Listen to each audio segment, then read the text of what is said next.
Instead of confining themselves to the heavens, God should broaden their horizons in the world below.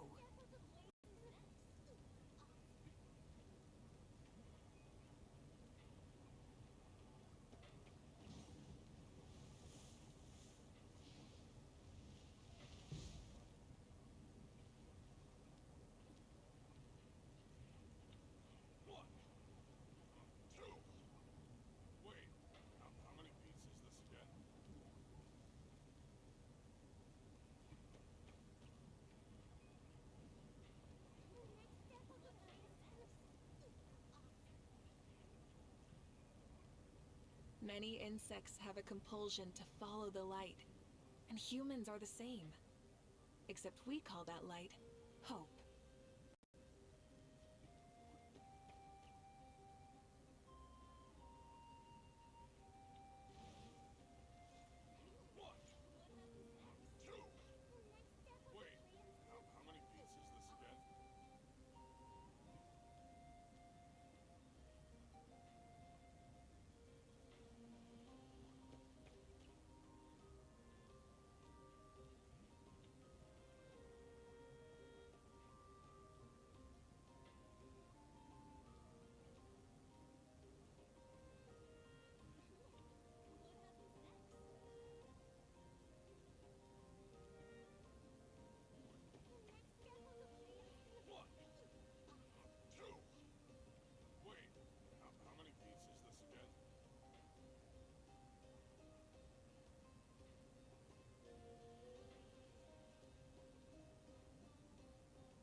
I forgot to unmute. Thank you, Rhea. Thank you. I even thought about it. I was thinking, okay, when I switch over to the main screen, I gotta make sure to unmute. I forgot. I forgot. I forgot. Thank you, Rhea. Instead of confining themselves to the heavens, God should broaden their horizons in the world below. Again, as I was saying while I was mute, I need to take some time to actually open or get the chat box back. Something about the YouTube update makes it so that it doesn't work anymore like it used to. So gonna have to fix that. And yeah, we have the Mavuika and Citlali story quests. All good? Thank you. Also, again, glad you... I say again as if you heard what I was saying. Glad you liked the intro music. I am glad that that you enjoyed it, because I was really going for the whole epic battle thing. That you might notice if I go over there, it'll start playing the... But anyway, it's supposed to be like my OC defending a white dragon, and you can see the leg of a black dragon there that they're fighting against. I really... thanks to Matchy Bunny, I believe their name is. I have them in the credits below. Credit to them for making that art, as well as my intermission art and the outro art. She did a great job. I really liked it. And credit to Epidemic Sounds for the music that I use for the intro, intermission, and outro as well. you pay a subscription fee of like $15 a month, if I remember correctly, and you can use anything from music to sounds from their library, so long as you use it exclusively on your channel. And it has been that there is a plethora of resources there that I really like, and some stuff that people probably will recognize too. So, but yeah. Anyway, let's get started on the quest. Once we get done with that, I made sure to put in some money. So I've got I've got plenty of crystals, so I can use them to get some primo gems and go for Citlali. And then if I get excuse me. If I get Citlali, I can start going for their weapons. So, anyway, let's get started. All right. Should I start off with Mavuika or Citlali? I mean, Citlali is kind of a continuation of of the other two Nightwind stories. So I'll probably leave that for last, I guess. So yeah, let's go for Mavuika. All right. Accept quest. Navigate.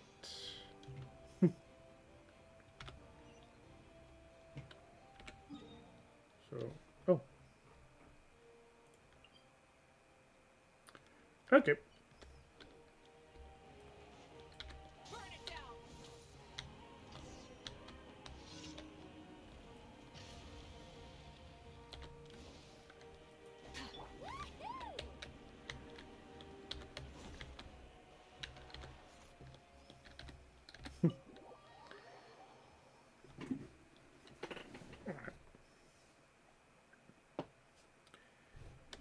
Alright, so just gotta go to rest.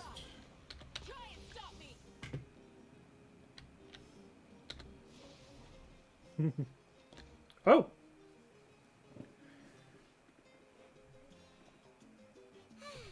Lately, we've been sleeping well and eating even better. Now this is the life. About time we got to live like this. Exactly! Look, Paimon's tummy is so stuffed. It's all round and plump now. I see no difference. And now it's time for some rest.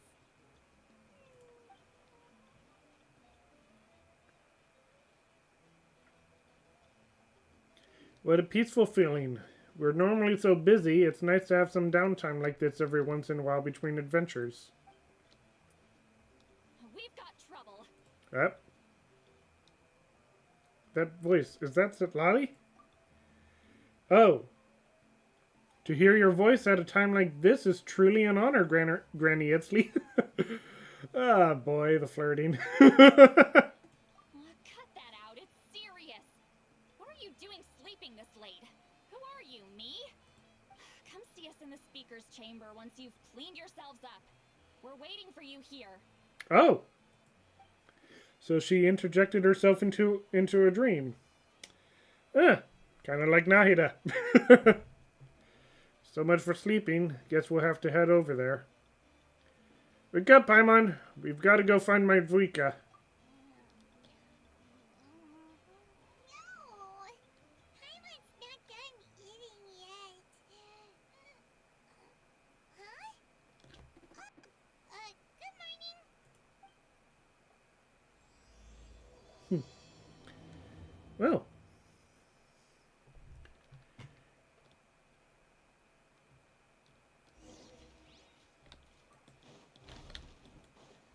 Wait. Oh, right.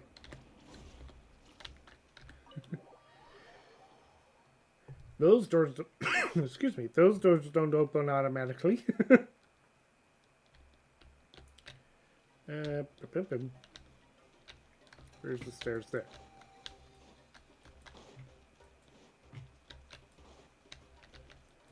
Let's ride. Oh, Full throttle.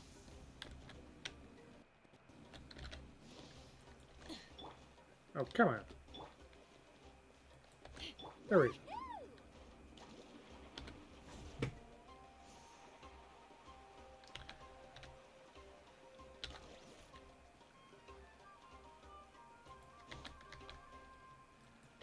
Let's ride. Rev the engines.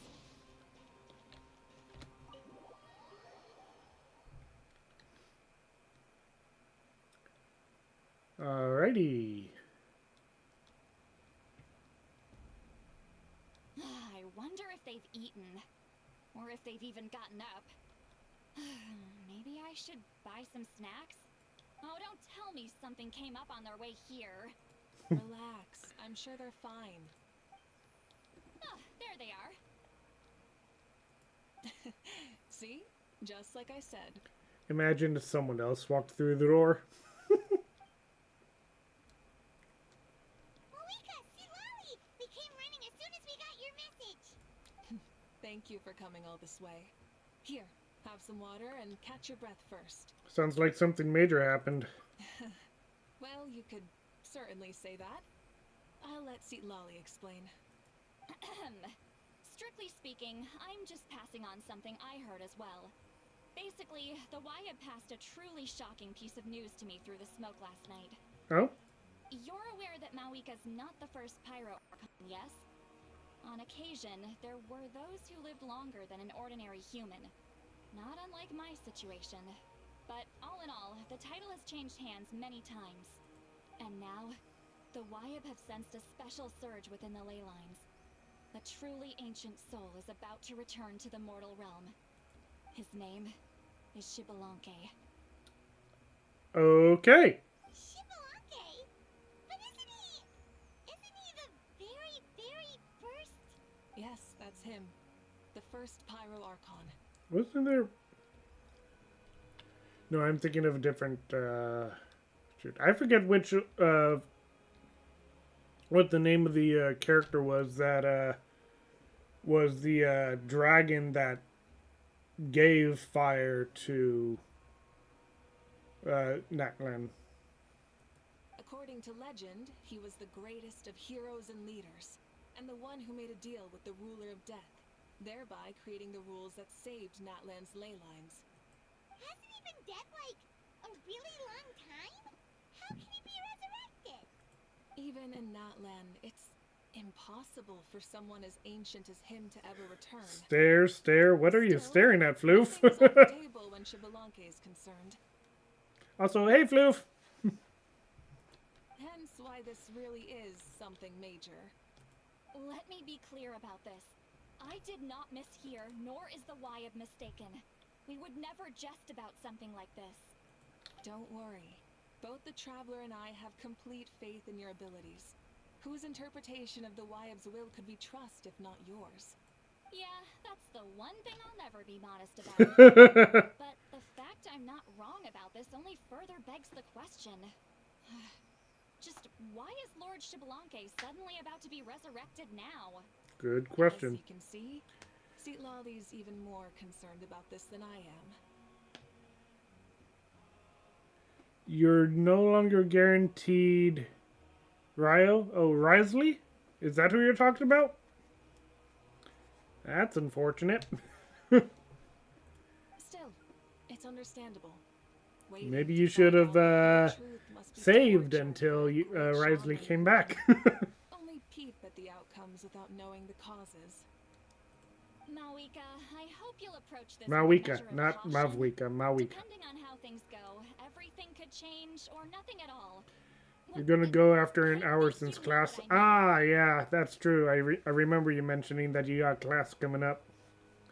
Of course, that was when I was planning on streaming Monday, but still. Yeah. Hope your class goes well. I do. What class are you Xbalanque's taking? arrival will shake our nation. After all, we still don't know if he's satisfied with the outcome of this war. Wait, do you think he'll come and find you? Oh, come on. This camera is being a problem.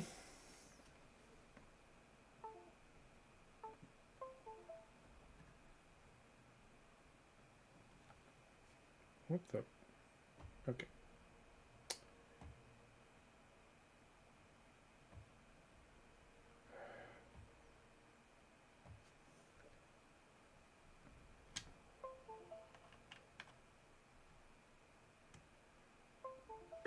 All right, now.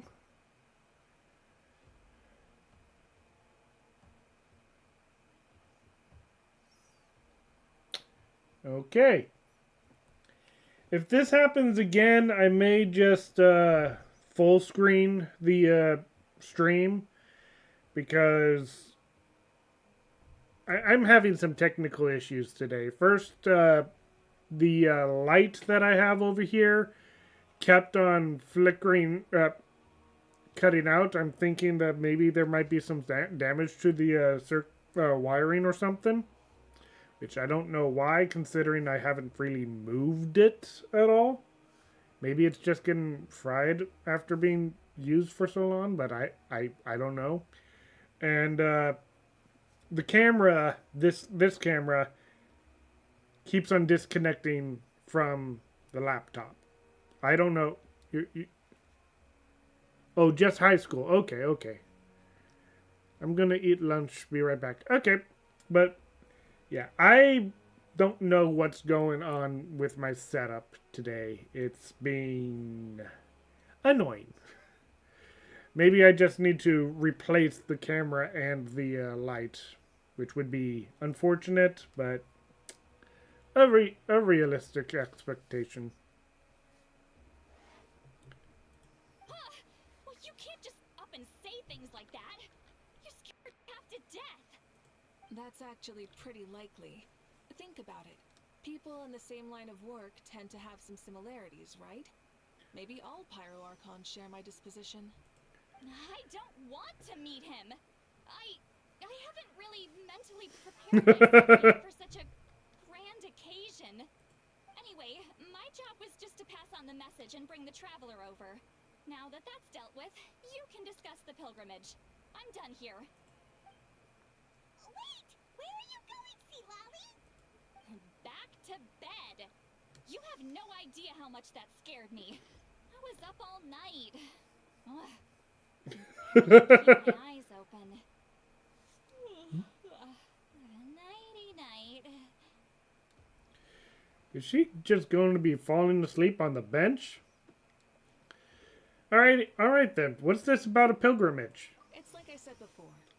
Our cultural legacy shouldn't end with our triumph over our suffering. Instead, it'll burn brighter than ever. So, the pilgrimage of the return of the sacred flame has been given new meaning. We have chosen to turn it into a pure athletic competition, promoting fair play and encouraging the personal growth A of ring light contestants. would get that. Well, that's what I have. Hang on.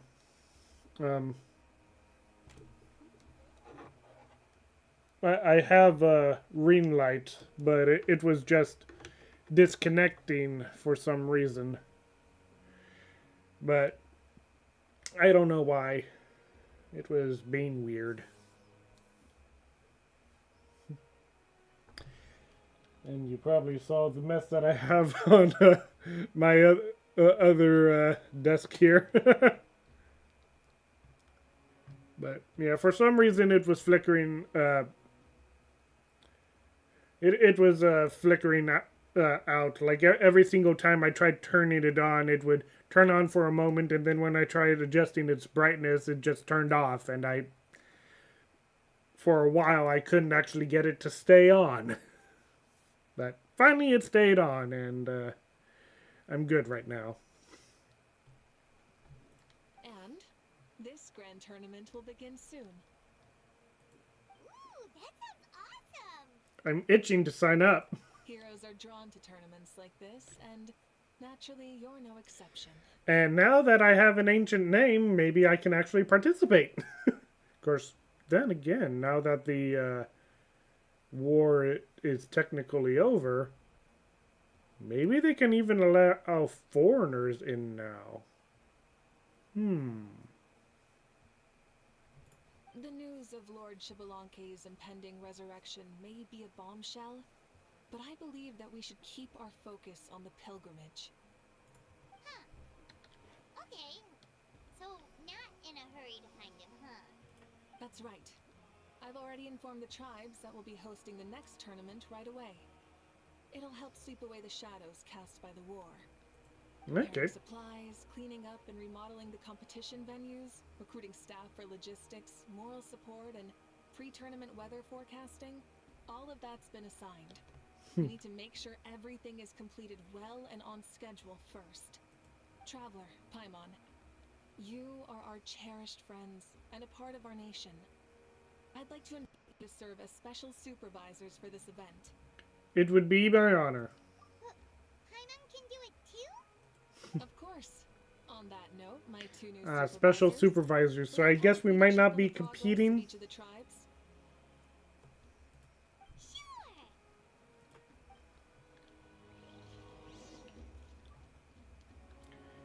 Boop, boop, boop, boop, boop.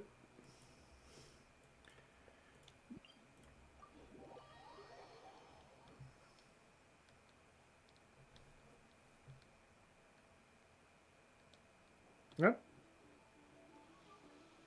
We're here. This is our first stop. Looks like someone's in a good mood. Of course.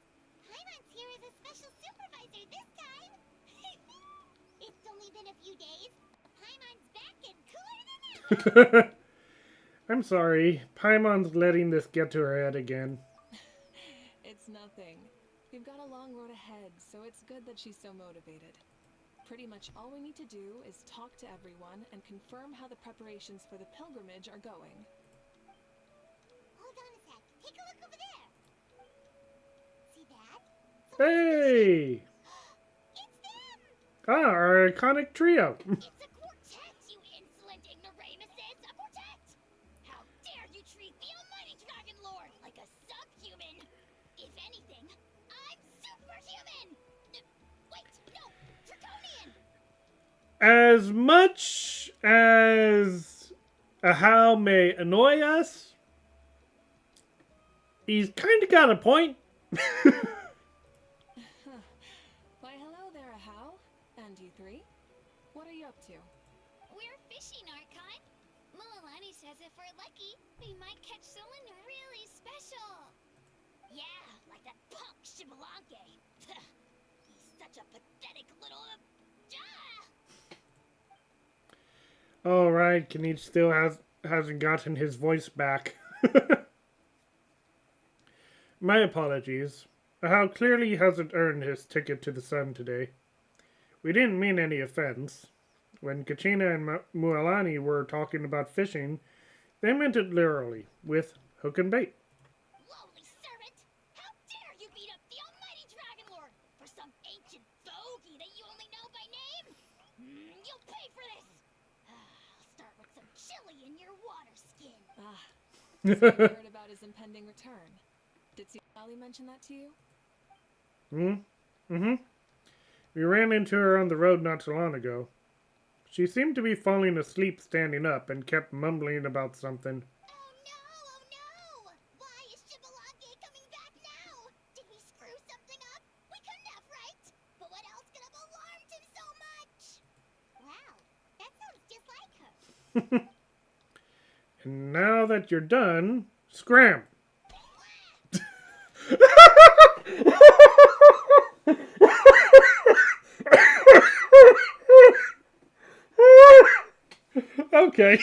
Okay, that was funny.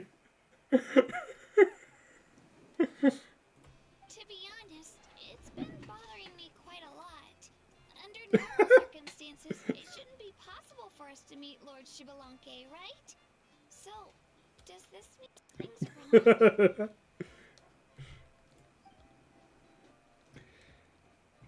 As you can see, there are many people that are thinking along those same lines. I believe that. Hey, we've got a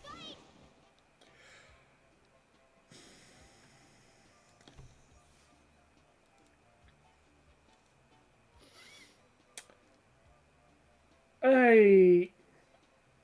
Okay. As a Christian, I do believe in the message of or in the saying, fishers of men. Why do they have to take it so literally? Help! Help! Something's pulling on me! It's what's going to save your life! Are you having leg cramps? Help! What the? Hold your breath for now. We'll get you out right away. What the heck? What just happened? Why are there drowning people all of a sudden? And why is it that she just so happens to be hooking them in with a fishing rod? Thank you so much, everyone. Wait, why is her heart gone here? Well, would you look at that? You actually caught some people after all. Thanks for your help. Otherwise, that sudden bout of leg cramps might have ended our entire surfing squad. What? The two of us are in charge of transporting supplies. After safely delivering some of the equipment, medicine, and a few other things for the tournament, we had some time to spare, so... Why did both of you have leg cramps at the same time? Oh. Thank you. Thank you so much. We'll, leave you to it then. We'll never forget how you saved us. We know you're busy though, so no need to worry about us. We'll see you around. Oh yeah, never forget how you got saved by a fishing rod. He's lucky that the hook didn't get pierced into his skin. Just his swimsuit. Well, you can Ow! when she wants Imagine how painful it would be if the hook did...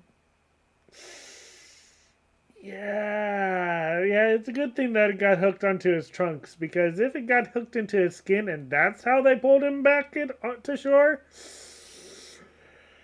Oh, yeah, no, thank you. No, thank you. No, bad.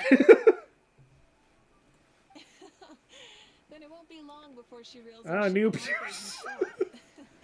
Now that'll be a wonder of wonders. Yeah, new piercing. No, thank you. No, not that way. No. I was just thinking, what if he enjoyed swimming like the rest of us? It's easy enough for anyone who loves the water to end up here, so might as well give it a try. It'd be a great chance to say hi to him. I used some Only Mualani would. stadium as a special bait. He's never been to present-day Natland, so it'll all be new to him. I'm sure he'll be thrilled. Only Mualani would be this enthusiastic to actually meeting the first Archon. And before you say anything, anything's possible. On the off chance this'll work, it's worth a try no matter how unlikely it is. Just like playing the lottery. As you can see, the power of friendship sustains their faith in the theory. Well, what about you then? Given your personality, isn't your continued presence a testament to the power of friendship too? She saw right through you, my foolish lackey. Silly, naive child. Now, witness the scorn of Kahula Hat! Ow! Oh man, if only they timed that a little better. Picking up where we left off before, Citlali never makes mistakes with her messages, so I believe that it would be best for you to meet with Lord Xbalanque. That should quell any unnecessary speculation. Thanks. I'll keep that in mind. But for now, what I need to do is check on the status of the preparations for the upcoming pilgrimage.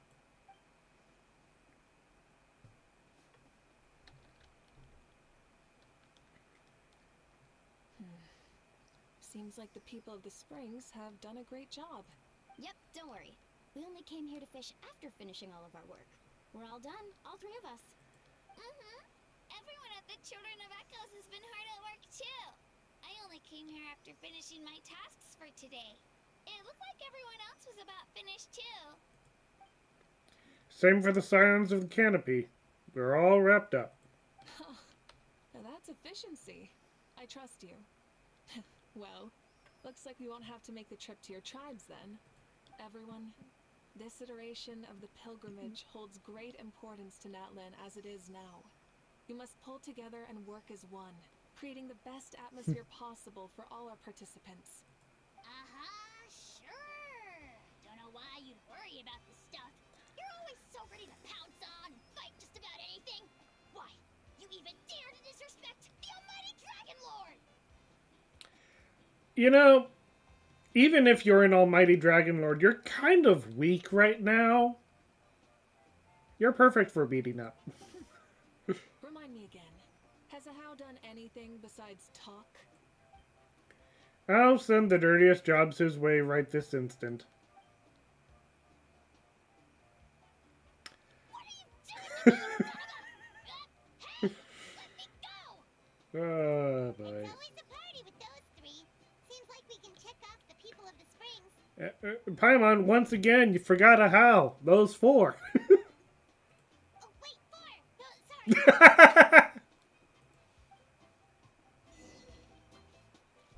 So mean, do it again. Bip, bip, bip, bip, bip. Masters of the Night Wind.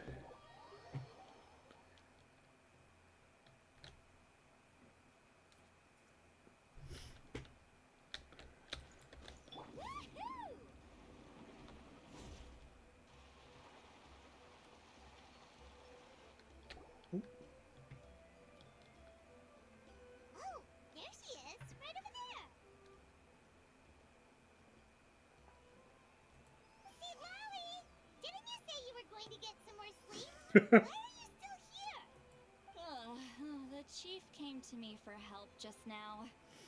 Not like I can just ignore someone in need and go back to bed, now can I? What? You didn't tell him that you stayed up all night?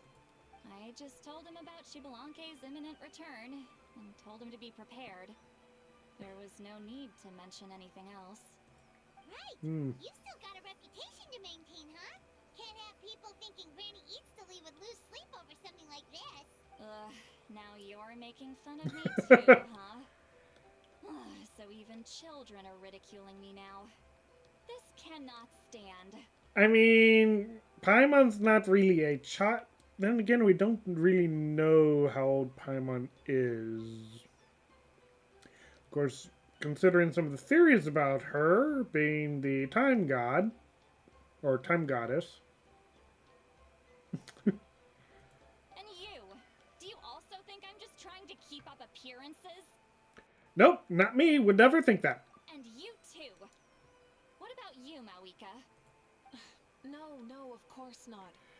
Only Citlali would talk. Maybe others would talk to the Archon like that, but Citlali is very strict. Relax, Citlali. Shibalanke was no ordinary person. He loved this land as much as we do and managed to forge a miracle through the ruler of death. I don't think he'll give us too hard a time. Even though I've never known him, I feel the same way. If that's what even the two of you think, then my worrying seems even more unnecessary. All right, I get it. That's just the kind of paranoid old hag I am. That means I can go get some shut-eye then. You can take a look around yourselves. And if you need any help, feel free to go find the chief. Or the chief should be overseeing the preparation of the woven scrolls required for the tournament right about now. And as for Auroron, I believe he said he was going to do some handicrafts at the valley entrance. Handicrafts for the tournament? Come on, you're making it sound like it's my first time here. Rest well and stop worrying so much. We'll discuss the tournament with Auroron. All right then. Good night, everyone. And don't go thinking that Granny Eastley doesn't like hanging out with you just because she's not around all the time.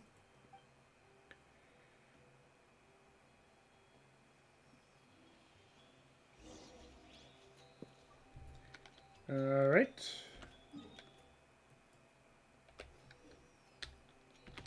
Let's burn this breeze.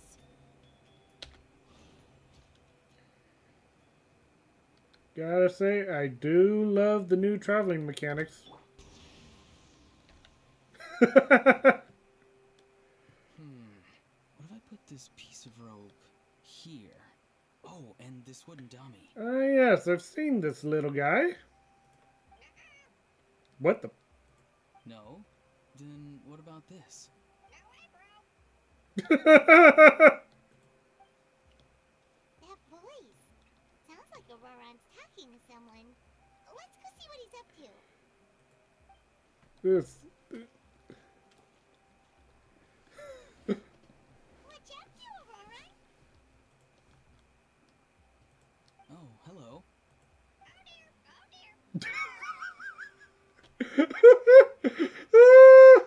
This is cuter than I was expecting it to be. A bird? No, a juvenile Cucosaurus. This Wait. one looks a little different from the others, though.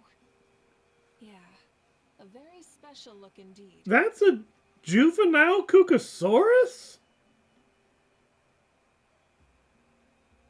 Is he your pet, Auron? The heck are you on about? Whoa, he's quick on his feet. That retort was instant. For real now? Do you even hear yourself, bro? Did Paimon just say something wrong?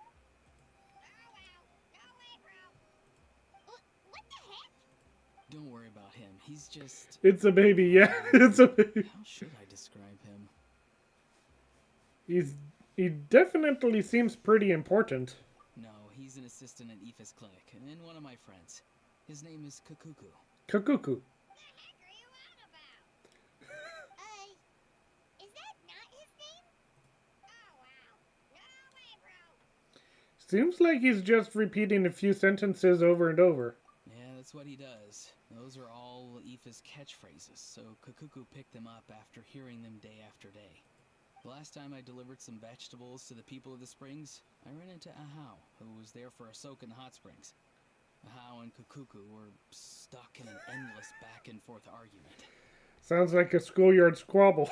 Eventually, Ahau got really agitated and just started immediately shouting, "No, you!" no matter what Kakuku said. How unbelievably childish. No less than I'd An expect. angry baby. Even I have rarely witnessed things like that. They went on like that for an entire afternoon. Wait, how do you know that? Did you stay and listen to them the whole time? Yeah, I did. It was so dumb I couldn't look away. You are a more patient man than most. Anyway, I'm here because I'm trying to capture Shibalanke. Capture, huh? A wild choice of words. Yeah. Then how about hunting for Shibalanke? Sorry, you're trying to do what now? We've never seen someone so ancient come back to life before, right? So I wanted to see if I could intercept him. See, this is the trap that I made. I've used it before. It's quite good at catching wild animals. Don't worry though.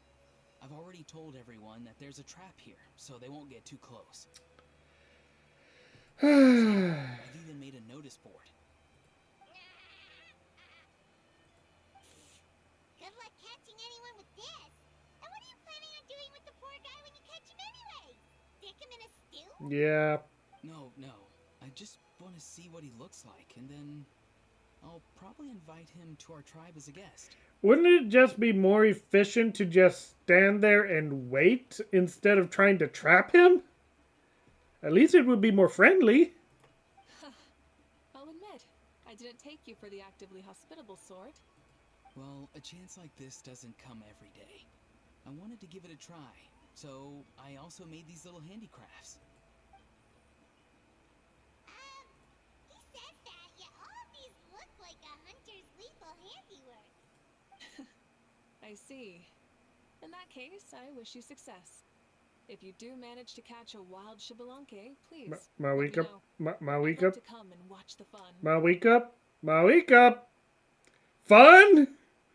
You're talking about an Archon returning, who, for all we know, could still have his powers. I think the fun will be over before Auroron can get any message out. And I don't think Auroron would come out unscathed. Bad idea. Hey, not you too! Yeah, that's what I'm saying. If the real Shibbolunke does show up, a trap like that won't hurt him. We all have faith in him. After all, he was the first Archon of this land. Oh, yeah. Have faith in him. Just trust that he will also punish those who tried to harm him. That's right. That's also why I stuffed several layers of cushions and hay in there. If he really triggers the trap, he can just sprawl out and take a nap. For real now? Do you even hear yourself, bro? Bro, stop! You're driving Paimon insane over here! Oh, wow. No way, bro. No way, bro. Well, if you got time for this, then you finished prepping for the tournament, right? You took the words right out of my mouth, Paimon. Ah, so that's it. Sorry, I didn't know that's what you wanted to ask about. We, Masters of the Nightwind, are broadly responsible for the woven scrolls and mental support.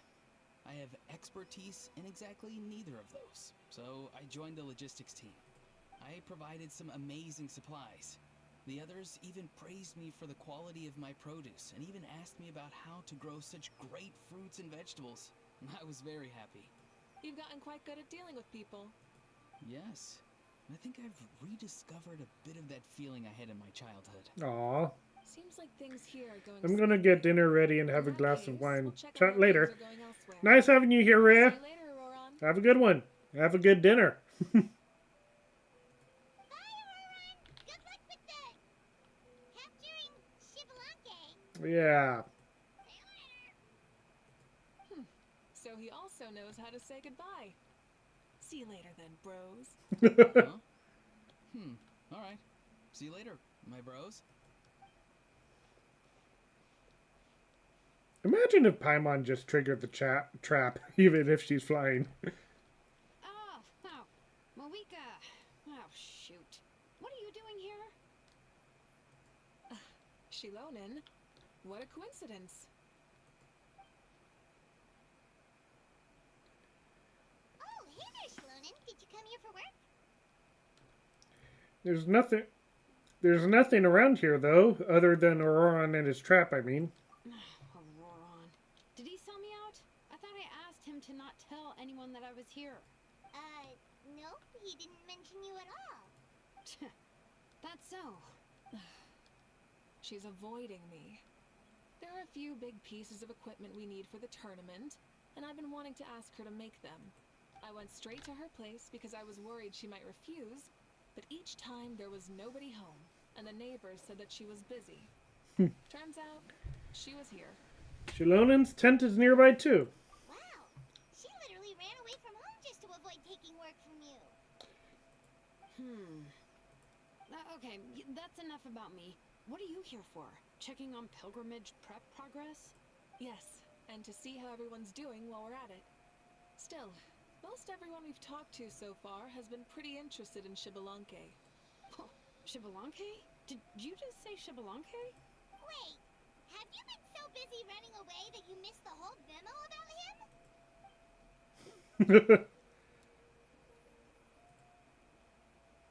Yeah, I'm still trying to wrap my head around it, but if that's what Citlali said, then it be true.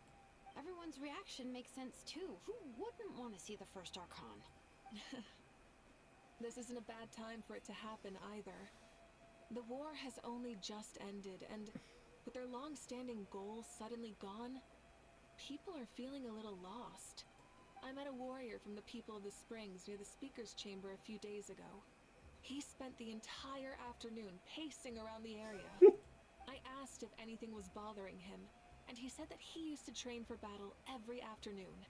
But now that the crisis is resolved, he doesn't know what to do with himself. Well, we could use some assistance in the war against Snezhnaya. Paimon can definitely see that. It's tough when what you've been doing all along suddenly stops being necessary.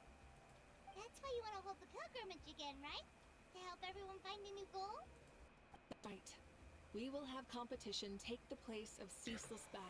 It is time to create the Tevat Olympics. For the blood and I- sweat we've put into improving and growing. I forget when it.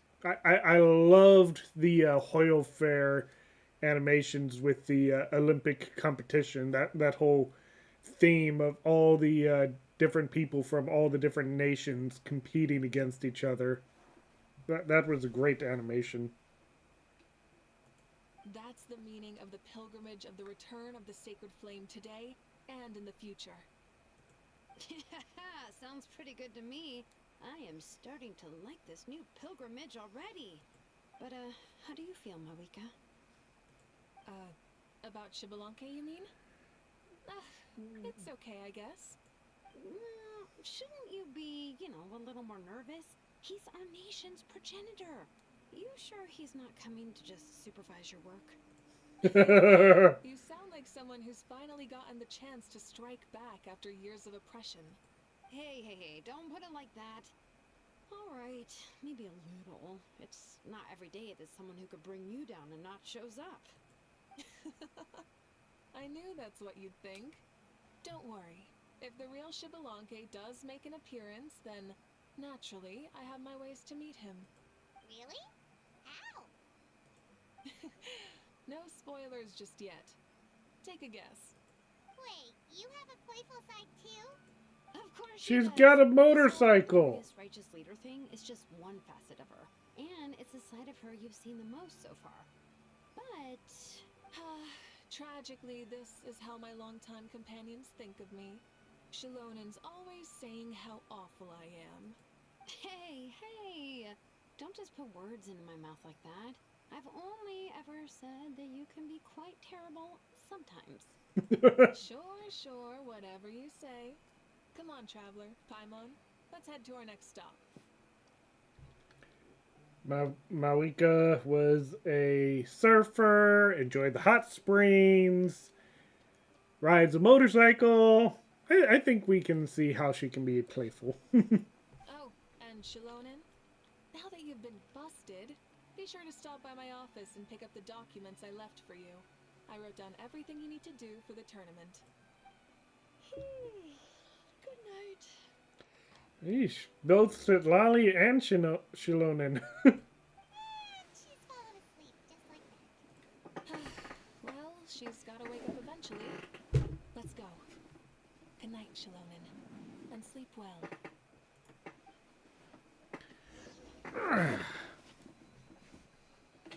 So just to make sure...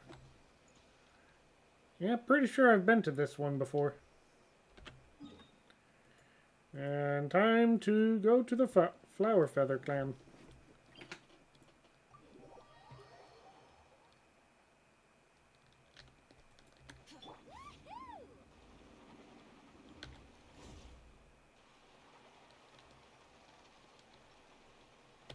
Let's ride! Full throttle! I love that.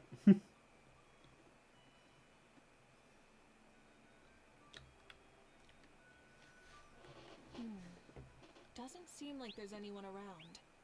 They're probably all out and about. Does that mean the preparations are going smoothly? Of course, without a doubt.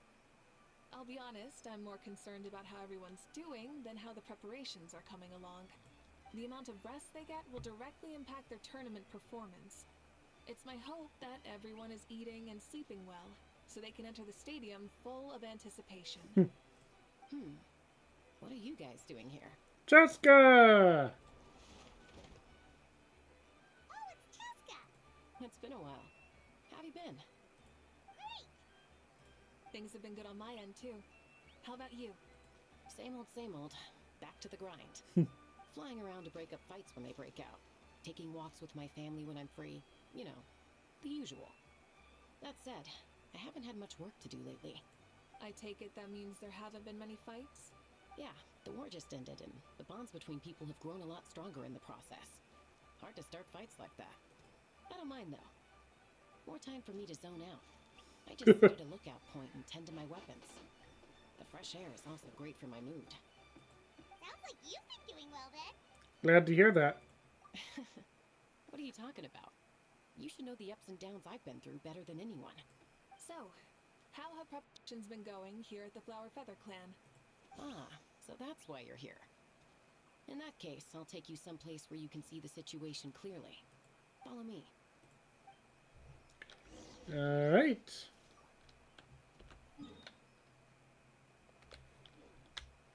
You know what? Since we're here,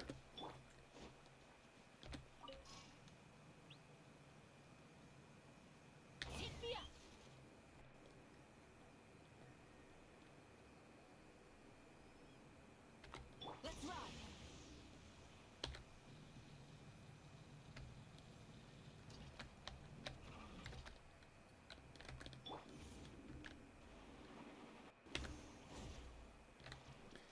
alright, yeah. Comboing all the Natlin travel combos is definitely a lot of So fun. this is the place you had in mind. Quite the view. Yeah. You can see our whole camp from up here.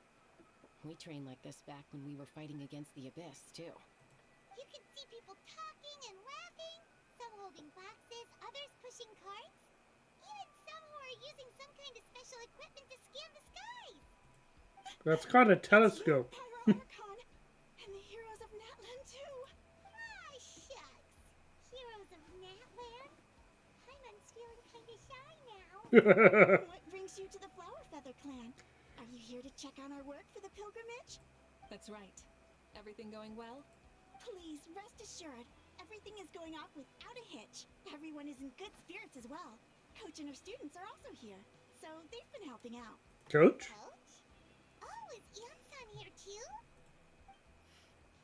And the Yansan also doesn't have a voice.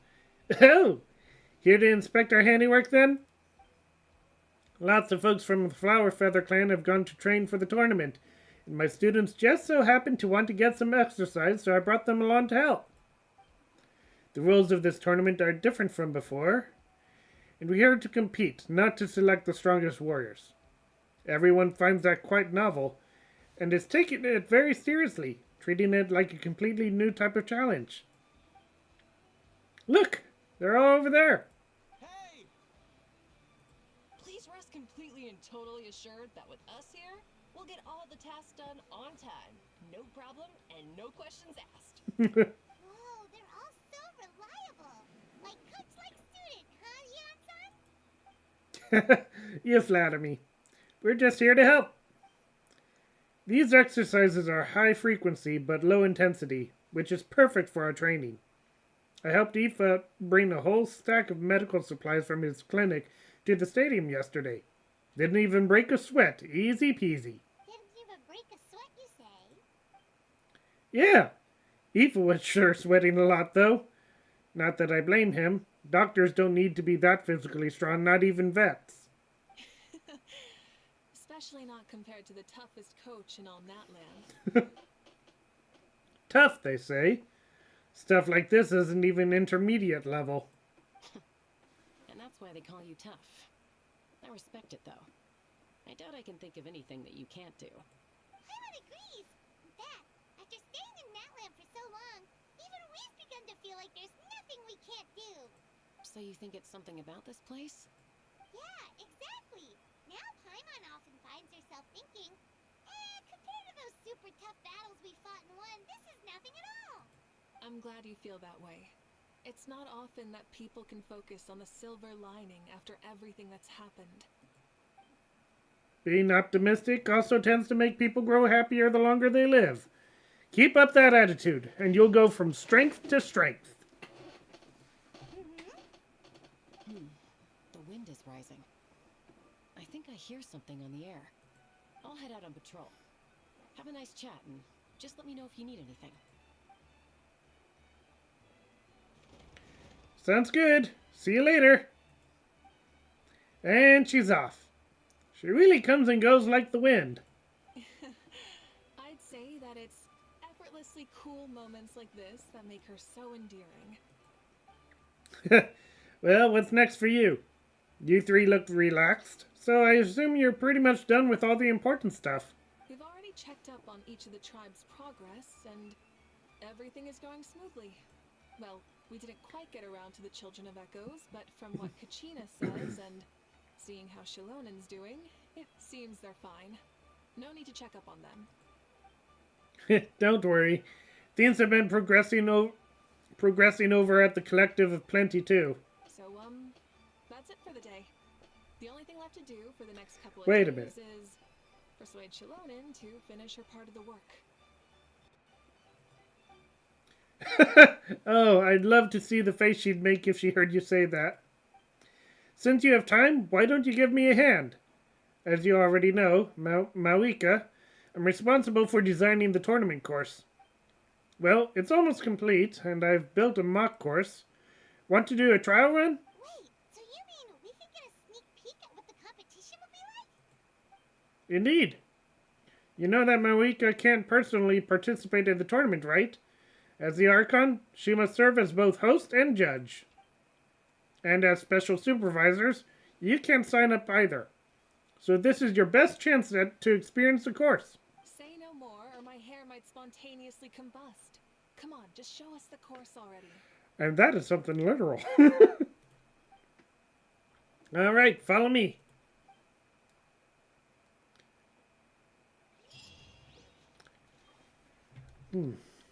What was it that I was thinking about trying? Oh, actually, yeah. So we got the Flower Feather Clan, Masters of Nightwind, People of the Springs, Scions of the Canopy, Children of...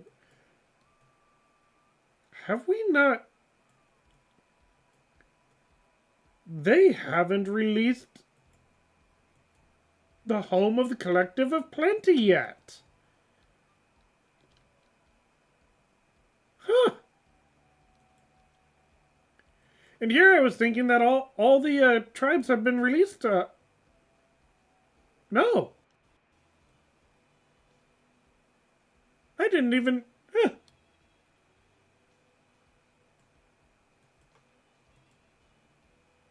Okay, I guess when Eonson gets released, they'll probably release her clan too.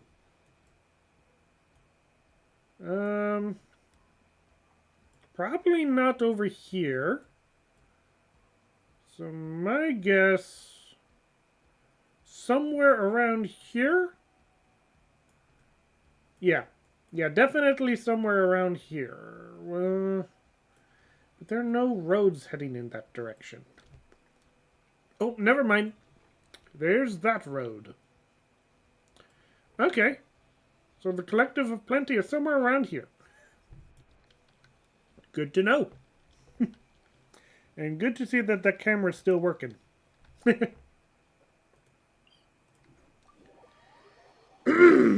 Excuse me.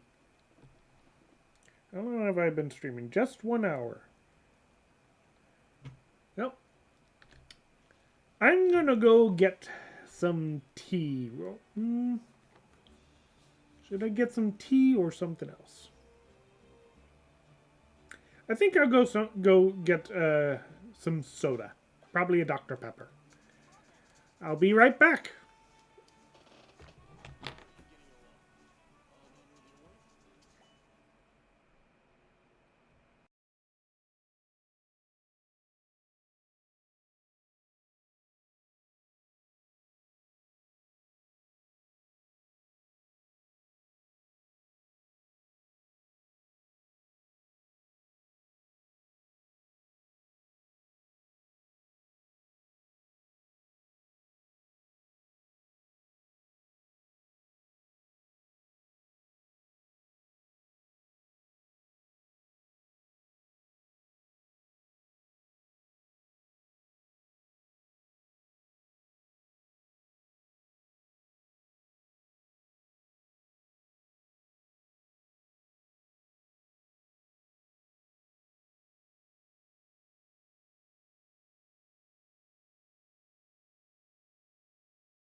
I guess I didn't really need to put the intermission on, but oh well.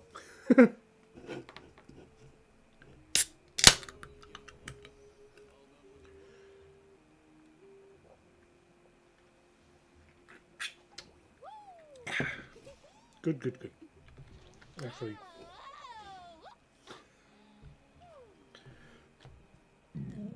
excuse me. Let's burn this breeze.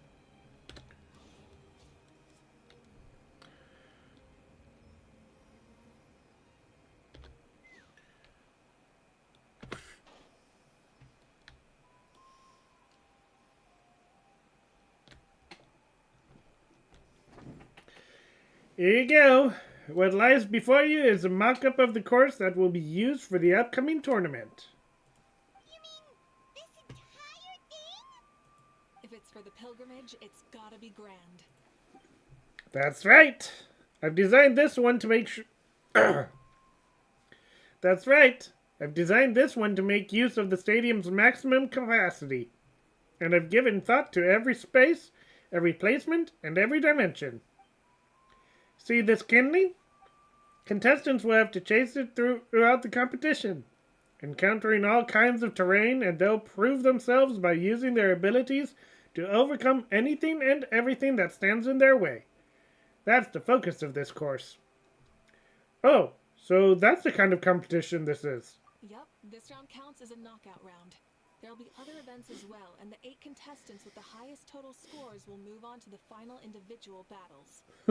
Oh, you're keeping those? Yeah, everyone loves a good duel.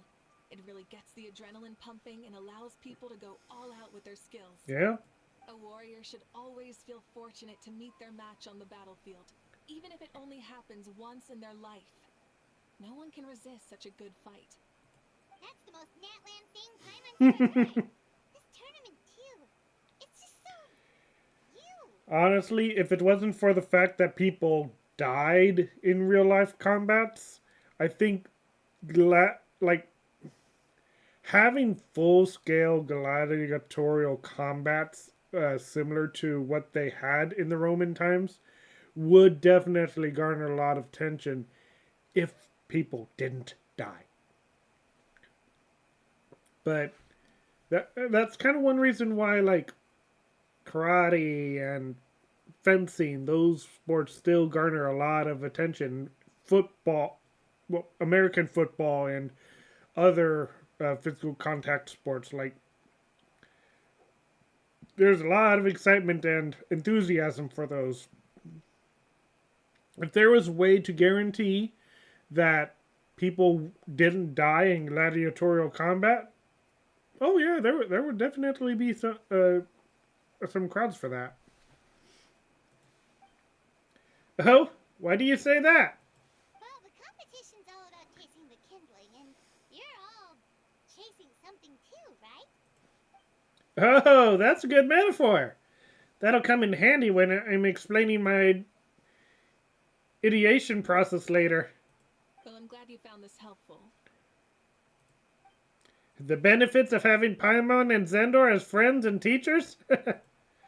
Alright. Well, judging by your faces... Oh, alright, well, judging by your faces, you look like you're raring to go. Mavuika? Oh, you look like you're raring to go, Mavuika. So why don't you try it first? Oh. No.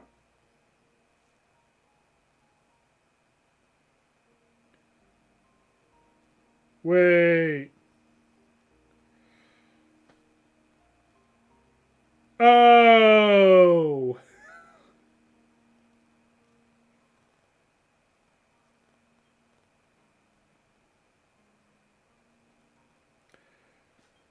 Oh my goodness. So apparently Rhea is my sister. Hi.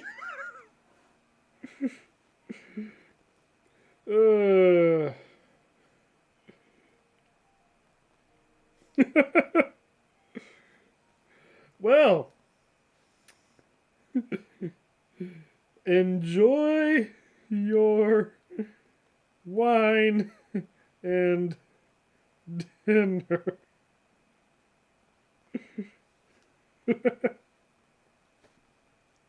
I love you, sis.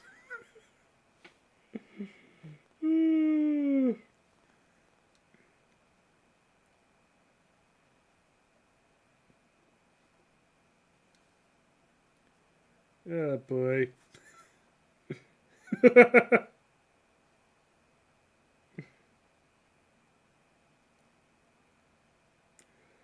That's great. Oh.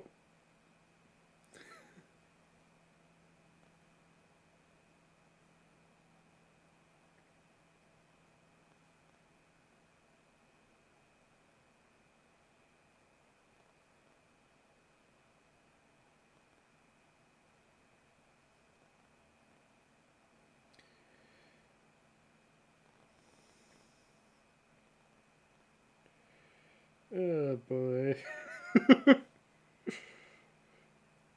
I love my family. I love them. Wait. Yep. No. Okay. I love them. I love them so much. No problem. Oh. I'll go get ready.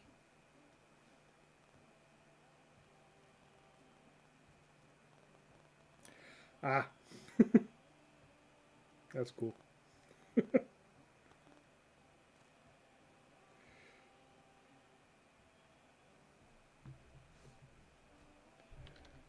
Well, now I have another name to look out for.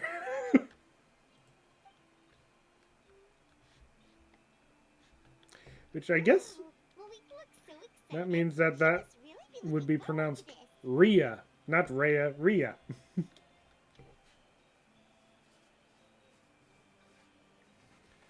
She might be a little too excited about the competition. Think that she seems a little bit different after the war and all? Eh?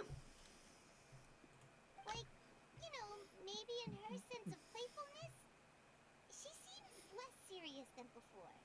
More willing to just loosen up and have fun. Nope, you're not hallucinating. I agree. Oh, you heard too? So, Paimon's right, right? Yeah, the side of her that she hid during the war has now come out. Makes sense, though. Everyone wants to unwind a bit after accomplishing an important goal. She's earned it. Oh, so After that's having it. to die 500 years ago? It's all part of your grand plan, huh? Not exactly. I did expect Mavuika to take this one, though, so I also planned some other events for you. People like you are awesome. Spare the flattery. It'll be awkward if you end up complaining that you're tired later. Wait, Coach, what about Paimon? Does she not even get to be a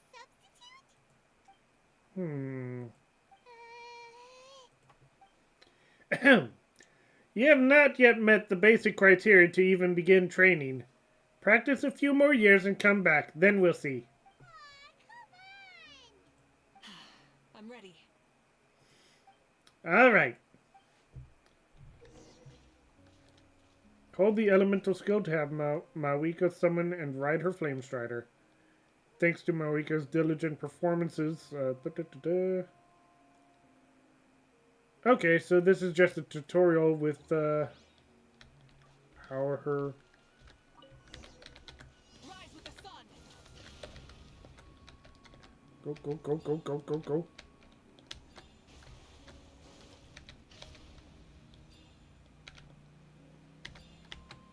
Live commentary, huh? Very nice.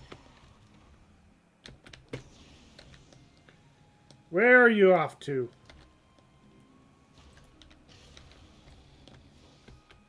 Ah, shoot.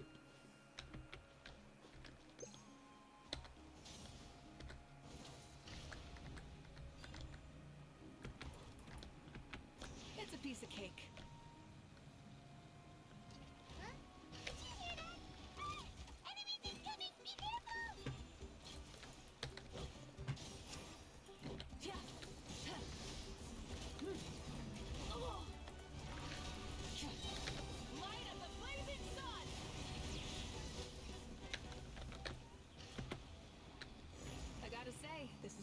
interesting. Come on, you said you wanted to challenge people, so let them rise to the challenge. Course complete. Good job, contestant.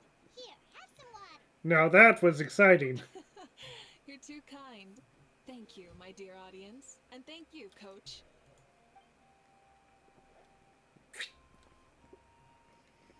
Well, what do you think? First things first, let me just say that the enemies at the end were definitely not part of the plan. The device never did anything before. Maybe it can't detect anyone under a certain height. In which case, you would have been fine too. Oh, good point. It's a solid course, but, there are a number of small problems. For example, take the chase at the start. I feel like it's too short to separate the best from the rest. Why don't you find a few more people to test it out and adjust the distance based on their feedback? Ooh, you're really thorough. And yeah, getting multiple opinions is a great idea. Also, about the vertical section. It's only so-so, and contestants might get dizzy from the sudden change of direction, which might cause some of them to fall if they get motion sickness. Also...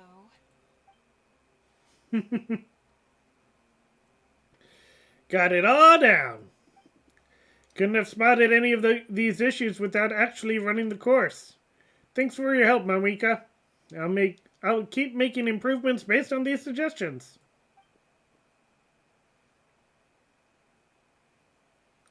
That reminds me of something I was talking to Zendor about, actually. I've also got a ball launcher here. Want to give it a try? A ball launcher? Is this one of the other events that you mentioned? Yep.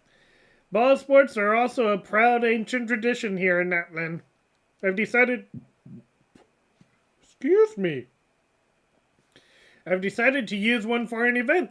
It's been a long time since I saw gear like this. This game can be played by 2, 3, or 4 people, and it's a fun one. Want to give it a try? I'm game. Great. I'll be your opponent then. In that case, get into position, you two, and I'll start the clock.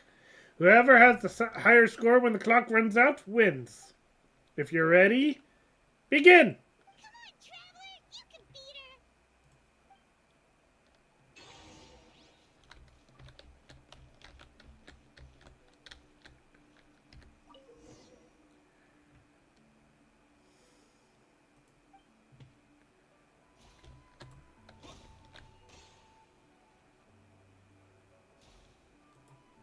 No!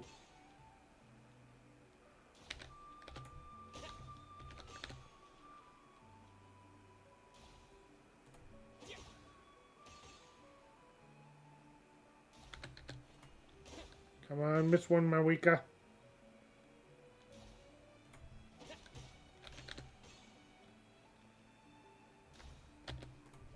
No!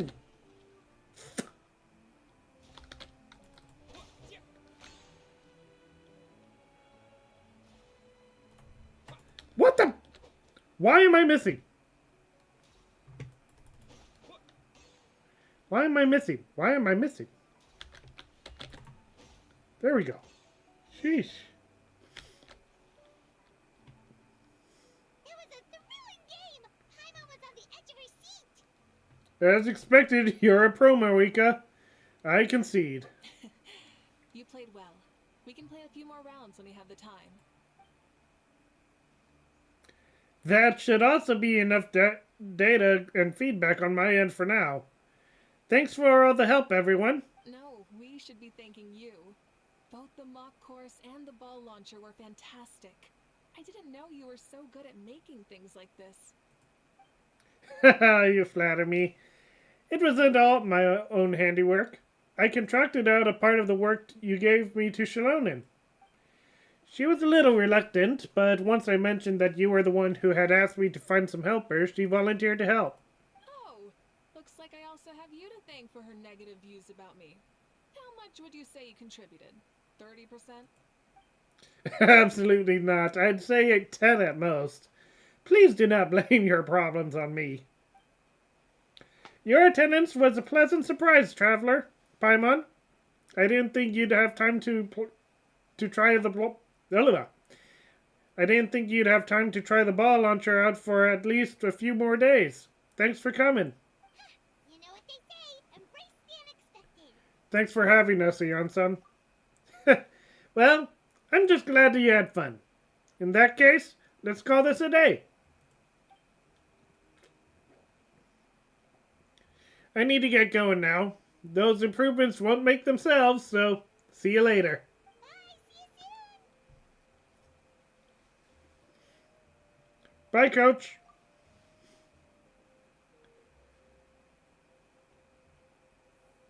See you soon, Coach.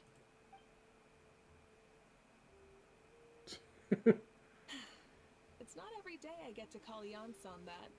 Did you see the look on her face? She almost jumped out of her own skin. You kinda enjoy messing with people, don't you?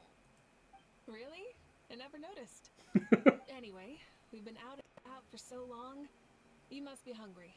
Come on, let's go get some grub. My treat. Well, okay, Paimon takes it all back. You're the best person ever.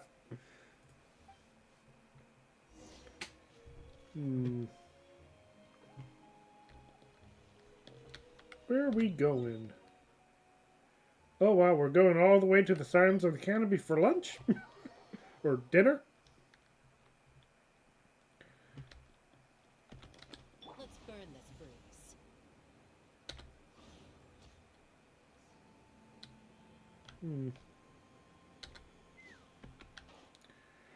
Probably should...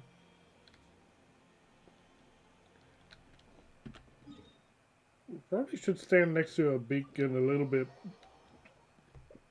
Try to regenerate from phlogiston. There we go. Let's ride. Whoa!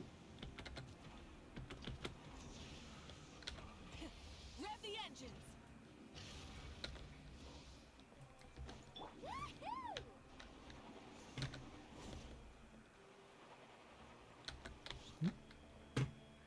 Am I not supposed to go this way? Off we go.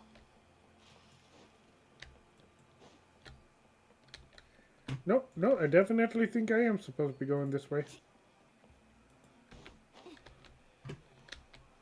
There we are. Hey there, boss. I'm here with some guests. I'll have the usual. Ah, Pyro Archon. Welcome, welcome. It's been a while. Glad to see you with our new heroes, too. Boss, this is the Traveler, and this is Paimon. Boss. Nice to meet you. Hi there. Greetings to you both as well. You'll have the same as before, then? We worked out today, so yeah, that would be great. So what is the usual? We can just have some snacks. Paimon already eats too much as it is. Oh, come on, Traveler. You've never been so stingy even when we were low on Mora, so why are you going after Paimon's food now that someone's treating us? You two are a riot. I get where the traveler's coming from, though. You're too cute not to tease, Miss Paimon. If someone's down in the dumps, your banter can cheer him right up. And that's not just from me, by the way. I've heard it from plenty of other people. For real? So, were you teasing Paimon on purpose, Traveler? Of course. You can eat as much as you want. Just leave it to us. Please wait a moment. Your food will be out shortly. All right. Do we have here good go, signal Paimon, still? but Uh-oh. Just remember, the tournament is in 3 days, so... Nope, try and we make sure are your having food coma is issues. finished by then. Bop bop. Beep it up bop bop bop bop bop.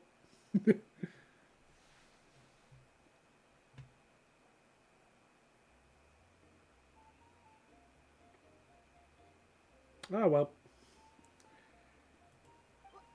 What? Food coma? Huh. Don't know what you're talking about. Paimon will be there on time. Don't you worry.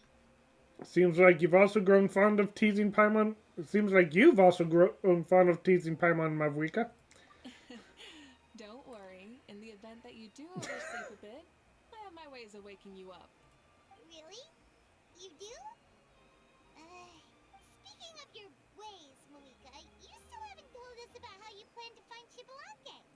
Oh, that? It's actually quite simple. Citlali is a native of Natlan. The records speak of him as a wise, brave, and upright man, and refer to him as the first son. Hey, Sumeru! People like that tend to be like me, passionate about competition. The more they disdain dishonest ways of winning, the more they'll celebrate a fair victory. You could call that a trait shared by all the heroes of Natlan. They're full of energy and passion, and despise victories born of deceit. Conversely, they're constantly drawn to things that are full of hope and excitement. You mean Citlali might want to take part in this upcoming pilgrimage? It's not a matter of might. He will. It's precisely because such an important figure will be participating that we must prepare the best tournament possible. Oh boy. Checking in on the various tribes was also to ensure that we'll be prepared to give him a warm welcome. So, all we need to do is to look for him in the stadium on that day. As the first Pyro Archon, he should have no problem running away with the whole competition. But isn't it a bit unfair for the Pyro Archon themselves to participate in such a tournament? After all, everyone else is just an ordinary human. When Citlali ascended to Archonhood, he did so as a human. I see no problem in allowing him to participate in this event as a human from ancient times. Also, my ineligibility for this event is not due to being Archon, but due to my obligation to serve as host and judge. Huh. That's kind of like your life as Archon. You haven't lost your human side, you're just too busy to indulge it. Oh, another good summary. I'll be sure to write it down and include it in my autobiography. You're working on an autobiography? Makes sense No, with the no, history she knows. I Oh, was joking. never mind. Even Citlali didn't write one, so why would I? Still, if on the off chance I ever did write one, you two definitely be in it. Hey, considering Mavuika has the additional knowledge, history knowledge from her life 500 years ago, her autobiography would be really interesting. Then, can Paimon have a super long title? Sure, as long as you want.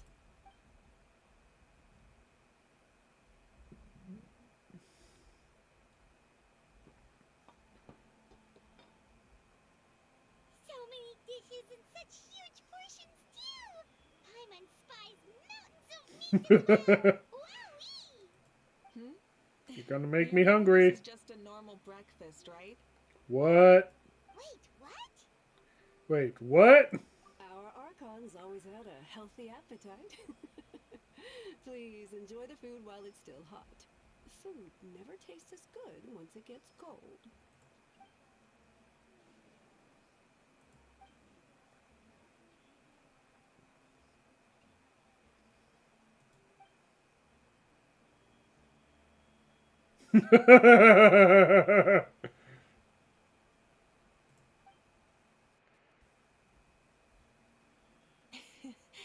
Judging the state Paimon ate herself into, I assume you'll be staying someplace close by. Is that okay? Actually, since it's so beautiful around here, we were planning to stay in the area for a few more days anyway. See the sights and all that. Of course you can. I'll go arrange some accommodations for you then. I mean, we've had some accommodations over at the stadium for a while now. But maybe some other lodging would be nice. Hey. All right, I'll leave you here. Have a good rest. Alright, good night. How do you feel? Want another drink? I'm good. I'm full. Then how about some dessert? Paimon still wants something sweet. Why are you looking at Paimon like that? There's always room for dessert.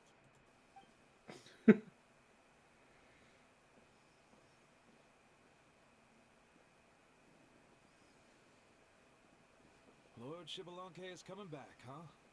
Oh, I didn't see that coming. Wait, what's that look on your face? Don't tell me you don't even know who Citlali is! What kind of idiot do you take me for? I was just thinking about it. I mean, we just managed to defeat the Abyss for good and fulfill the wish of all the citizens of Natlan, past and present, so why is he coming back now of all times? Yeah, if he's here to help, the war's already over. And if he isn't... He's here to revel in your success. Right? I just had a terrifying thought. What if he's actually some kind of villain who's come to steal our victory? Isn't that how the novels usually go? What? No, don't be ridiculous. Novels are just fiction. Don't you dare slander our great hero. You're talking about Lord Xbalanque here, the one everyone calls the first son. Also, even if what you said were true, I don't think our Archon would lose. We all saw that punch of hers. The power in it was like... Yeah, I agree, but I bet Lord Xbalanque is no slouch either. Say, if they fought, who do you think would win? Well, you got me there. Well, as someone living in this age, I've got to vote for our Archon, right? Live in the now, seize the day, and all that. And now that you mention it, a fight between those two is bound to be a terrific one. What I wouldn't give to watch. Friendly competition? Alright, enough with that nonsense. It's already super late. If we keep hyping ourselves up, neither of us are going to get any sleep tonight. No kidding. The way they're talking about the Archons dueling each other almost makes it sound like a beetle battle. Way more exciting than a beetle battle, that's for sure. Yeah, they really do love their contests of strength here in Natlan. I'm looking forward to the tournament myself. How will the matches go? And who's going to come out on top? Will the legendary Xbalanque really participate? If he wins the whole thing, will Mavuika preside over the victory ceremony too? The more I think about it, the more interesting it gets.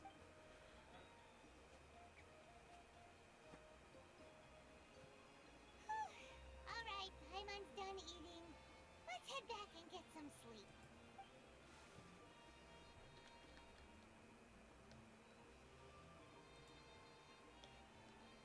Time sure flies, huh? The tournament's taking place tomorrow morning, so let's get some sleep while we can. I wonder if Xbalanque is going to be a playable character. That would be nice.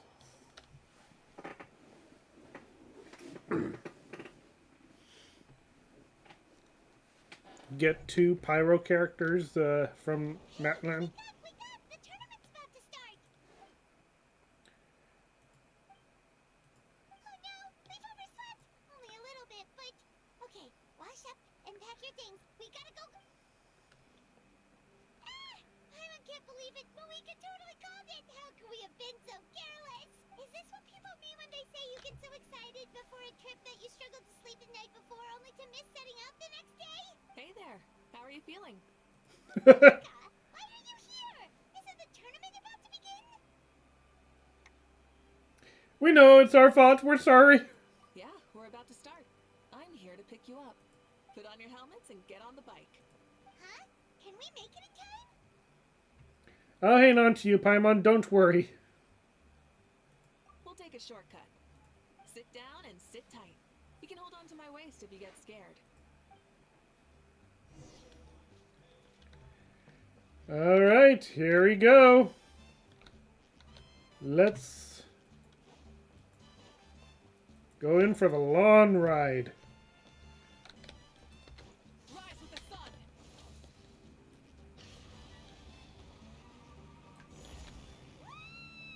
Speeding, right? We have to be speeding. Oh, come on! If this counts as speeding, Mualani would have been arrested a long time ago. I've entrusted her life to you for so long, but only today has she realized just how complicated the two of you are.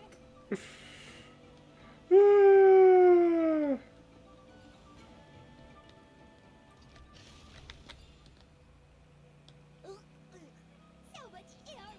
And Paimon's stomach. Oh, knowing Barbados, he'd probably crack up if he heard that. Huh? Barbados? Right, I almost forgot that you're friends with him. And the other Archons, too. Introduce me when we get the chance, would you? Never hurts to make some new friends. Sure. Our friends are yours, too. Don't open your mouth so wide. The venue is just up ahead. Sit tight. Why did we give Paimon a helmet?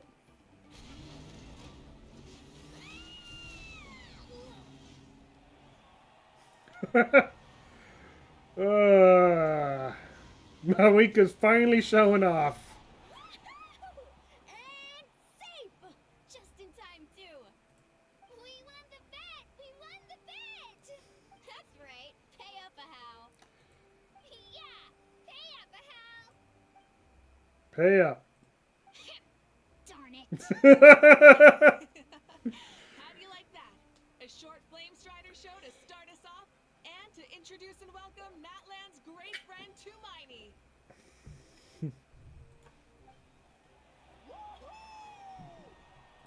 Sure pulled off that stunt pretty neatly. How can you call that a stunt? Wait, what do you mean, pulled it off? That wasn't supposed to be part of the show? Everyone, welcome back to the pilgrimage of the return of the sacred flame. Once more, I will say a few words before we begin. Bored? Heard it all before? Not to worry. We're doing things differently from now on. Oh dear.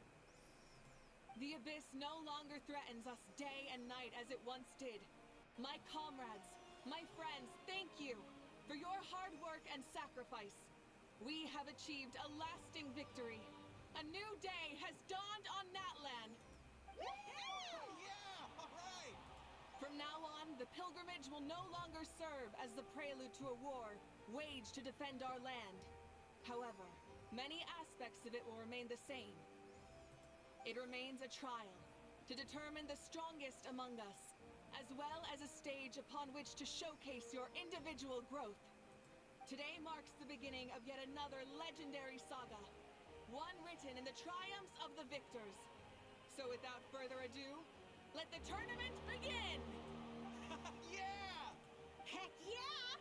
Who's gonna be the new champion? Now then, you two. You'll be the mobile supervisors, moving with the contestants as they progress, and making sure that everything is proceeding fairly and in good order. Leave it to us! We're the best adventurer and travel guide duo you'll ever meet! Oh, and one more thing. I believe I've mentioned this already, but if you find any leads on Lord Xbalanque, please pass them on to me. Will do. Thanks. I'm counting on you. Let's go check on everyone and see if we can find any leads on Xbalanque before things kick off. So somehow we gotta get up there. Well. Nope. Oh! Hi there, Eon-san! Are you gonna participate in the tournament? No, as the designer of the course, that's out of the question. I'm here to cheer I'm here to cheer everyone on and monitor the pre-event warm-up. Contestants must limber up properly if they don't want to get injured. That's fair. Can we ask you something then? You know about Lord Xbalanque's resurrection, right? Have you seen anyone with that kind of aura over here? Yeah, the others told me about it. I've kept an eye out, but haven't noticed anything unusual. At least I haven't seen any contestant whose strength or skill is clearly a cut above the rest. Got it, thank you. We'll keep asking around then. You're welcome. Wait, one moment. Huh? You warm up as well. You'll be running alongside them in the stadium, so you've got to go in prepared. Stretch lower. Again. Good.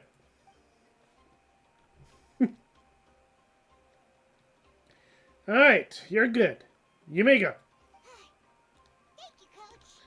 Paimon feels like even her blood is boiling.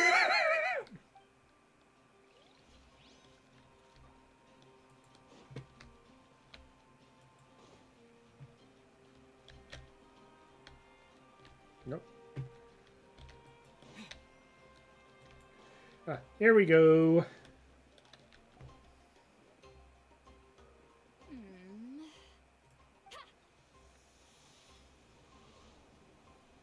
Oh?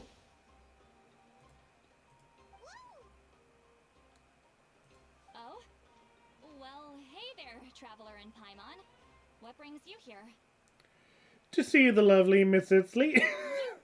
I'm not buying what you're selling.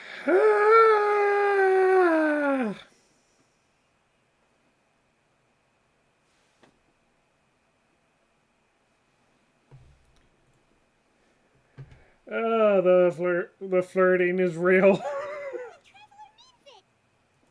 Still, Paimon didn't think you'd be taking part, Citlali. Given who you are you sure it isn't against the rules? Though not a violation per se, what it will be is an unpleasant surprise for the youngsters. Normally I stay out of this kind of event. Don't want to put too much pressure on everyone else. But we're celebrating the end of the war here, so I'll give the occasion the respect it deserves. Good luck then. Make sure you show off your super majestic side, alright? Well, aren't you the sweet talker today? Too much syrup on your pancakes this morning? Actually, no pancakes. Anyway, thank you both. I'll remember your words of encouragement and do my best. So, what was that? Thing all about? Some kind of strange ritual? Of course not. I was using my power to search for Lord Xbalanque. To be more precise, I was trying to look for him in the world of souls. After all, I also have no idea what he might look like. Still, nothing so far. But why? He is the first Pyro Archon after all. Isn't it a gift that he'll be revived with an unimaginably large amount of power?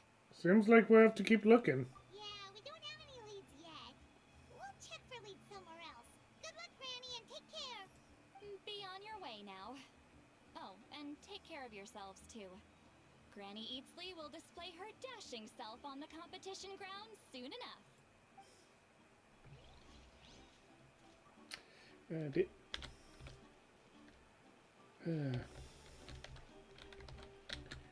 What the?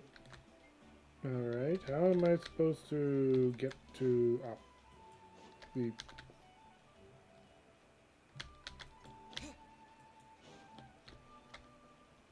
I'm confused.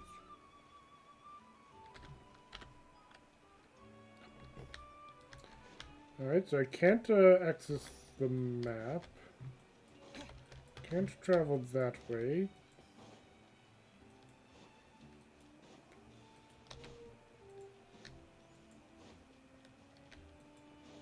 Wait.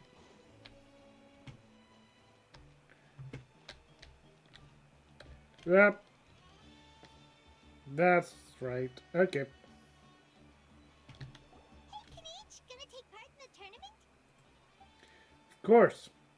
I wouldn't dream of missing such a rare opportunity. Best of luck. You can do it. Where's the how, though? I locked him in a chest. I'm going to win the tournament solely on my own merit, so he's not needed during the competition. On a different note, have you heard anything about Lord Xbalanque? I've looked all over, but haven't seen anyone that struck me as being on his level. Let's touch base again later, then. Sure. You're reliable as always, Kanichi. We should go check with the others now, so we'll see you later. Good luck, and make sure you don't get injured. Oh, yeah. Appreciate it. Wish you guys every success as well.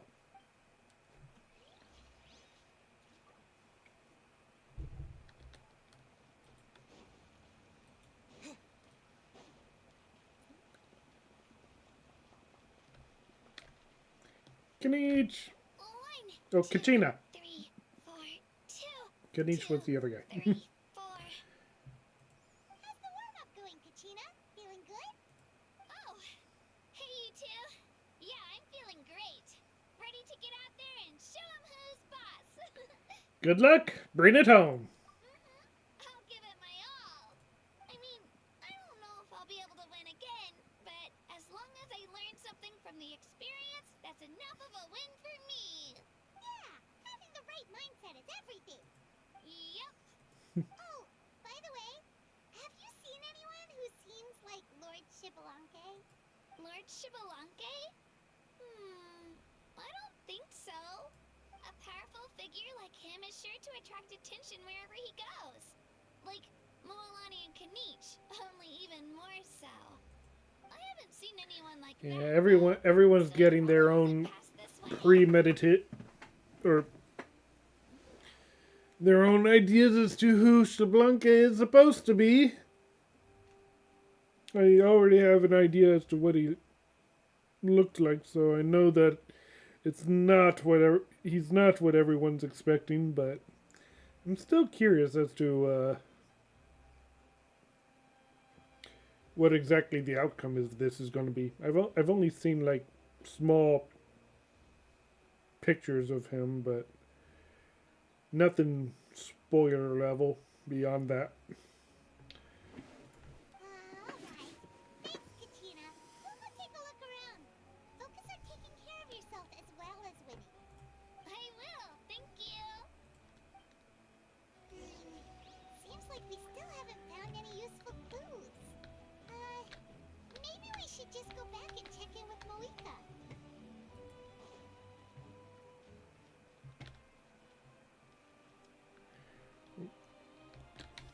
Where are we going? Right.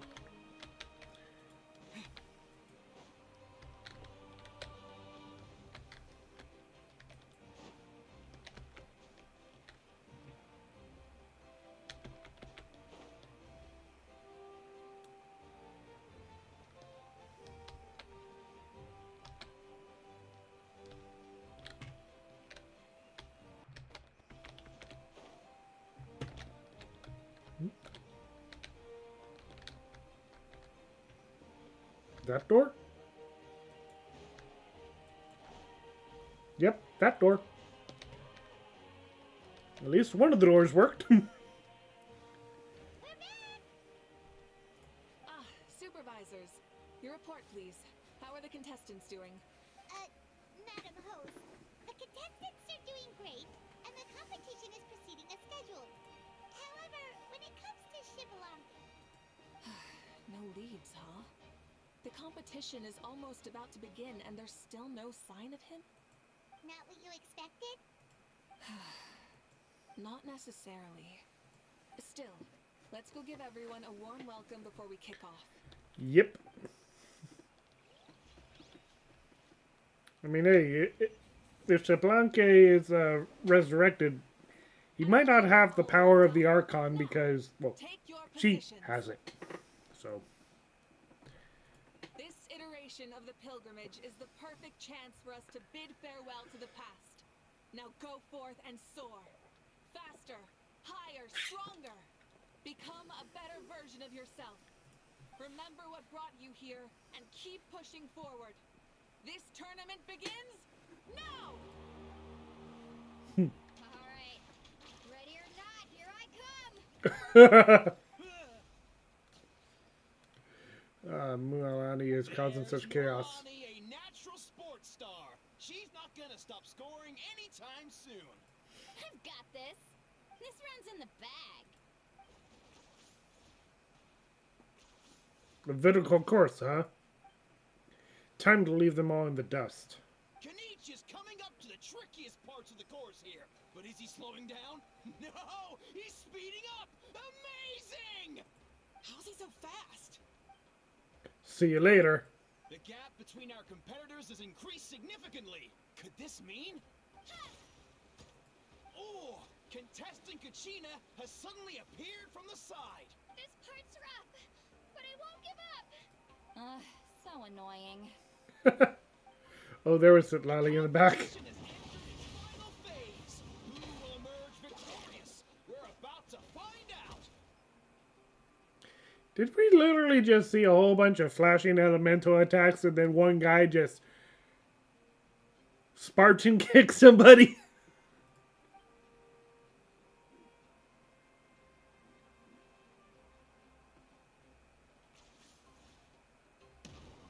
Ow. Got you. Well, do you yield?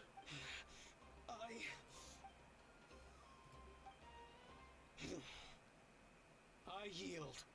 Our champion has emerged, and his name is Kanich! Kanich! Kanich! That's amazing! Woohoo! Yeah, that's our Kanich. I knew he'd win. What?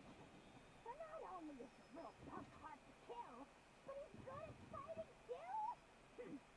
This is just how he's killed. You beat me fair and square, Kenichi.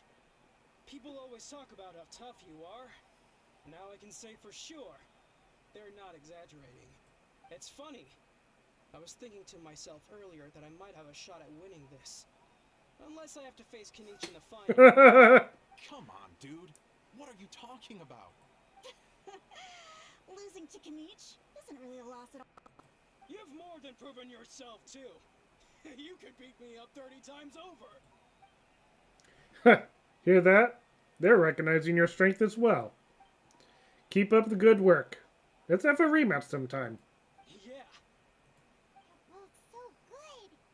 But wait, if that's the end, where's Shibalake? Wait, aren't we missing someone? Lord Shibalanke. Now that you mention it, where is he?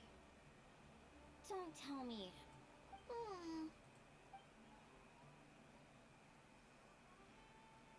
What's with the looks on your faces? I might have won, but I'm not Shibalanke. Huh? Are you saying that you beat Shibalake then? Just kill me now! Better. You might be onto something.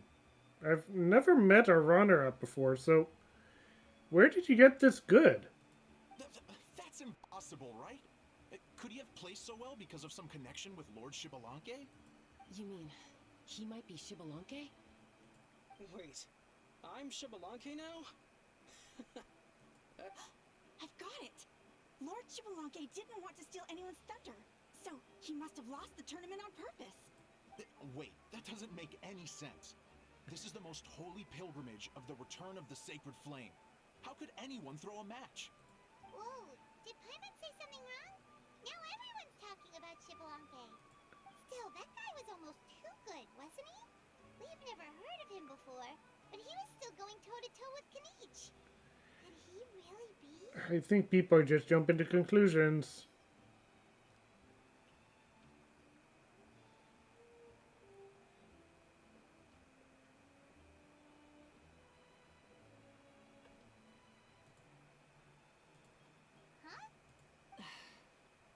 I felt that something was off since the tournament began.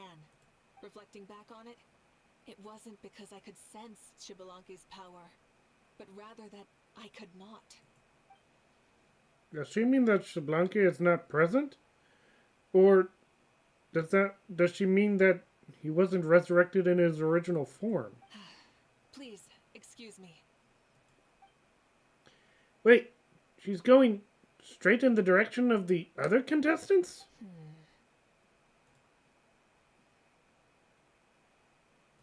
There you are.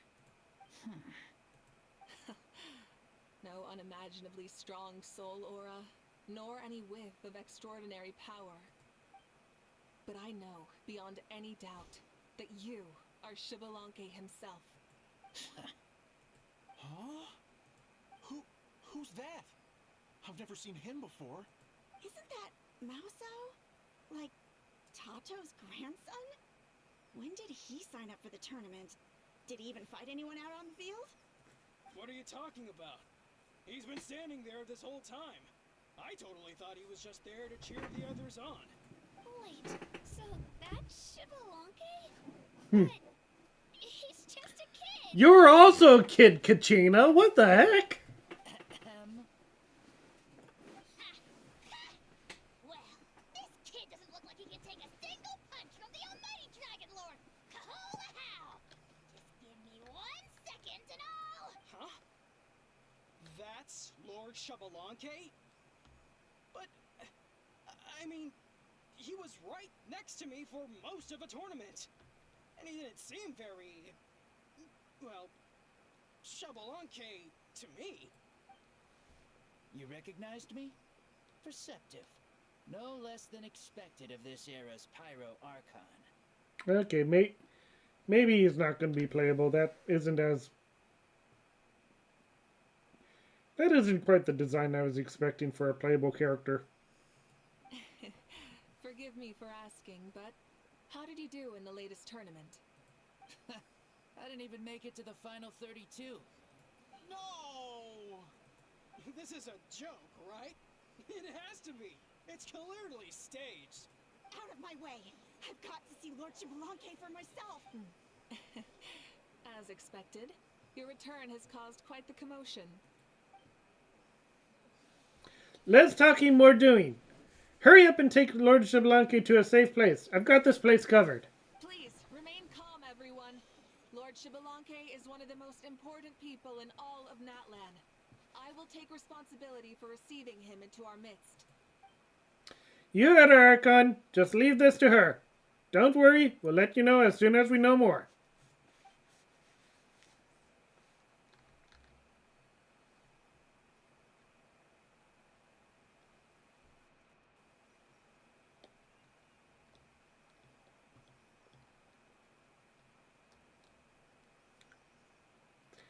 Mavuika seems to be signaling Paimon and I to follow her. She's calling us. Quick, let's go. Hey, wait up!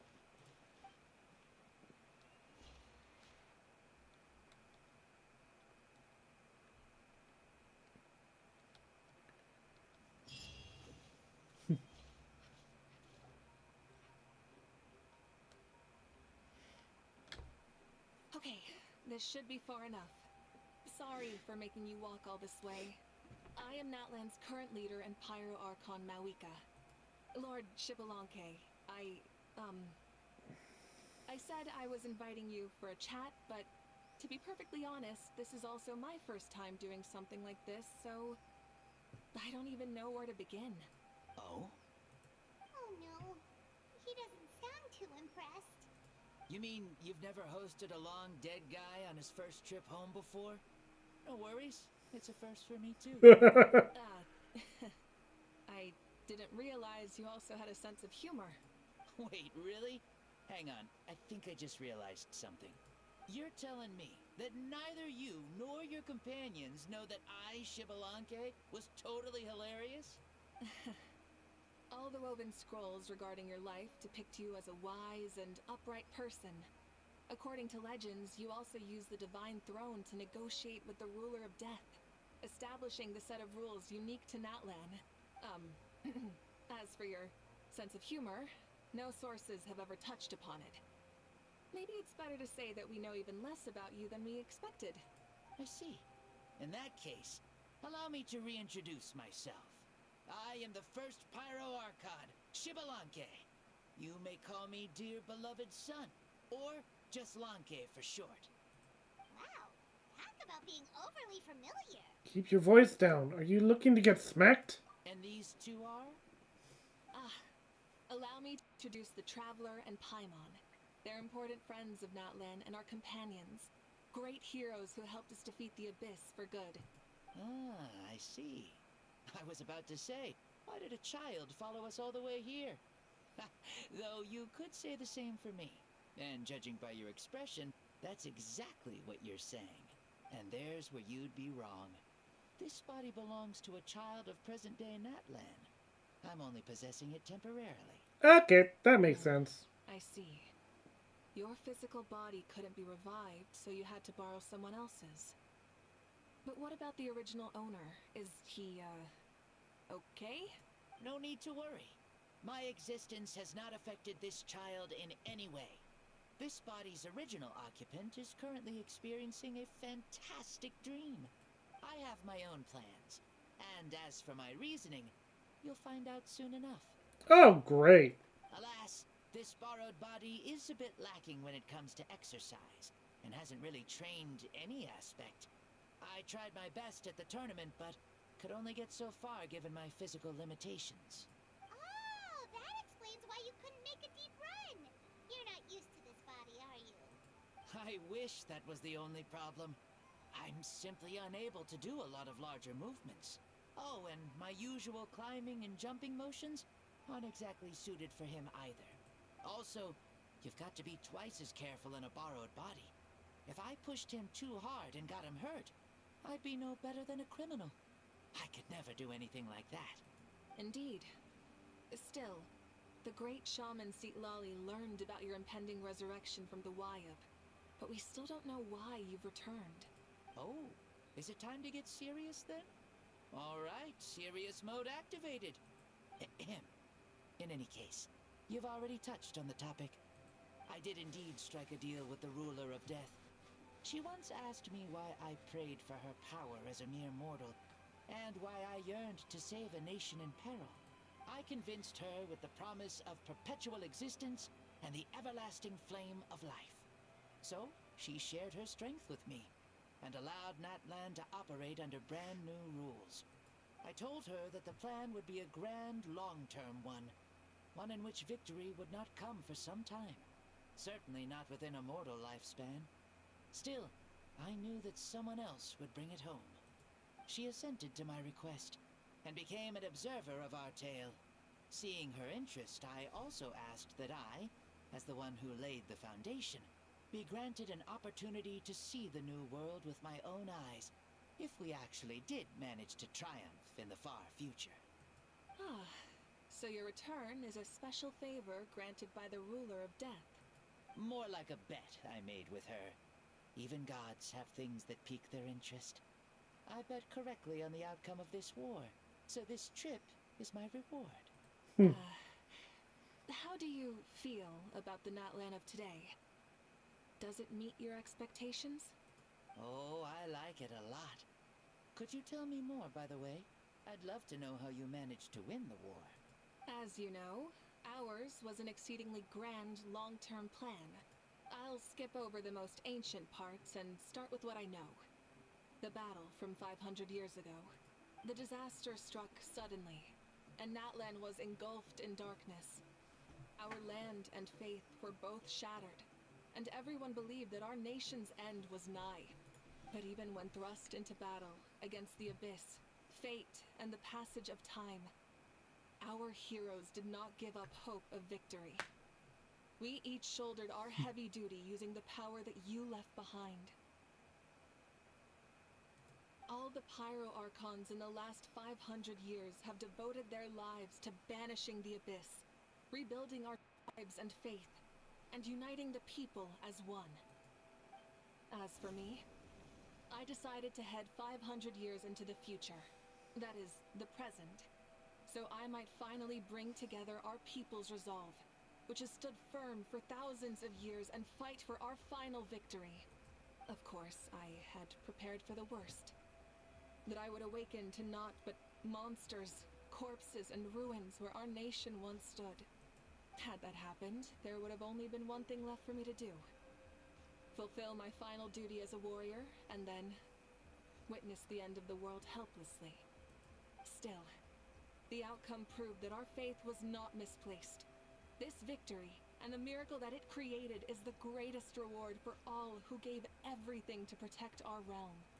Yeah, had anything gone wrong, whether in the past or in the now? I have always believed you to be shrewd.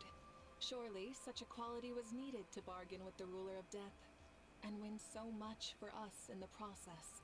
Natlan was only able to overcome this crisis with I'm your gonna have to help. get that chest after this.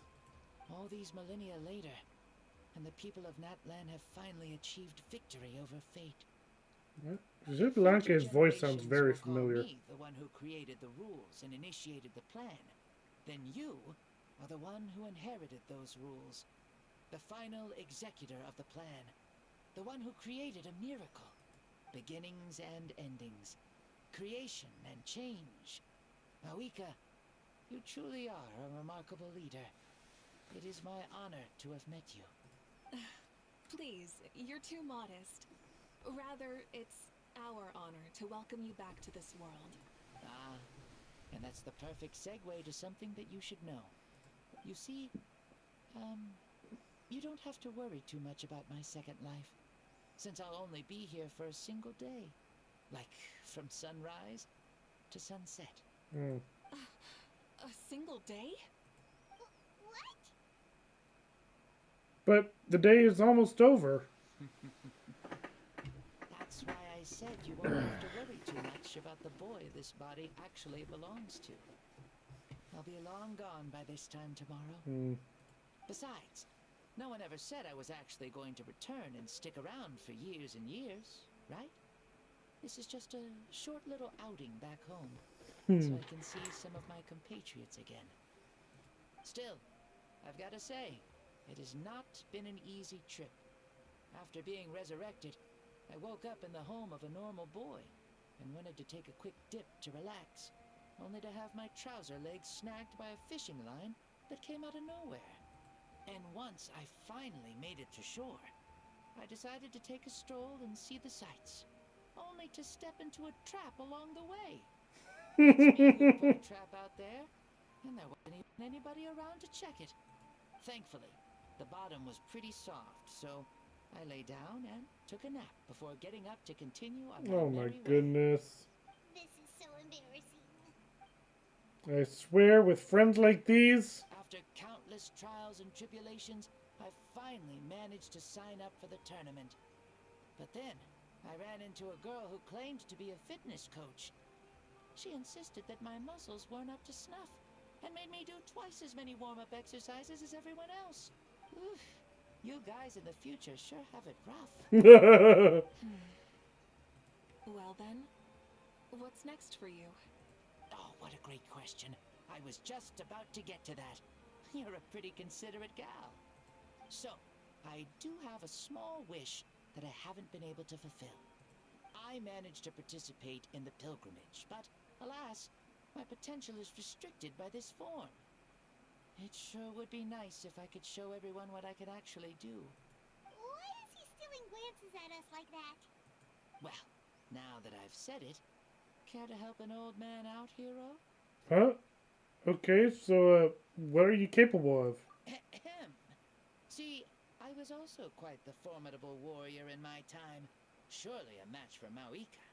I mean, I was the first Pyro Archon after all.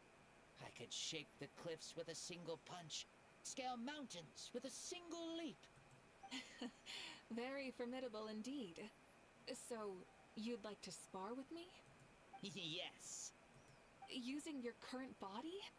Will he— Don't worry. I'll find a suitable location for our duel, and a way to keep this body safe. The first sun. The ardent sun. This star is a flame, burning with a passion that will consume all. From the moment I first saw you, I knew you to be a true warrior, just like me. Surely you shall not refuse me this battle. O inheritor of my ancient name, the burning sun, Kiongozi Mavuika. I accept. Brilliant. In that case, let us free ourselves from mortal shape. Let the ancient souls guide you to the true arena of duels. Oh. A fight in the Night Kingdom?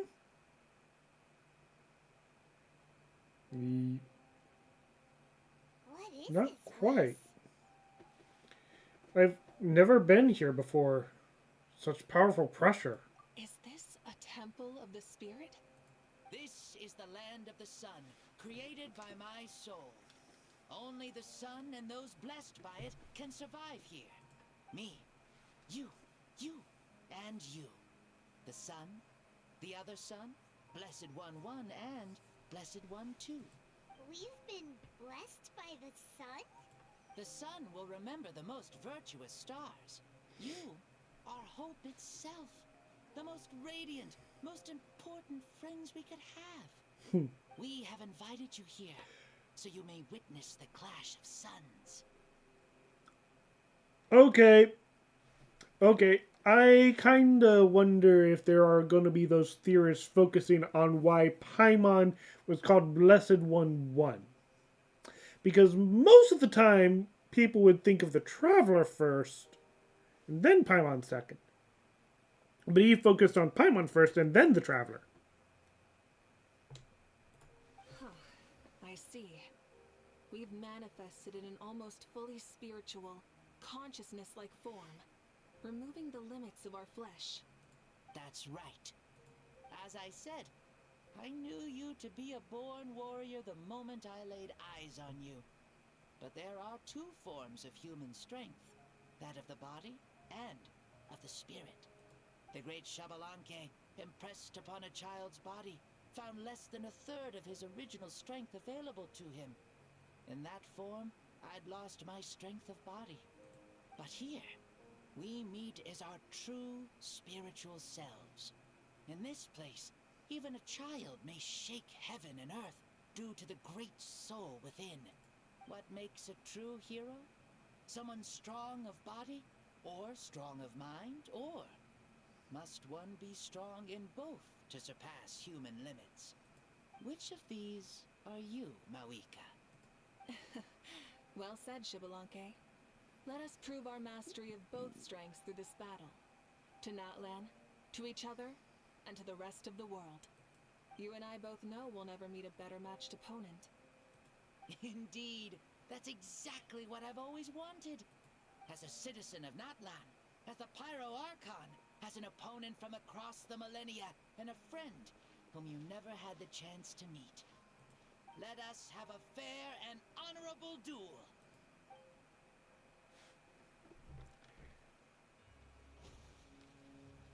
Our fight will end when the flame is extinguished. Fine. You ready?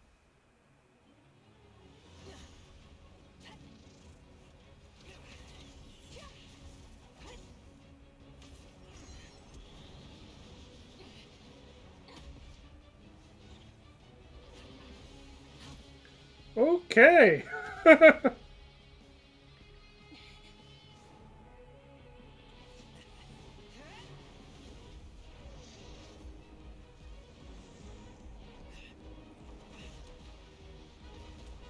You could have just dodged.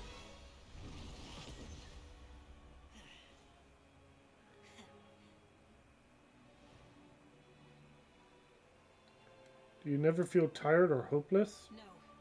In war, there's no time for that.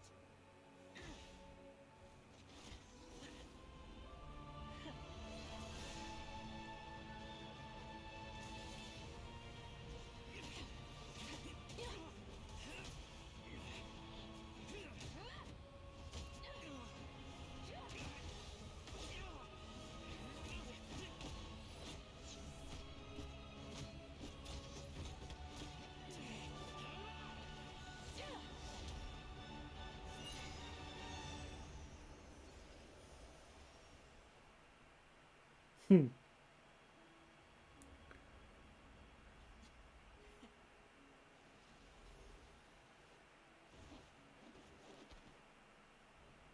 The fire's out. Let's stop here.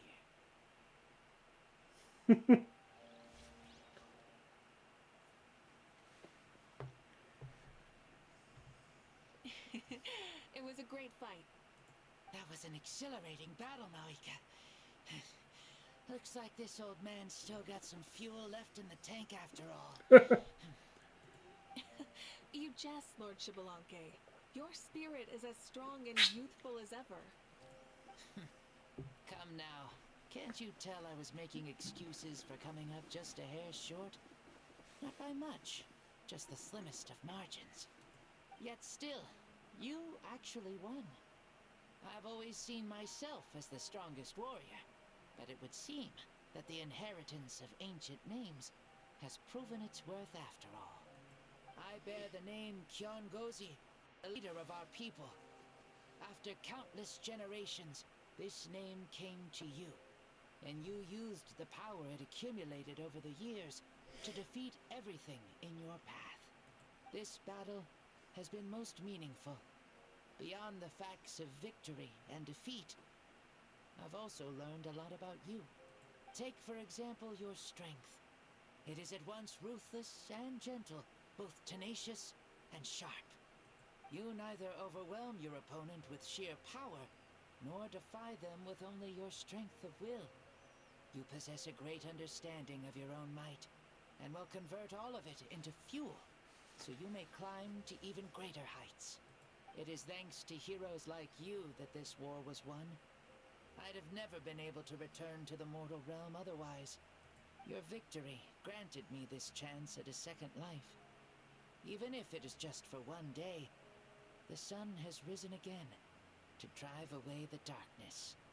Even the darkness of death that once enveloped me has been dispersed by your flames. Mavuika, you are the newborn sun, greater and more radiant. Allow me to give you a present to celebrate your victory. Ooh, there's a prize too? Paimon wants to know what it is. Coming from you, it must be super awesome. My journey is complete, and I have no more need for my remaining time. Mavuika, I would like to give you all my remaining life force, which I obtained from the ruler of death. Use it to awaken those you wish to see the most. Surely there must be at least one person that you'd like to meet. What? So it's a blank check to bring anyone back for a time? Though Natlan possesses incredibly unique ley lines, it is still extremely difficult to meet the dead outside of the Night Kingdom. Now, take it. Though we both became Pyro Archons in life, we were still born into this world as ordinary humans. There's no need to hesitate. Just do what you think is best. Thank you for the offer, but I don't think I'll be needing it. Huh? The past lives on in my memories, and will always remain my treasure. This could have been a perfect opportunity to bring her sister back. Meeting someone we can no longer see again will only lead to more longing. Rather than cling to the past, we should enshrine it in memory. Unless, man, no, Ever loved and his life force would only never be forgotten. until the end of the day, so. Mavuika? There's no hesitation in her gaze. She means what she just said. They were right. That's exactly the sort of person you are. They? Your parents, sister, comrades, and friends.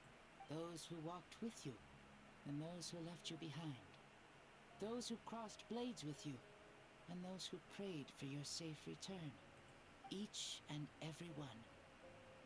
Mavuika, as one granted the special privilege to return, I can sense them calling for you, and watching over you from within the distant winds. Dear Mavuika, our esteemed Archon, leader of our people, how have you been doing? We all miss you so. There are so many things we want to say to you, but if we really were to say them, they'd just be those simple, heartfelt words. The war is over, Mavuika. All our efforts had meaning, and all our struggles bore fruit. This is the fairest and most precious thing in the entire world. May you be happy in this era of peace. May you eat well, sleep well, always be full of energy, and never forget that we will always love you. These are all words spoken by the people from the past. Their voices are echoing through this Temple of Souls. Xbalanque. He knew from the start that Mavuika wouldn't accept his gift, but he proposed it all the same. Was it so that he could pass on these words? He has long sensed the prayers from all these souls in the Night Kingdom. That must be why he created this special place, to bring their voices here. Thank you. Those who have gone before will never forget you, even as you keep all their names deep within your heart. Mavuika, my dear child, though we have ascended to Archonhood, never forget that we are still human. Live as you please. In this age of peace you forged with your own two hands. So this is Xbalanque's true voice. That other voice is the kid. Why so formal all of a sudden? Seriously. Huh? Mavuika, where are you going? Ho-ho! Leaving already? Now you're the one acting all impatient. Since we're done with all the serious stuff, it's time to follow me. Xbalanque, doubt you've ever ridden a flame strider in your current body, right? Never even heard of such a thing, to be honest. Ooh, are you gonna take him out for a ride? You're coming too. Come on, it's time for us to live as we please.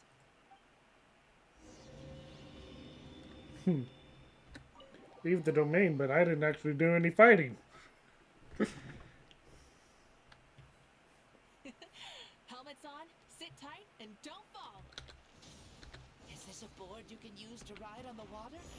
And you can stick it to the back of vehicles? Playing with this stuff is part of everyday life then? Yeah, we're living good. Ah, I wonder if I would have ever become Pyro Archon if we had had these gadgets around back then. I might have had a bit too much fun with them.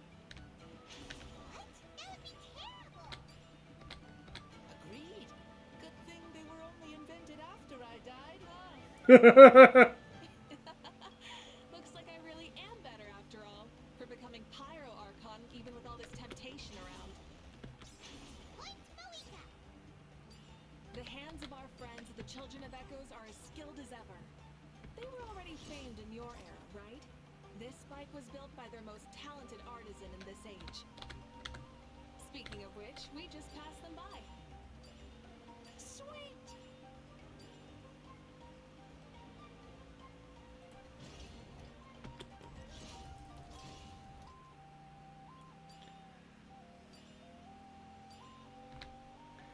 What's with this? Ah, I see.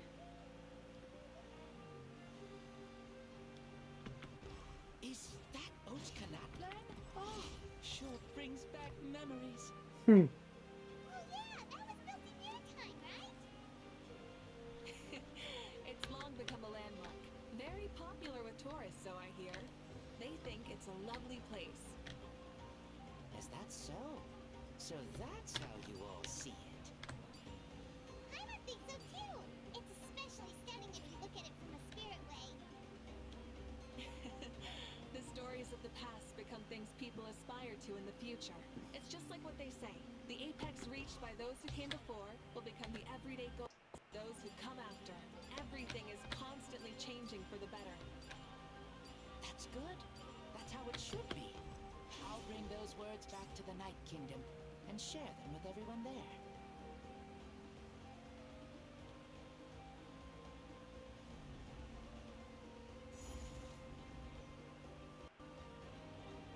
Hey, people of the Springs! I love that the bike has a dragon You can see face the on it. people of the springs from here.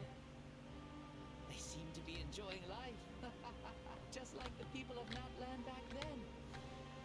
All kinds of things might happen during the day, but as the sun sets, you can always count on the people of the springs to relax by the water, playing their instruments and dancing their worries away. Because that's their way of life. Precisely. And so it is for every tribe. No matter how many years have passed, for the people who live here, some things will never change. Well, you're the one most qualified to say something like that. So, what do you think? Satisfied with what you saw? Very much so. Speeding across the water, the warm breeze against my face, it makes me very happy. I really do adore this world, just like a plant adores the sun.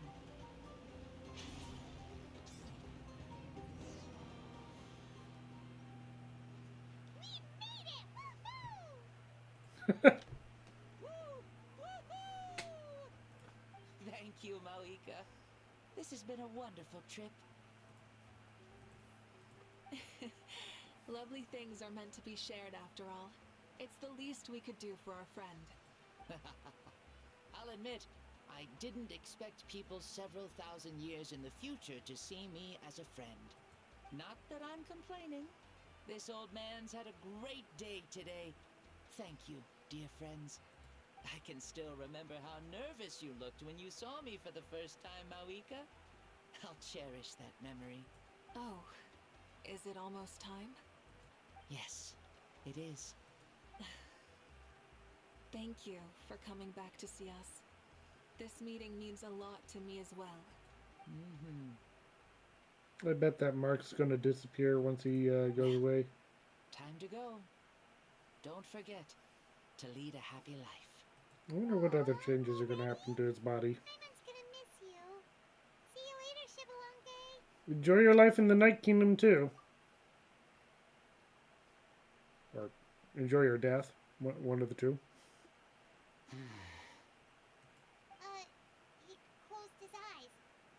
fall asleep? Mm-hmm. I can no longer sense Shibalanke's soul. Well, it's gotten quite late, hasn't it? Thank you for accompanying me this whole time. Let's hurry back. You must be starving. There will be a victory feast tonight, right? Yes. After the end of the pilgrimage, we hold a banquet to congratulate the champion of the tournament. There will be good food and plenty of it. You guys are gonna love it. Mausau should be there too. I'll bring him over. A lot of people are going to be asking him about Xbalanque. Maybe even thinking he is Xbalanque. Oh dear. That kid's life is about to get hectic. Do you think there'll still be any food left over for us? It's kinda late and all. I'm sure the feast has already started, but don't worry. I'm sure Yansan will save some for us. She's very reliable. Leaving the tournament planning to her was a smart move. So she probably figured that we'd be gone a long time. Yeah, I told her as much too. Seems like they've prepared the thing. What thing? See that row of braziers over there? Oh, so that's what they are. They haven't been lit, so Paimon totally thought they were something else. Here, watch this.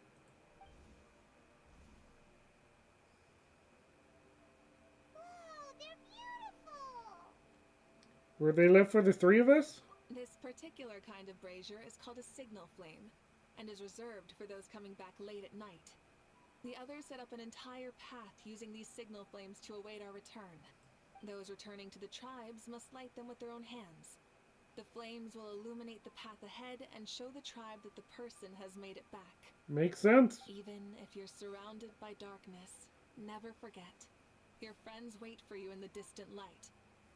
Remember that feeling when the exhaustion of your journey creeps up on you.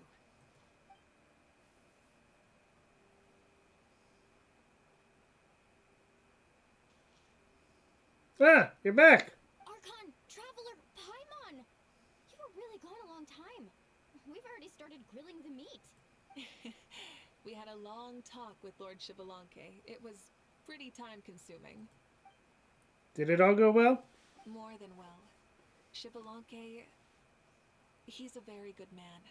He far surpassed even my expectations.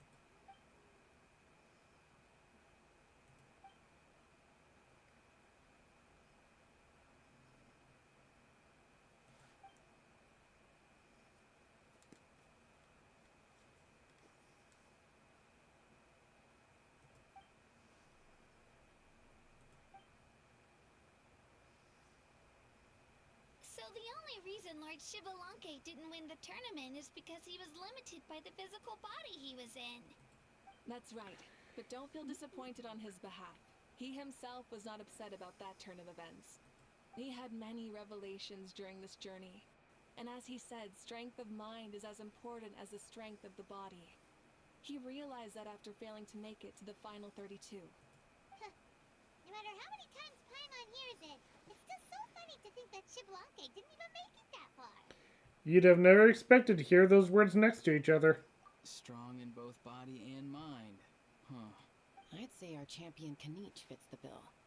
Don't you think? Indeed. Everyone, let's raise our cups. Let's celebrate our champion! Kanich, you've proven yourself a true warrior and athlete. Congratulations on your triumph in the pilgrimage. A toast to our champion! Cheers!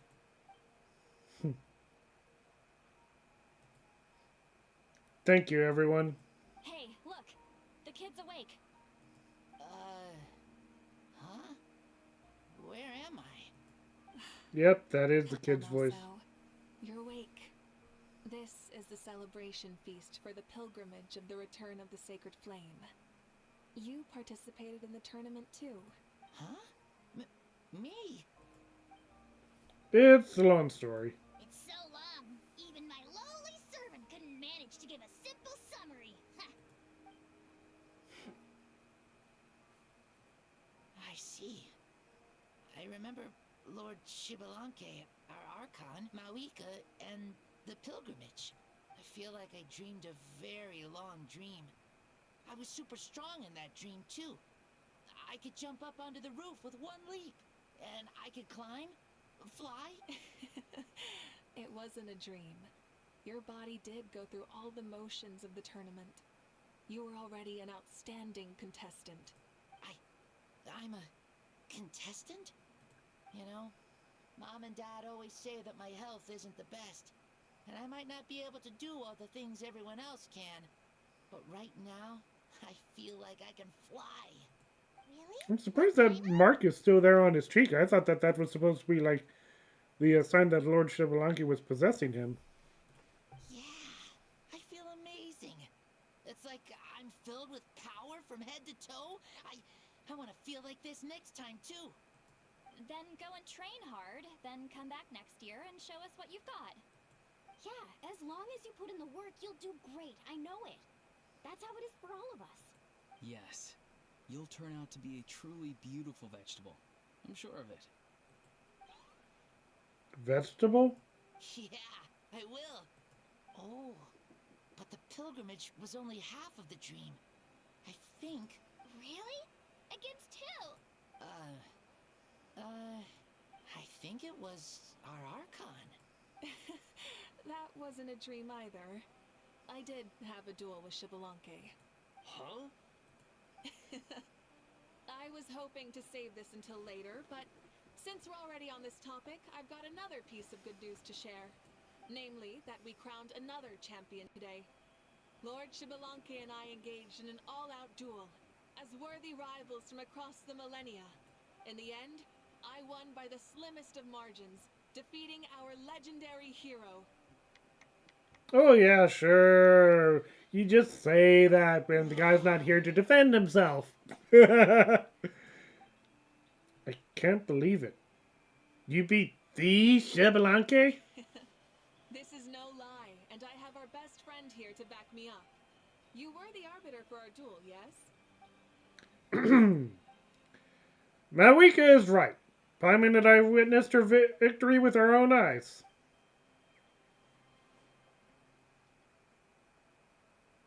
Yeah! Amazing! What an achievement! Come on, everyone, let's have another toast. For our Archon this time. Very well. Acknowledge my victory, recognize my valor, and drink this wine of victory for me. Oh, getting so full of yourself. It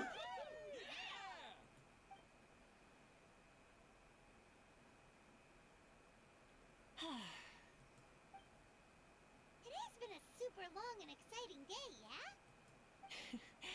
Yeah, it's been quite some time since I've done so much in a day. Or felt that it's gone on for so long.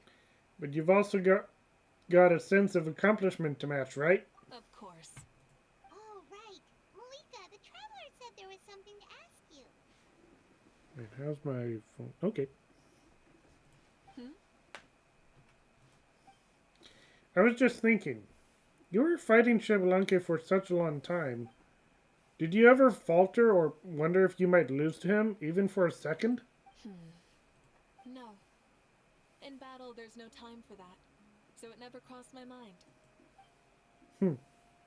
That's the same answer as last time. How come she knew what I was thinking? The night is still young. Cheers.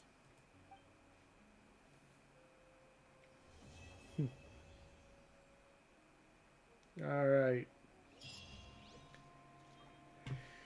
I'm gonna get something to put on with a little more warmth. I'll be right back. No, I think there's no one watching right now, but still. One moment.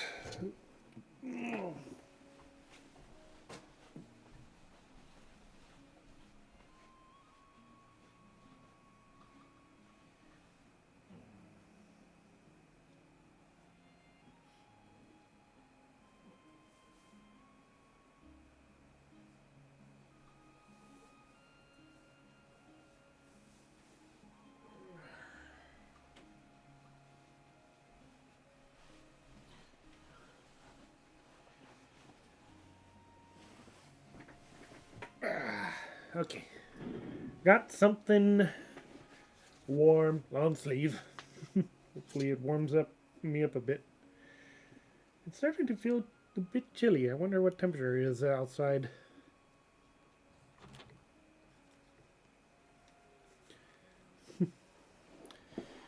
Okay. The Well, criteria for certificate exams are straightforward enough. What it really comes down to is whether you are willing to put in the time. If you study and practice, then it's really not all that difficult. all right.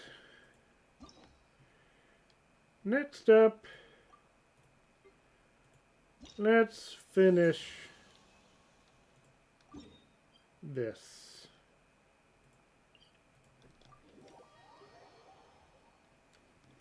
And then after we finish this quest, we'll pull for Citlali.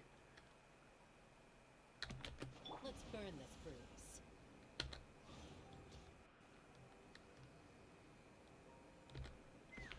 Oh, Fatui. Huh? What are the Fatui doing here? That's a little concerning. Let's go over there and see what they're up to. Also, how did they get this close to a tribal settlement? Well, considering what the captain did for Natlan, maybe they've been given a little more leeway. Huh. All the Fatui left in Natlan are probably the captain's subordinates. That basically makes them followers of one of Natlan's heroes. Still, once a Fatus, always a Fatus. Something seems off seeing them here. Let's go check it out.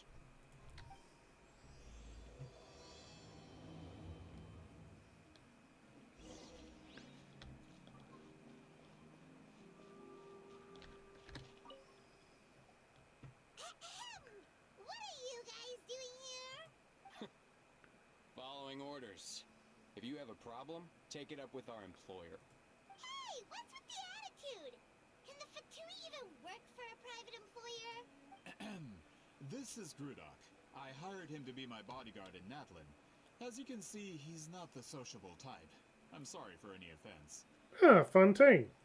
My original plan was to hire someone from the local tribes, but a priest recommended Grudok and his squad. I was told they were capable fighters and had the time to spare, so they fit the bill. It seems like the Fatui's reputation in Natlan is quite positive. So that's what happened. Then you must be from Fontaine? Precisely! Montluçon, at your service. I work in the publication business.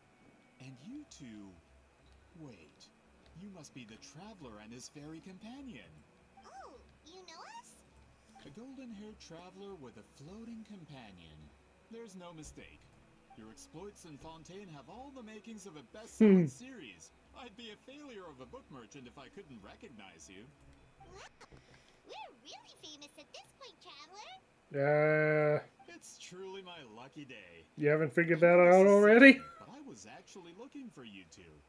You see, I have a favor to ask. So, you chased us all the way to Natlan? That's a little creepy. You'll be generously rewarded, I promise you. Well, at least he got straight to the point. Should we hear what he has to say? Something tells me we can't escape this one. Alright, we'll hear your request. You know the great shaman Citlali, right? I need her help with something. Yeah, the chances of her helping a random stranger just because we asked? With her personality, pretty slim.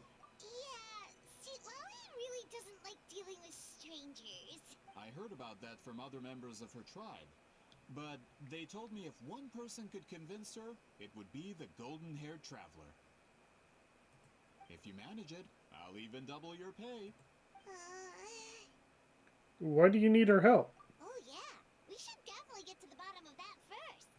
It's kind of a long story, and there's tribal history involved, so you should hear it from an expert. Alia, if you could. Of course. I don't often have an eager audience for this kind of thing. Nice to meet you. The name's Alie. I'm a researcher from the Fontaine Research Institute. Unlike most researchers, I have a keen interest in ancient ruins. That's why I was invited to join Monsieur Montluçon's team. Have you heard of the legend of the great shaman Citlali? It sounds familiar. She's the one that worked with colors, right? Yes. According to local records, she was a color mystic who lived over 200 years ago. and the most adept in her tribe at using that particular technique. Out of all of her exploits, her most celebrated is the Battle of Seven Colors. According to legend, the battle was triggered by an abyss invasion, one of the most brutal in Natlan's history, even from a greater historical perspective. Amazingly, Natlan was able to turn the tide despite being at an extreme disadvantage.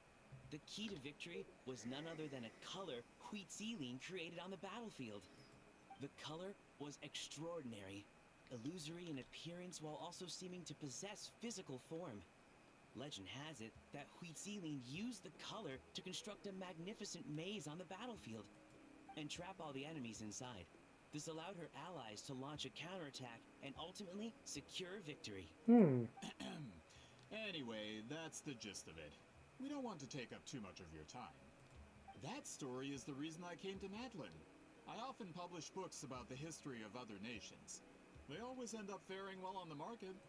When I heard this story for the first time, I wanted to include it in my next collection, but historical records about Natlan aren't very detailed.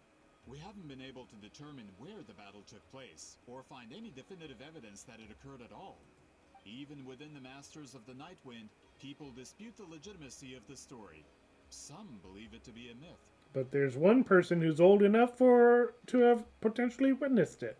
If that were the case, the story would not be fit for publication. But if you're just including it in a story collection, why does it matter if it never happened? Well, you see, the slogan for the collection is Restoring the Truth of History. Naturally, I need it to be factual. Yeah. That's why I'm here. The Masters of the Nightwind are said to have a tradition of recording past events, so I wanted to consult their records. But I was refused access to the Obsidian Altar. Application after application, and all I received were a few ordinary woven scrolls with nothing to offer. Honestly, I'm just trying to promote their history, and they make such a fuss. According to my research, their scrolls are considered sacred relics in addition to historical records. Naturally, outsiders are rarely granted access. Not to mention, the scrolls we did get to review actually contain a huge amount of information. I just need more time, and I could... We've been over this, Alier. There's no need to waste time on those scrolls when we have a better way. Citlali, you mean? Exactly. You're well aware, I'm sure, that Citlali has been alive for more than 200 years. That means she lived during the era of the Battle of Seven Colors. If she agrees to be my consultant, then no other historical records are necessary. Oh, that's what you want. So, what do you say? I'll quadruple the pay if it helps sweeten the deal. Well, it's not that we don't want to help you. We actually should go ask her, Paimon. Oh, right. The duty the chief gave Oh. us has a lot to do with Huitziline. Who knows? The Battle of Seven Colors might lead us in the right direction. All right, we'll help you convince Citlali. Just let us do the talking, okay? Of course.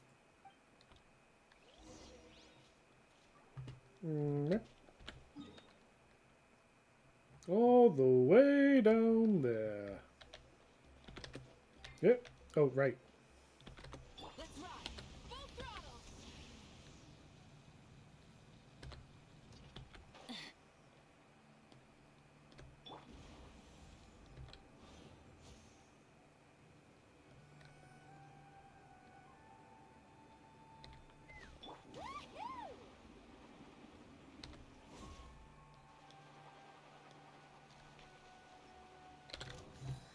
Wait. Oh, shoot. Rise with the sun!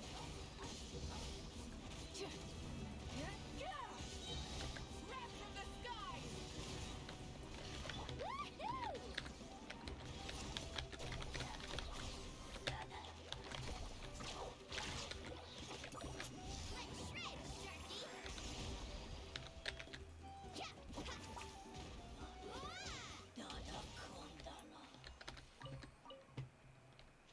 Where'd the dog go? Doggy! Oh, well. Oh, shoot. Let's ride! What the... Alright, you know what? Teleport here.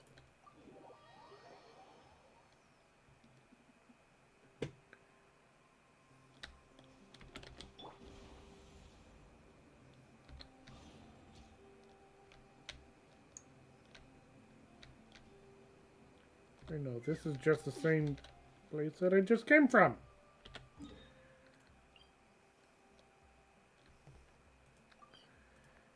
Alright, so that didn't work out.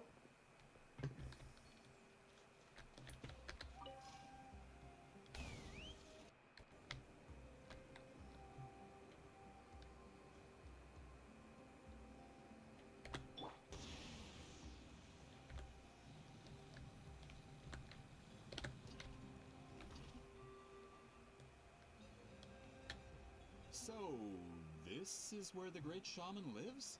A bit far from civilization, isn't it? I hope the person who pointed us in this direction wasn't mistaken. For someone like Citlali, it actually makes a lot of sense.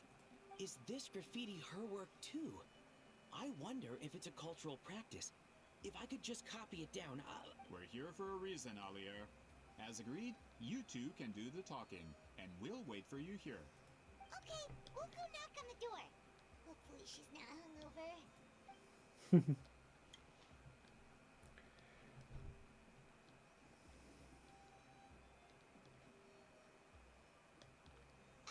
Citlali? Are you there? We need your help with something.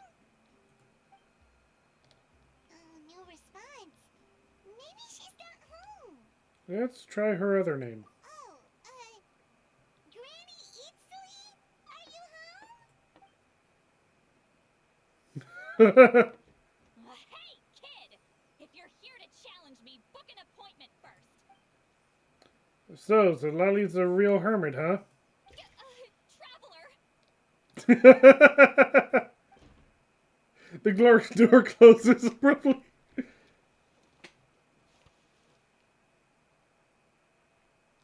Looks like we came at a bad time. Are you still there? Just come in. We can talk inside. Well, at least we didn't get turned away.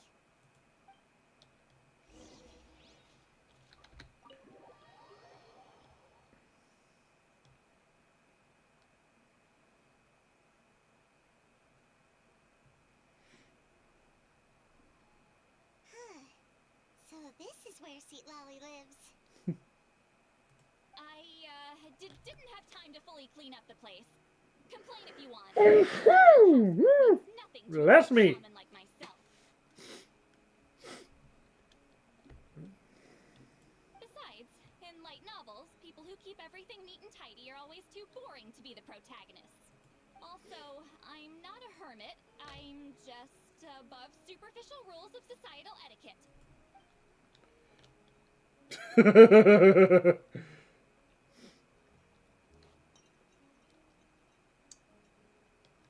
Yeah, sure. She sure does care a lot about what we think of her. I mean, she's trying to make an impression. That spell I used to transfer my senses to you, you're not still, experiencing the side effects, are you? It's my duty as a great shaman to check that kind of thing.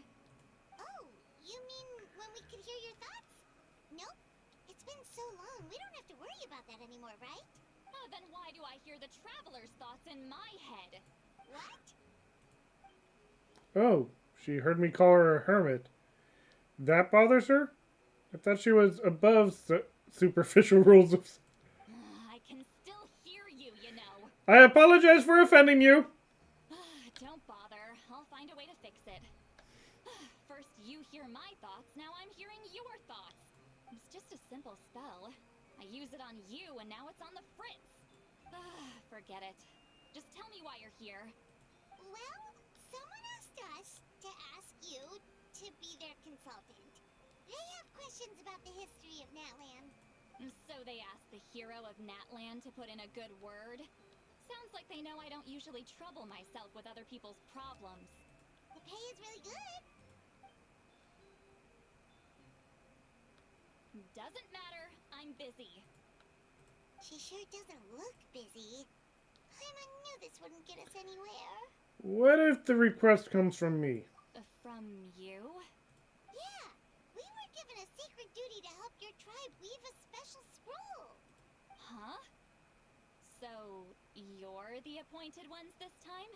We were surprised too. After all, we have no idea how to weave a scroll like that. But with Chef Biram's help, we were able to make some progress. We still haven't succeeded, but we learned that the key to weaving the scroll is a special kind of color. The historical event those men want to ask about also involves color. If you help them, you might end up helping us too.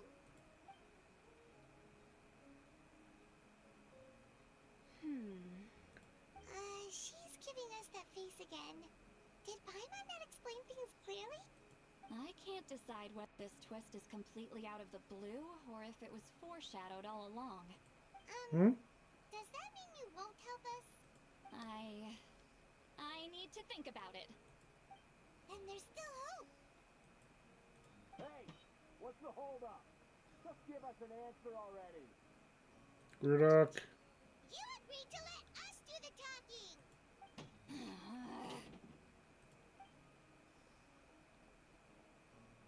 Citlali.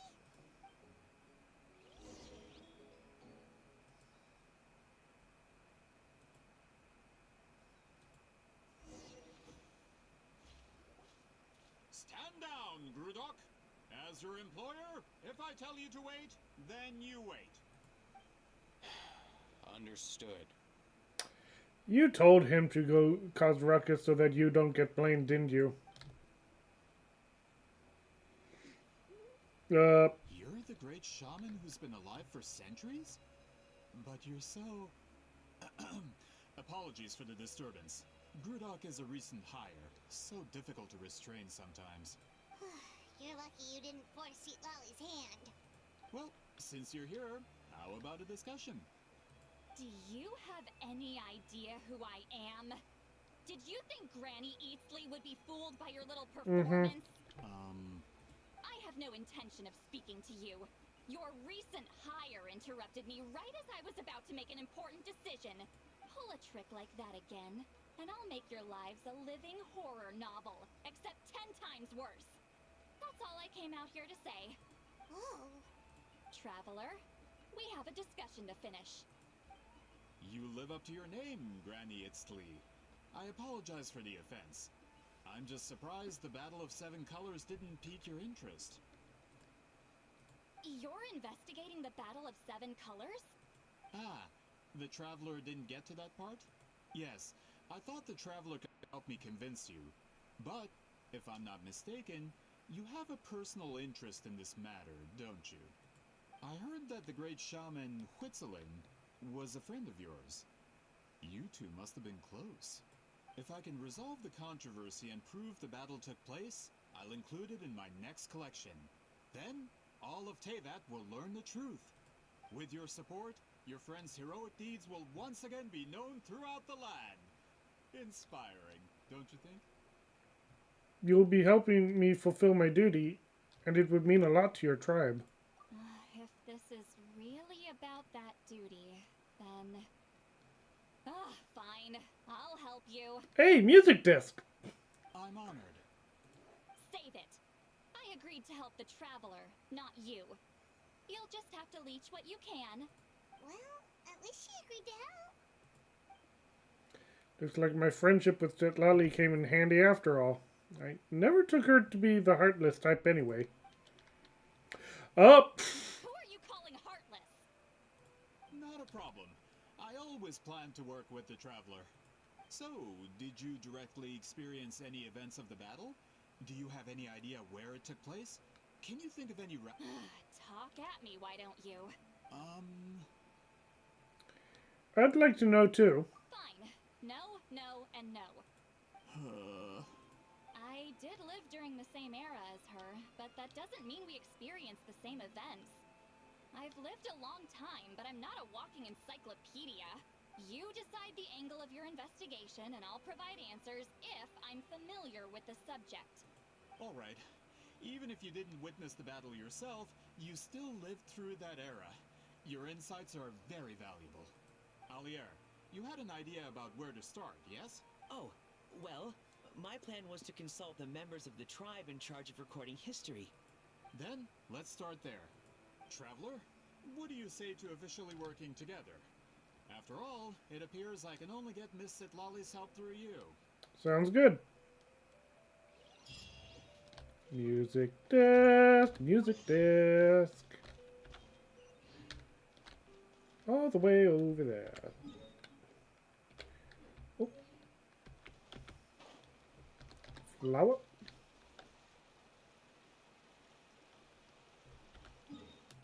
I'm gonna have to make sure to come by here again.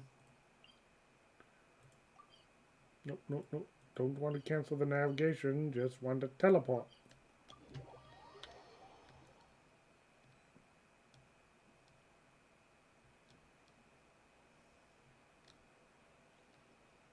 You don't seem super invested in this whole thing, Citlali. The Battle of Seven Colors is something I've only ever heard about. I know as much as anyone else in my tribe. But how? Weren't you alive when it happened? I wasn't there when it took place, and she never told me about it. That's how. But Molo said the two of you were close friends. The battle was legendary. Why wouldn't Citlali tell you about it? Close friends? More like arch rivals. Something Montluçon would know if he actually did his research. Did you see the graffiti outside my house? That's not my doing. All students from Citlali's School of Shamanism must pass an extremely difficult trial before graduation, defeating me in battle. Those graffiti drawings are how they challenge me. Wait, what? Of course, none of them ever succeeded. So, after Citlali's death, her students had no choice but to modify the requirement. Instead of defeating me, all they have to do now is last long enough. Yeah, that sounds like a necessary change. As my rival, Citlali only had one achievement that surpassed my own, and that was the Battle of Seven Colors. I can only assume she had some kind of secret technique at her disposal. It makes perfect sense that she kept it from me. I'm a fast learner. Telling me about the technique is no different than handing it to me on a silver platter. As if she would give away her one advantage. Oh, that makes sense. Anyway, all of that is secondary. Like I said, I'm only here to help you fulfill your duty. So, Citlali is doing all this for me? Don't misunderstand. This duty is important for my tribe, too. The great shaman should do her part to see it done. Auroron's gonna have a grandfather. Oh boy. Excuse you? Nope, I did not read that. The great shaman should also be a bit more organized.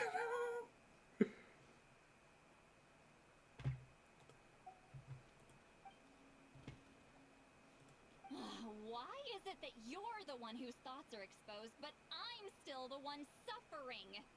I need to get to the bottom of this. Excuse me, Great Shaman, but we have a situation over here. We could really use your help. Please, great shaman? Okay, okay.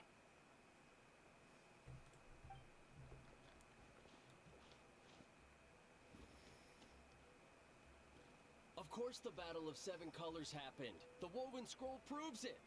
Citlali used a mysterious color to construct a maze and trap the enemies inside. That's just your interpretation. There's more than one way to understand that scroll. Besides, constructing a maze out of color is ridiculous. Citlali was one of the most powerful shamans of her time. She definitely could have pulled it off. That's the biggest problem. She had students. Why not pass it down? A technique that powerful? And no shaman since has ever used it? Her students are keeping it a secret, of course. If you knew a technique like that, you'd be a fool to show it to just anyone. Oh, I didn't mean to cause an argument. I just wanted to ask, is there anything we can use? Of course it took place. Why would you need to prove it? You'll have to excuse him. Some people in our tribe insist on clinging to outdated views of history. I give up now if I were you. It only gets more ridiculous from here. Please don't fight. Wow, so the battle really is controversial. Am I the outdated one? Kids these days can't find anything better to argue about? These arguments are precisely why I hesitate to include this story in my collection. Neither side was able to offer anything useful. What should we do? Citlali was a passionate teacher. We were opposites in that sense. The technique she used in the battle must have been her masterpiece. There's every reason to pass it on. Still, if the technique is powerful enough to single-handedly stop an invasion, it also makes sense that her disciples would keep it a secret. We should check with the students from her school. If we can confirm the technique exists, we can deduce certain things about the battle. But as far as I know, most of the shamans from her school occupy high positions in the tribe. Not the type of people outsiders like us can speak to on a whim. Right. The obsidian altar is off limits to you. But, if I go... Is there a problem? Most of Citlali's students are respected priests in the tribe. But that means they had to go through me. Or try, at least. I, of course, humiliated them from a young age. Those who hold the position now are the ones who lasted long enough before I wiped the floor with them. If I show up without warning, they'll run for dear life. That's not gonna get us any answers. Yeah, Paimon can see it now. Run for dear life? It's like Citlali some kind of tyrant. Hey, don't jump to conclusions. That was just a metaphor. I'll make sure they don't run away. Only you have the guts to joke like that with me, traveler. Fine, I said I'd help, so I'll help. But don't blame me if it goes wrong. Alright, the rest of you can wait for us here. We appreciate the help.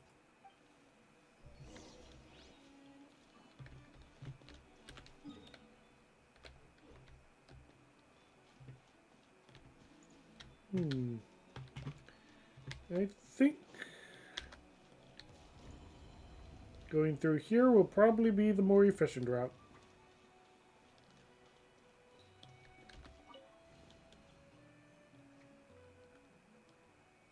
I was correct.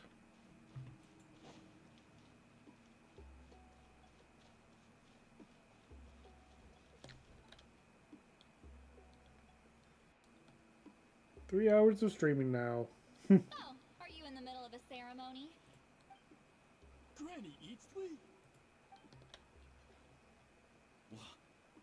What is she doing here? Did some coward not show up after challenging her to a fight? Or is she here to officially take over the tribe? Whoa. It's like they really do see her as some kind of tyrant. No matter what, we'll defend our dignity as priests to the end. You talk a big game for someone who lost to me the most out of the entire priesthood. What? All I want is to ask some questions. So, you're here to interrogate us? Someone didn't sit pretty for their beating? Is that it? You want their name, don't you? We should just run! Don't be afraid. Yeah, with the hero of Natlan here, Granny Eatsley will be on her best behavior. Sure, whatever you say. Oh, a traveler and his companion. That does make me feel better. How can we help you? We wanted to ask about the technique you inherited from Citlali. Huh. So you can eradicate our school once and for all? Disciples of our school have challenged her year after year, just as our master instructed. Sounds like she's finally had enough. Well, you're not wrong. If we want to protect our legacy, one of us needs to run. Not this again. Just how much did you traumatize them, Citlali? She beat them in a duel, so what? There's no reason to be this terrified. Citlali is someone worthy of love and respect. Hey! You can't just say whatever you want just because it's in your head. I'm Granny Eatsley. A mere mention of my name and kids burst into tears. Love and respect? No one has the guts for that. Well, I do. Oh, My goodness. Are they really setting up the... I know that Aether is considered the official canon Traveler, but even if it's Lumine, they're really setting up this whole relationship. Oh my goodness. You know what? Forget about your duty. We really need to fix this mind-reading situation. Sorry to disappoint, but if you're here to question whether we're qualified to inherit our master's legacy, we're not going down without a fight. We're not getting anywhere. What should we do, Traveler? Let me think. Oh. Klappo. Huh? Oh, it's you. Elder Tlappo! Oh, we must have disturbed your meditation. Our deepest... Did Elder Tlappo just issue a declaration? From what I can tell, in a single word, the message was... friend? Is Elder Tlappo telling us to...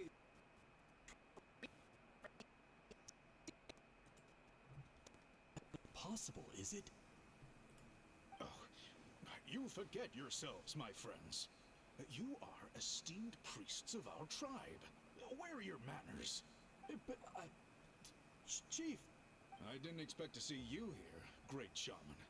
My sincere apologies for the lack of hospitality. No kidding.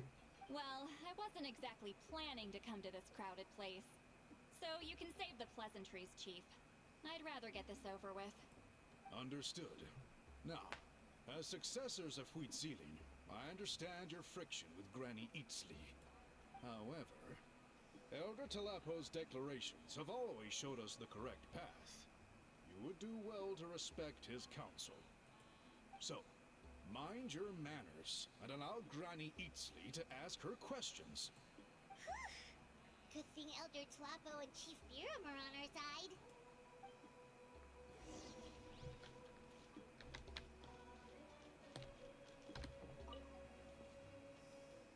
Hi there, Elder Tlappo! It's been a while. Hey, he seems pretty happy to see us. He's the one who put you in charge of the scroll, right? Yeah, Elder Tlappo appointed us to the task. Elder Tlappo, huh? He's still Claw to me. Aww.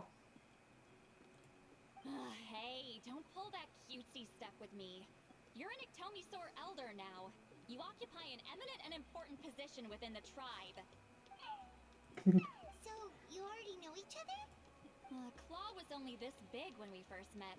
He was Huitzilin's Saurian companion back then. Oh! She kept dragging him to my place, so over time we got to know each other. Sounds like you and Huitzilin were close. She only came to my place to fight me. But at the same time, she always claimed to be my friend. She was the only one who dared to try, at least. Well, you've lived a long time. You've probably made a bunch of friends over the years, right? The more time you have, the more friends you lose. Oh, Anyway, let's get back to business. I hate talking about the past.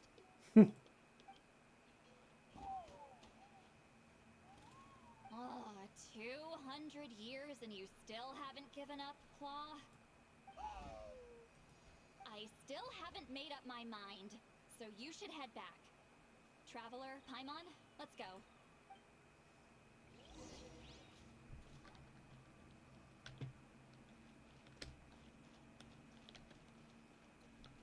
Pick a flower.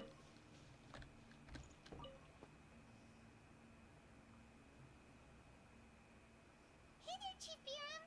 Hello, Biram. Oh, wait. We haven't reached out since the last time we failed the task, huh? I'm just grateful you haven't forgotten that duty.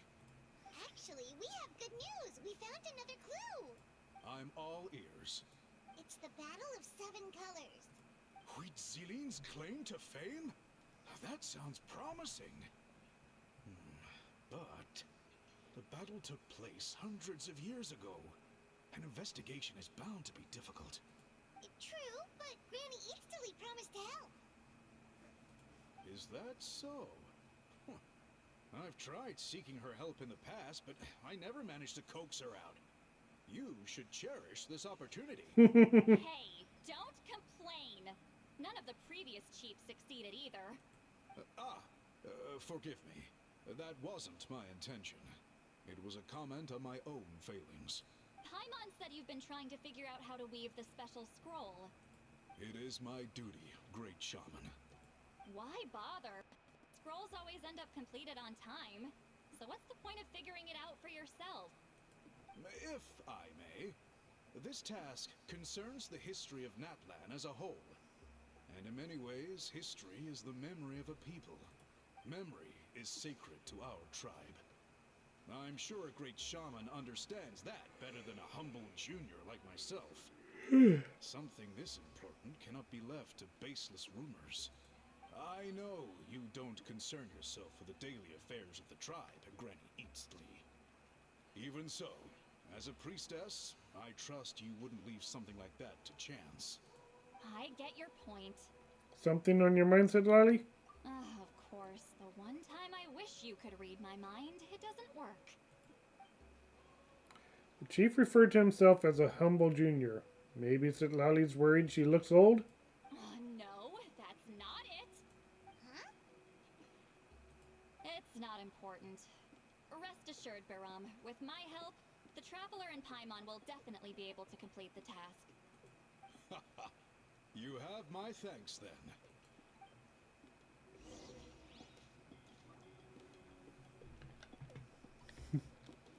Lumin definitely has to get some love, like some character for her to. I don't know.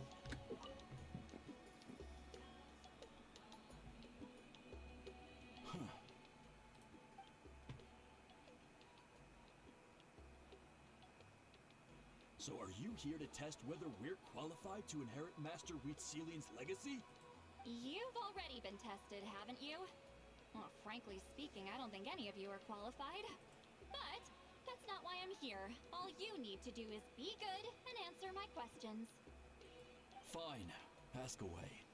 You've heard of the Battle of Seven Colors, right? Of course. It's our master's claim to fame. An immortal legend inscribed in the very history of our tribe. Then I'm sure you know there are those who question whether it actually occurred. I did hear people arguing about that the other day. It's disgraceful. How can they question something like that? It doesn't surprise me. Natlan has had more tourism lately. A lot of people have started getting strange ideas after interacting with Outlanders. After all, everyone who took part in the battle has returned to the ley lines. Without witnesses, it's hard to refute detractors. Well, it just so happens the questions I want to ask are directly related to the legitimacy of this battle. Listen, we know you are rivals. Do you really have to question her legacy? You think she's like you? Someone who can't survive a little scrutiny? No, of course not. Then let me finish. During the battle, Wheatselian most likely used a technique powerful enough to turn the tides of war. I'm sure she was very proud of it. Proud enough to pass it on to her disciples. So, which one of you inherited that technique?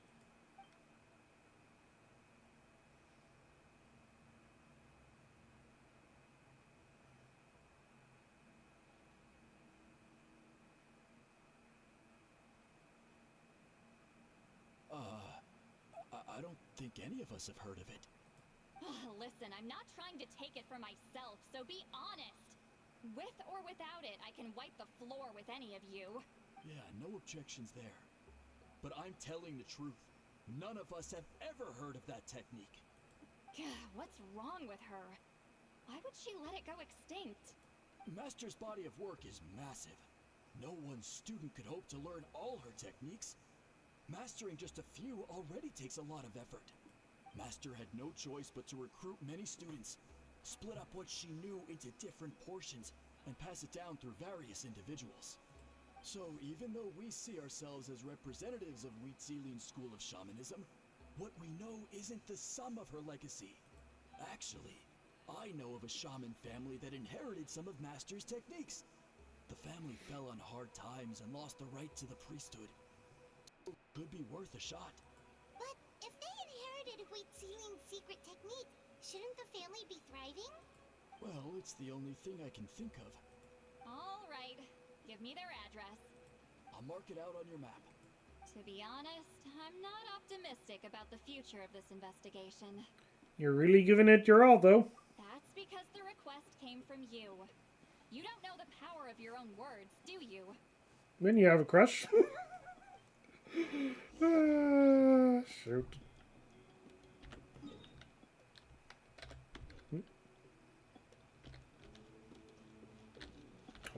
I think I better teleport up then.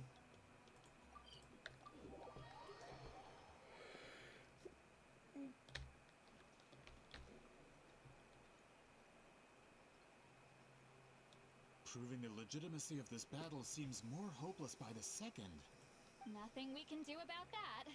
Well, even if our investigation ultimately proves the legend to be false, that's still a worthwhile result. Although I'm here for business purposes, I have a personal interest in this as well. I'm drawn to matters of historical truth. That's exactly why I chose to follow you, Monsieur Montluçon. Listen, I'm just updating you on the situation, not asking for your opinion. I don't really care whether you continue your investigation. And Traveler, you came to me for help with your scroll weaving duty, right? You thought looking into the Battle of Seven Colors could give you answers. That's understandable. But based on our progress, I'd say this is a dead end. Instead of wasting time, you might consider taking a different approach. I'll try to think of another way to help you. Respected Traveler, let's not forget about the compensation I promised. You shall have it in full. Extra, if that's what it takes. I think this investigation could help you too, Citlali. What makes you say that? Because it has to do with Huitzilin's past. Yeah, based on what you've told us so far, it kinda seems like there's unresolved tension between you two. You think so? She claimed to be your friend, but picked fights with you non-stop, and never told you about her biggest accomplishment. By figuring out the truth behind the battle, maybe we can finally help you get closure. Closure?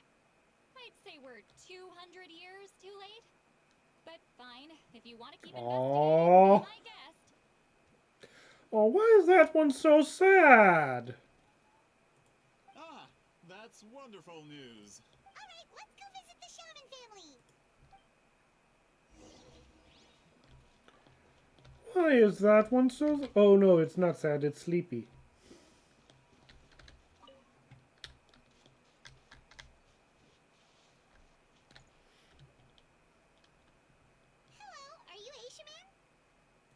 Yep, that's me. Huh? Granny Eatfley? Get up! In a crowded market like this, the only person who should be trying to hide is me. My apologies. Ever since my grandfather's generation, the shamans of my family have given up on passing your trial, Granny Eatsley. Have we offended you in some other capacity? Man, this is generational trauma at this point. Whenever I misbehaved as a kid, Grandpa would tell me about the thrashing he received from Granny Eatsley. I still get nightmares about it sometimes. I wonder what Citlali looks like in those nightmares. Hey, don't get any funny ideas. This was your idea, remember? Keep asking your questions. I'm going to find somewhere quiet to wait.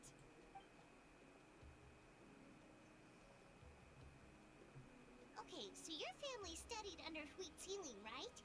Yes, although that pretty much ended with my grandfather's generation, unfortunately. The techniques my family learned from Huitzilin didn't have much practical use in terms of tribal affairs, so during my grandfather's time, we quit the priesthood. Turns out, shaman techniques aren't that useful outside the priesthood either. So over time, we abandoned them altogether. Of course, it's possible that we were just too foolish to understand the true power of those teachings. After all, Huitzilin was a genius. None of her students have been able to fully reproduce her talent. Do you know which techniques were passed on to your family? I'm not sure. As a kid, I remember hearing my grandfather talk about them, but it's not like I can use them myself. Just think about it for a sec. Do you remember anything about a technique that can decide the outcome of a battle? Decide the outcome of a battle? No, I don't remember anything like that. Besides, my family wasn't really known for our talent. If a technique like that exists, I doubt Huitzilin would pass it on to us. You might have better luck asking one of the priests. They're descendants of Huitzilin's most gifted students. Well, looks like we're back where we started.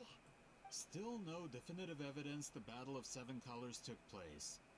Alier, do you think we have enough to draw a conclusion? All we have are non-witness accounts. We could put together an interview, but that's not going to hold up in academic circles. Then we have to keep going. Oh, you're investigating the Battle of Seven Colors? Yeah, you know about it? Not a lot, but there's something special about my family. In addition to shaman techniques, Huitzilin's stories were passed down to us as well. Say what you want about my ancestors' dedication to shamanism, but they definitely paid attention to those stories. And of course, the Battle of Seven Colors is the most exciting story of them all. We don't need another story. We need something concrete. Does no one in your tribe understand that? I'm not sure if this is helpful, but the story passed down in my family is a little different from the one told in the tribe. Really? How so? Well, it's Huitzilin's personal account of the events, so it's a lot more detailed. For example, in the version I heard, the battle took place in a location known as Chico Mostuk Cave. That means you can tell us where to find it. Have you ever been to this place? Unfortunately not. I studied maps of Natlan before we left, Monsieur Montluçon. I don't remember ever seeing such a name. Could your ancestors be mistaken, Mr. Shaman? It's unlikely. My family may have let the shamanism side of things fall by the wayside, but we're serious about these stories. In the words of my grandfather, some things deserve to be passed down more than secret arts. So why is it that this story is so different from the rest of the tribe? Isn't this a story that should be shared? If Huitzilin's version of events differs so much from the general understanding, that makes it even more likely the battle is completely made up. Yeah, that's disappointing. Oh, hold on. You mentioned the Chico Mostuk cave? Oh, yes? Can I clear something up for you? It's been more than 200 years. Huh. I never thought I'd hear that name again. What do you mean?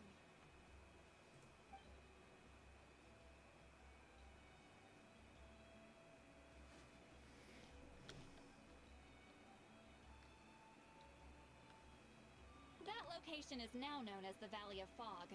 The Chico Mostuk cave is what it was called 200 years ago.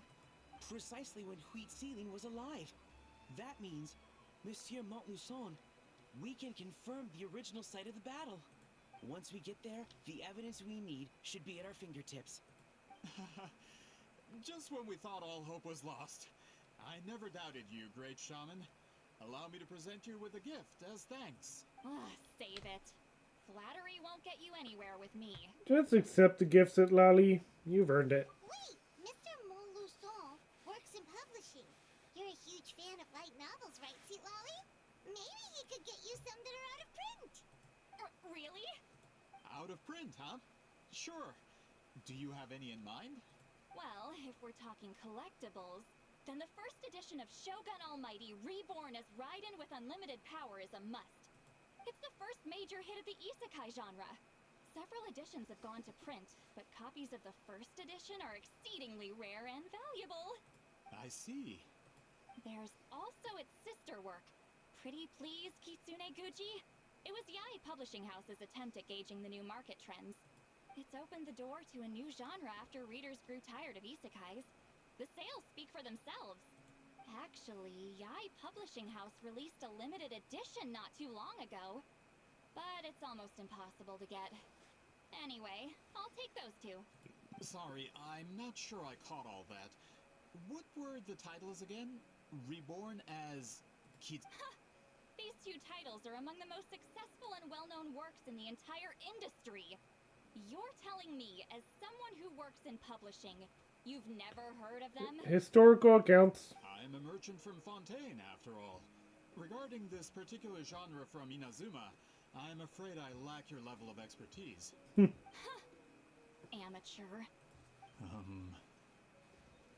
Just leave the books to me. Don't forget about our pay, though. Of course. Sounds like a perfect arrangement. Now there's no time to waste. We should head to the site of the battle right away. Once we get there, it'll take a bit more work to determine the actual location. Right now, all I have is a general idea. Well, I'm sure Miss Citlali can help us with that. Have you even looked at the time? It's already evening, and I have important plans tonight. You expect me to work through the night? Well, what do you think, Traveler? Let's break for the day and meet up tomorrow. The battlefield's not going anywhere. Okay, we'll find a place to rest for the night. Should we meet tomorrow? He's persistent, huh? What do you think, Citlali? How about noon? Do we have to wait that long? Great shamans have important matters to attend to in the morning. My guess is that she just wants to sleep in. That's only because I have important tasks to complete at night.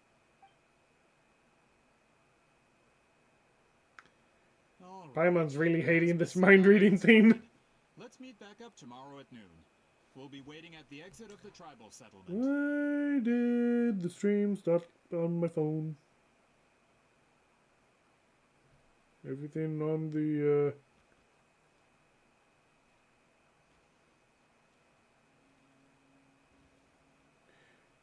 Okay, seems like everything's still in order.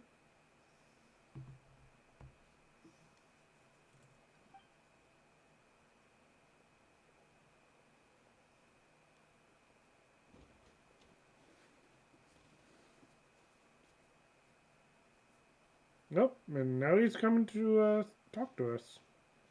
Sorry, I just wanted to ask, is Granny Eatsley satisfied with my answer? Yeah, of course. You really helped us out. Oh, good. I'm glad I didn't offend her somehow. You're really that scared of her? She's actually really nice. She's just awkward in social situations. To be honest, Granny Eatsley almost never interacts with ordinary tribespeople like us. Everything we know about her comes from rumors. She's a powerful shaman who's lived for over 200 years. As a great hero, you're probably the only one who isn't intimidated by her.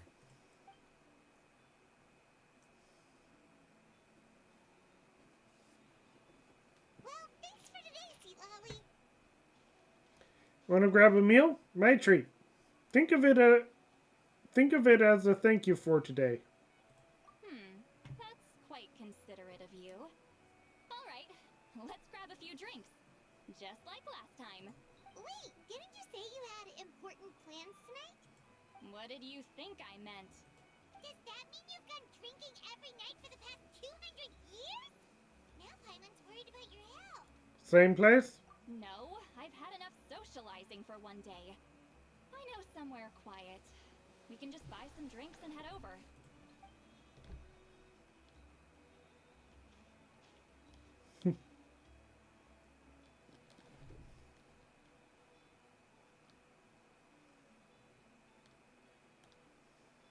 Which will also give us a chance to solve the mind-reading issue. Considering the necessary spell work, I'd rather do it in private.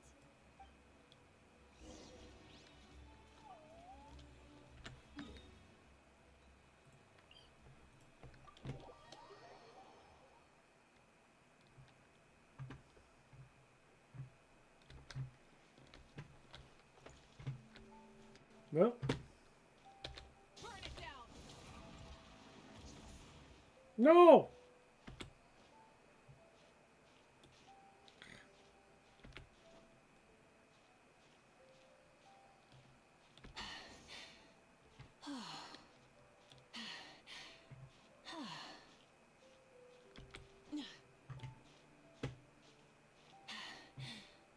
Phew.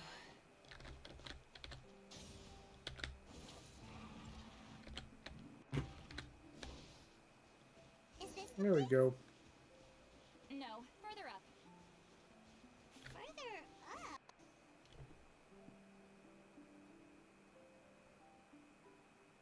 Oh, this is like a secret base. company. So I come here. Let's see if my stash is still here. Ah, great. The halberd crest birds didn't eat my snacks.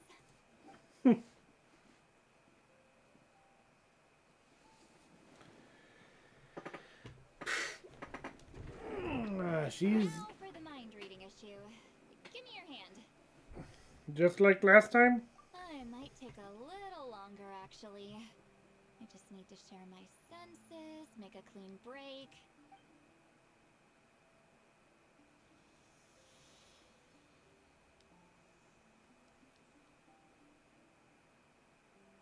And that should do it, right? This really is one of a kind view. That must be why Citlali likes to come here. You're not wrong. Hold on. Why do I still hear you in my head? No idea. Oh, did I not separate our senses completely? Maybe using my palm isn't enough? Close your eyes.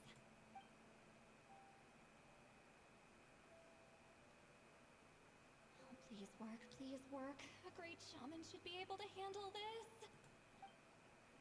Okay, what about now? I think I heard something. It sounded like your thoughts. Huh? And now? It's gone. Huh. Whenever I try to remove the effect, it just flips direction and gets worse. Was that Citlali's forehead just now? It was really warm. That was just to help with the spell. Ah, shoot. I still hear you. Oh boy, this is adorable. I definitely want to pull for Citlali now, not just for mechanics, but because she's so cute! Drown in the sea of consciousness without a concept of self. Wait, that sounds bad. I read that in a light novel.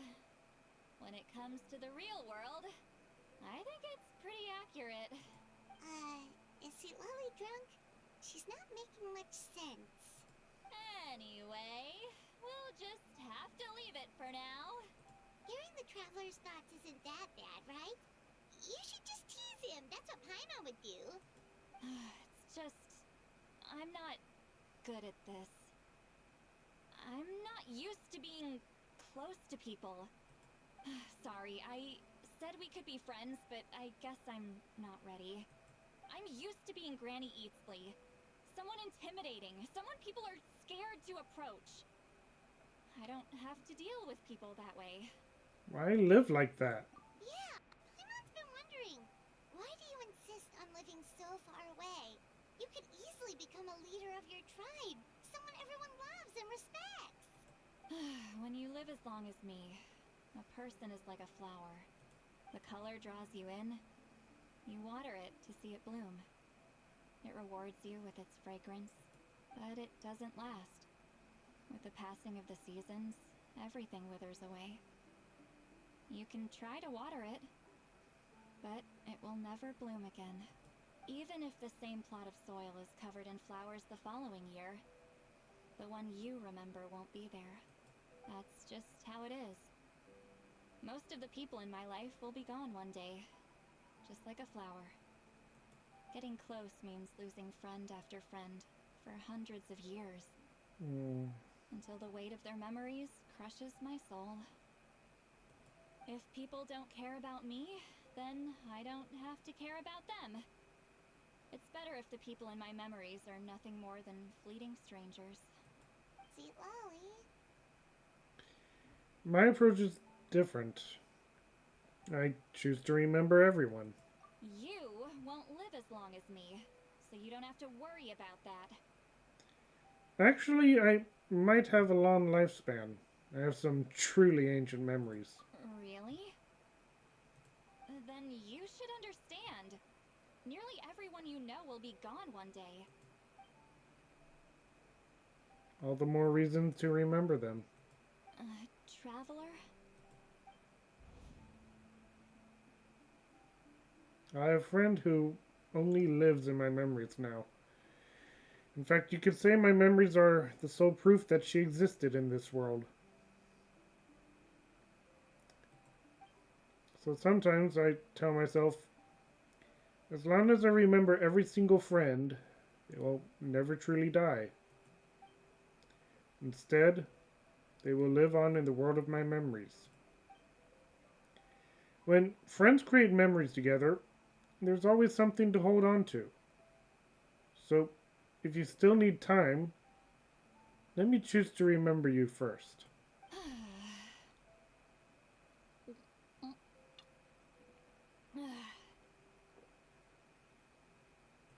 Is something wrong?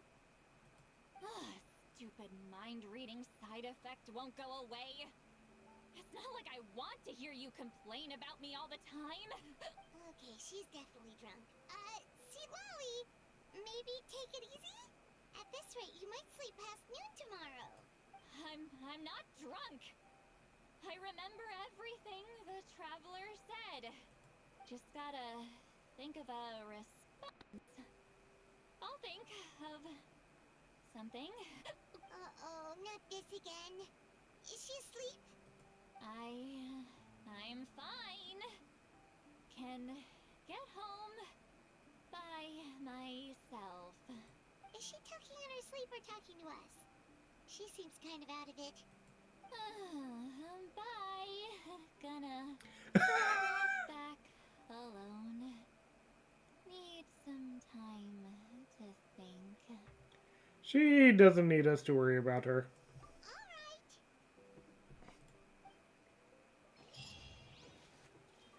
Alright, that was adorable.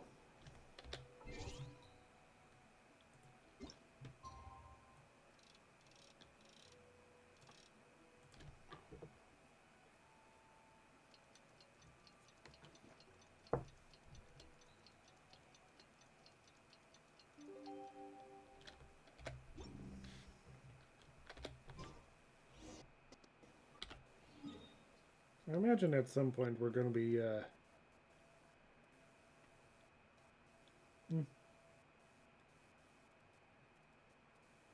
maybe. I don't know.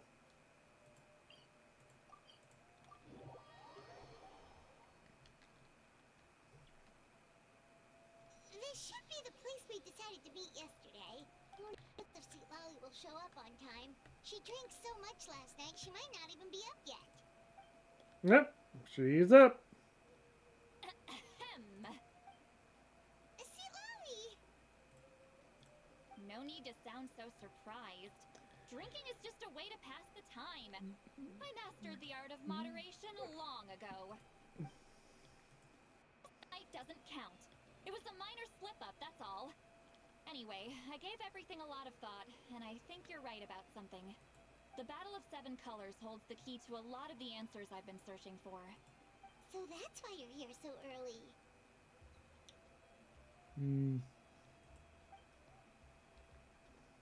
Traveler, great shaman. Sorry to keep you waiting. Shall we head out? There's a couple more Fatui. Yeah, there's some different Fatui here, and stronger looking ones.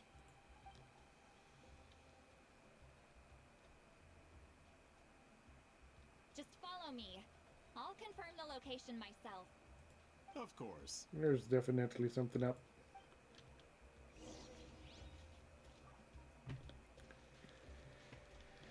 I suspect that he probably isn't, well, no, if he wasn't an actual historian, then, there would be a whole issue with the kids, story.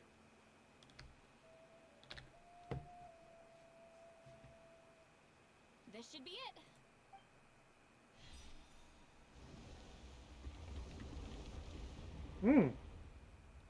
So the battlefield is inside this place. That could explain a lot of our academic questions. Don't lose focus. Once we get to the actual site of the battle, all the evidence needed for publication will be at our fingertips. Everyone ready? Let's go. Tui, we're watching you.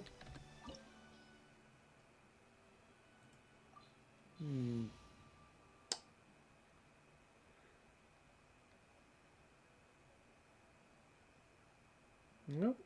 I imagine we're going to be getting a beta Citlali, so...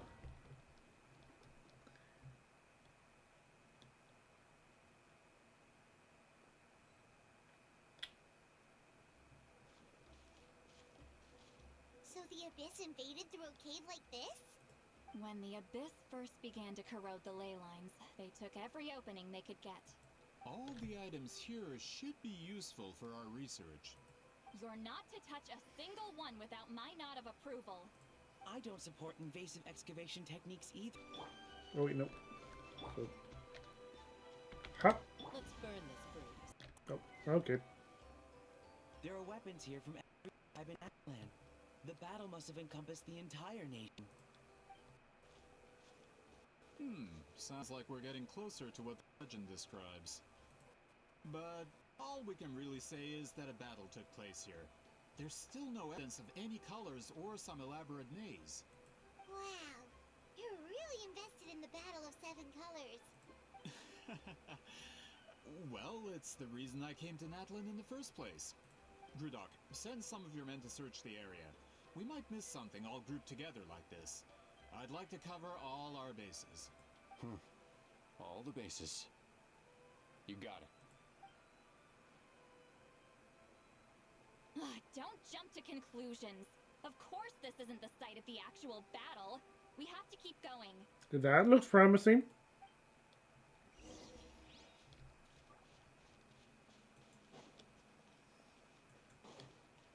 This wall is in our way! I might have an idea.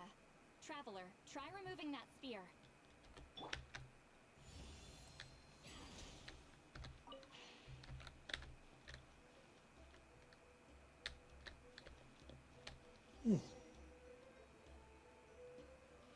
Whoa, we passed straight through!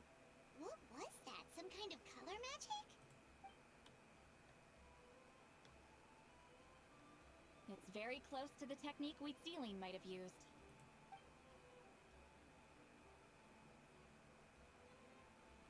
Treasure! That's it? Doesn't quite compare to the scale described in the legend. Still, what a terrific archaeological find. Enough chit-chat. We should keep going. The deeper we go, the more we'll find. Treasure!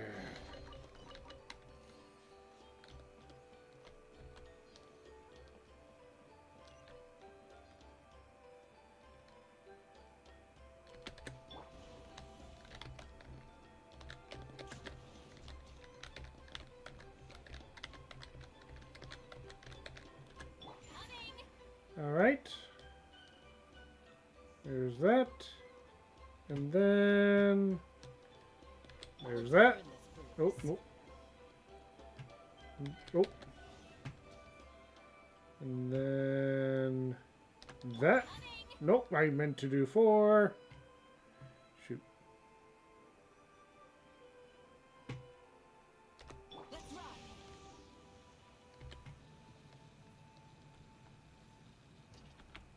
Ah, shoot. So the timing still doesn't work with that. That's unfortunate.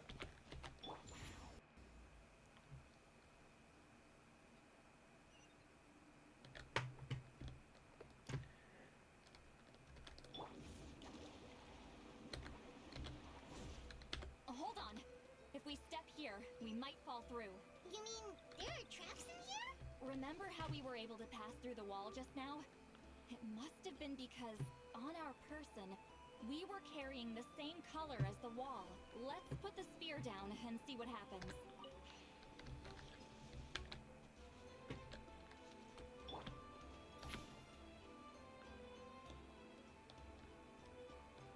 Whoa, you're right. We can keep going now.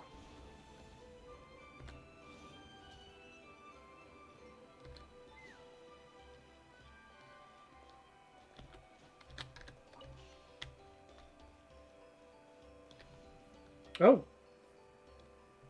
Teleportation? Ah, shoot, it's almost 8. I still need to get some food. What the... Are we in the Night Kingdom? Wait, what was that? What is this place? Look! A maze made of colors. It's real. I can't believe it. Hold on. The quality of this space. This isn't reality. It's a realm of memory. Huh? Is this the Night Kingdom? No. This is a space constructed using memories as a medium. The principle is similar, but the two are not the same. Correct? Celine? What? No. It's just a trace of her consciousness left behind after creating this space. Friends, this is my question to you. What is our strongest weapon against the Abyss? In my opinion, it's memory. After all, is it not after losing the capacity for memory, love, and compassion that our enemies fell to the Abyss? That is why, with our memories, we possess a power the Abyss cannot hope to match. I have discovered the perfect medium for us to wield that weapon. You know it as color. The more cherished the memory, the more vivid its color. As memories disappear, their color fades first. That is why color is the best vehicle to wield the power of memory. Guided by vibrant colors, your capacity for memory is what will allow you to navigate this maze.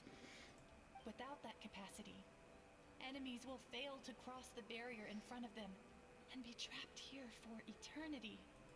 So, be brave, my friends, and march forward. Any ideas, Citlali? Oh dear. Sounds like she left a tutorial. Not surprising. She always did have to handhold her talentless students. Follow me.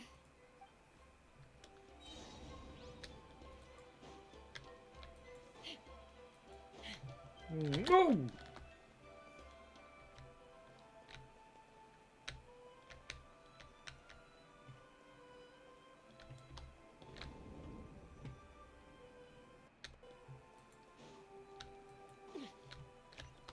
Go!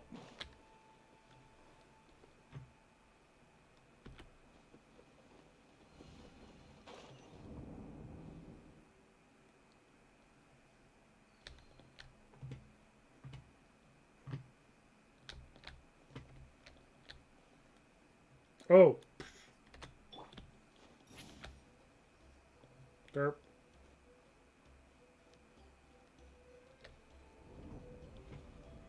There are monsters here too? Abyss creatures. Likely trapped here for some time. Looks like a few monsters made it out of the battle all those years ago.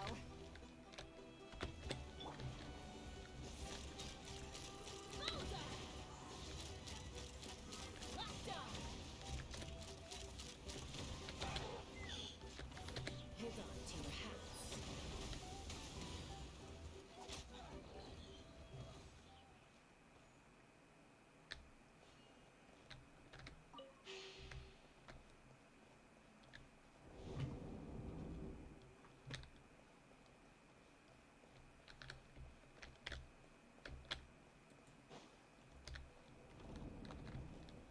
Oh. What's with these color-changing blocks? You and Citlali fell through all of a sudden. You scared Paimon half to death. Must be one of the mechanics of the maze. I'm guessing the purpose is to help allies navigate this place. Oh no, more monsters? Ah, shoot. They're blocking the way forward. Let's get rid of them.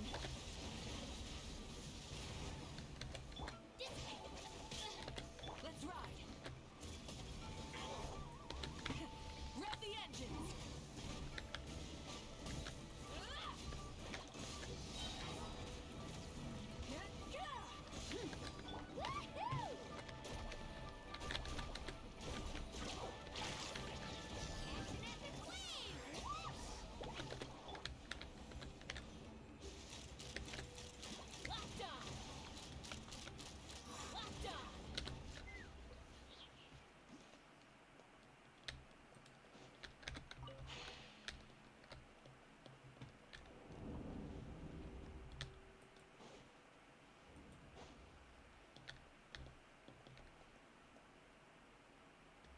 Okay.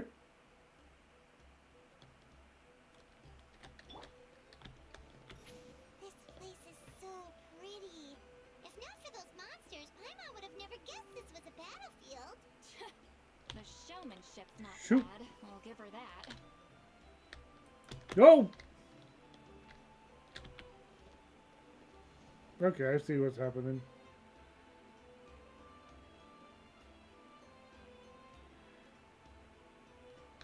We can just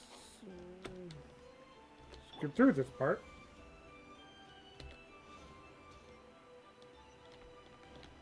Is this a bridge made of colors? Don't sound so surprised. We just need to cross and we should reach the end.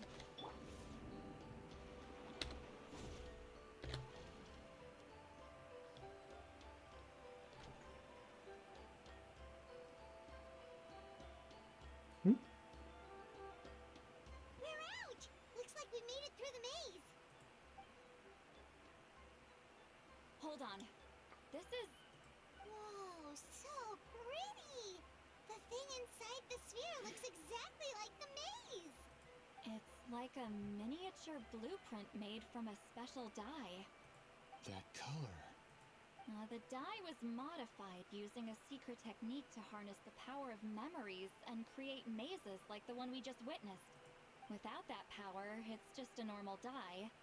But the color it produces is still quite rare.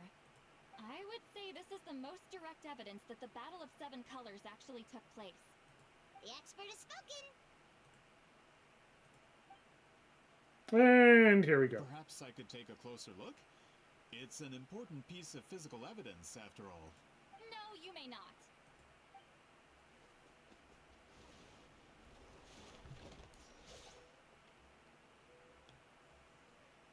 What are you doing? You noticed my signal. Not bad, Traveler. We make a good team. Huh. So, you've been watching me. A Poor self-proclaimed guy. book merchant who's never heard of Shogun Almighty reborn as Raiden with unlimited power? Please, that work was a commercial success across Teyvat. I knew you were fishy, but I didn't expect you to pull something like this. Monsieur Montluçon, we just need a few pictures for our research, not the artifact itself. What if it gets damaged or destroyed? Shut it! I couldn't care less about preserving this piece of trash. I would destroy it right now if I could. But then there would be no evidence to prove the battle took place. What if that was my goal all along? What? Pretending to be a book merchant? Pretending to promote the history of Natlan and its heroes was the only way to get information out of the people in this tribe. But make no mistake, I'm no lowly merchant. I am the future owner of the largest printing company in all of Teyvat. But the dye in that sphere ruined all my plans before they could even get off the ground. We've received a report that your advertisement in the paper makes false claims. Fontaine Law demands it be taken down immediately. False claims? The dye I advertised is an unprecedented innovation. It produces colors of unmatched radiance. Unfortunately, its qualities are neither unprecedented nor unmatched. According to the lady who made the report, she saw a woven scroll in Natlan made with a similar dye. Even more miraculous, that substance dates back hundreds of years. How? Creating this dye is the culmination of my entire life's work. You're telling me I'm hundreds of years too late? Calm down, sir. Sorry, it's just... I know this product will be a hit. The economic boost to Fontaine will be huge. We just need to advertise it as written. Fontaine's publishing industry is one of the best in the world. All we need to do is publish something in the paper, and all of Teyvat will think it was our invention first. We don't need to worry about more points. Fontaine is far more advanced than Natlan. I won't believe such an innovative product could come from a place like that. That goes against all of Fontaine's advertisement regulations. We can't do that. What if I give you a portion of the profits? All you have to do is let the advertisement stay. You're trying to bribe me? Careful. I'm dangerously close to reporting this to Monsieur Novelette. Wrong kind of people to be trying that. I knew if I was was just allowed to market my product, it would be a hit. A bestseller even. I would be a giant in the printing industry. But now, no one will see it as anything more than imitation. It's centuries too late. No matter how good the product actually is, not a single one will sell. I will never accept that someone from this backwoods, ignorant nation could come up with that dye. Not 200 years before me. Oh, you just insulted a whole... Even when the truth is right in front of you. Ha! Truth is in the eye of the beholder. I'm already in the printing industry. I can go into publishing, no problem. All I have to do is destroy the sphere, write a detailed report about my findings, and publish it around the world. Then, the so-called truth becomes your word against mine.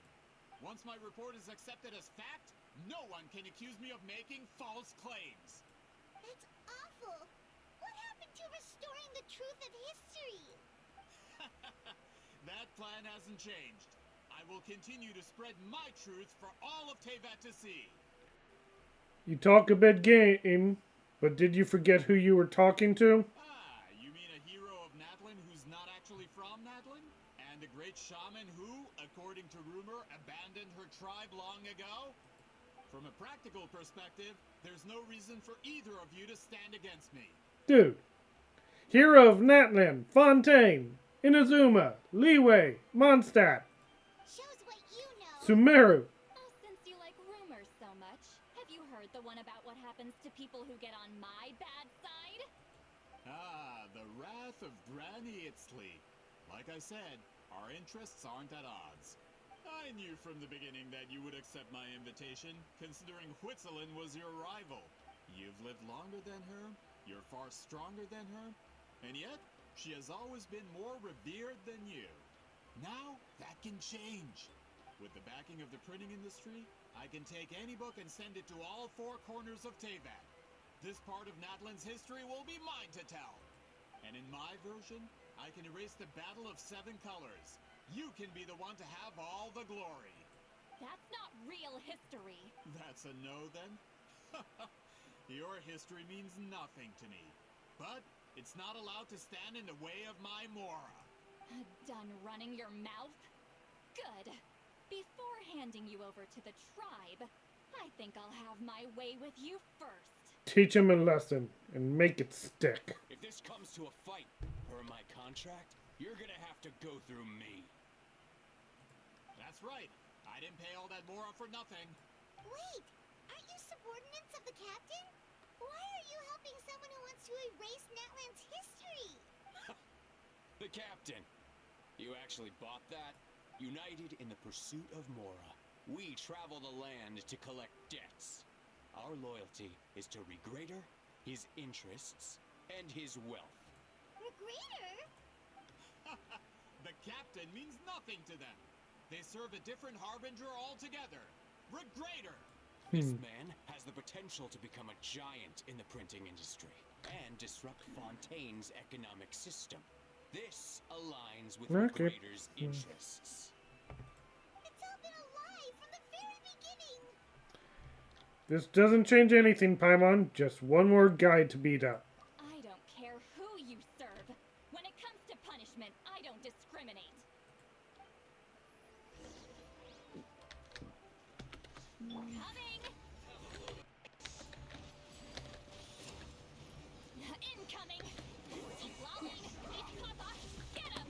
Let's burn this bruise. Let's move.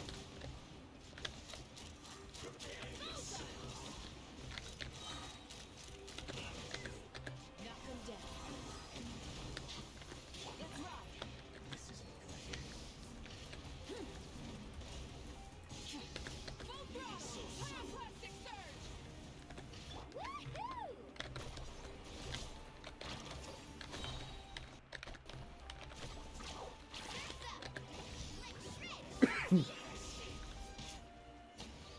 There we go. That's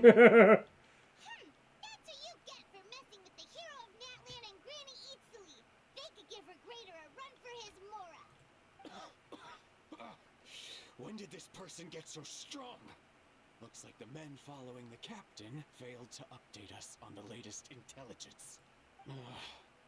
Not good. This is becoming more trouble than it's worth. You're on your own! Hey! What about our contract? Your boss signed it himself! Our boss never signs a contract without loopholes. Even a veteran businessman like yourself fell into his trap. That's what makes him the best! Go home and read the fine print. All I did was trigger the exculpatory clause. You! The other stipulations have been fulfilled. I set up explosives around the cave, strong enough to destroy this place, as instructed. Oh, and for security purposes, all explosives have been rigged to blow at a specific time. Shouldn't be too long now.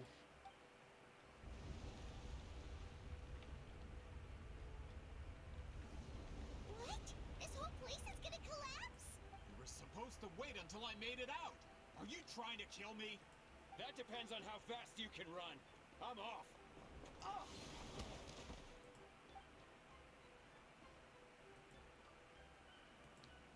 You think you can just waltz out of here?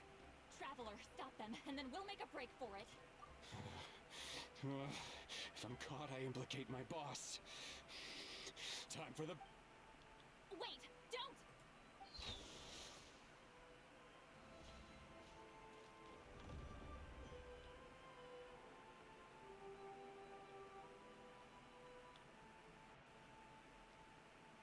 Where are we? Back at the maze? Our surroundings look different though. We need to find Citlali. What did that Fatui guy do? She's probably somewhere around here too. Like Blink. She'll know how to get out of here. Let's hurry. If we don't make it out before the cave collapses, we might never be able to leave. Where could she be? Let's see. Citlali! Oh, looks like it's not gonna be that easy. What should we do? I saw the special color. It seems to be guiding me. The special color? The one you saw in that woven scroll? Why would it appear around here? There's no time to think about that. You're right. Lead the way, traveler.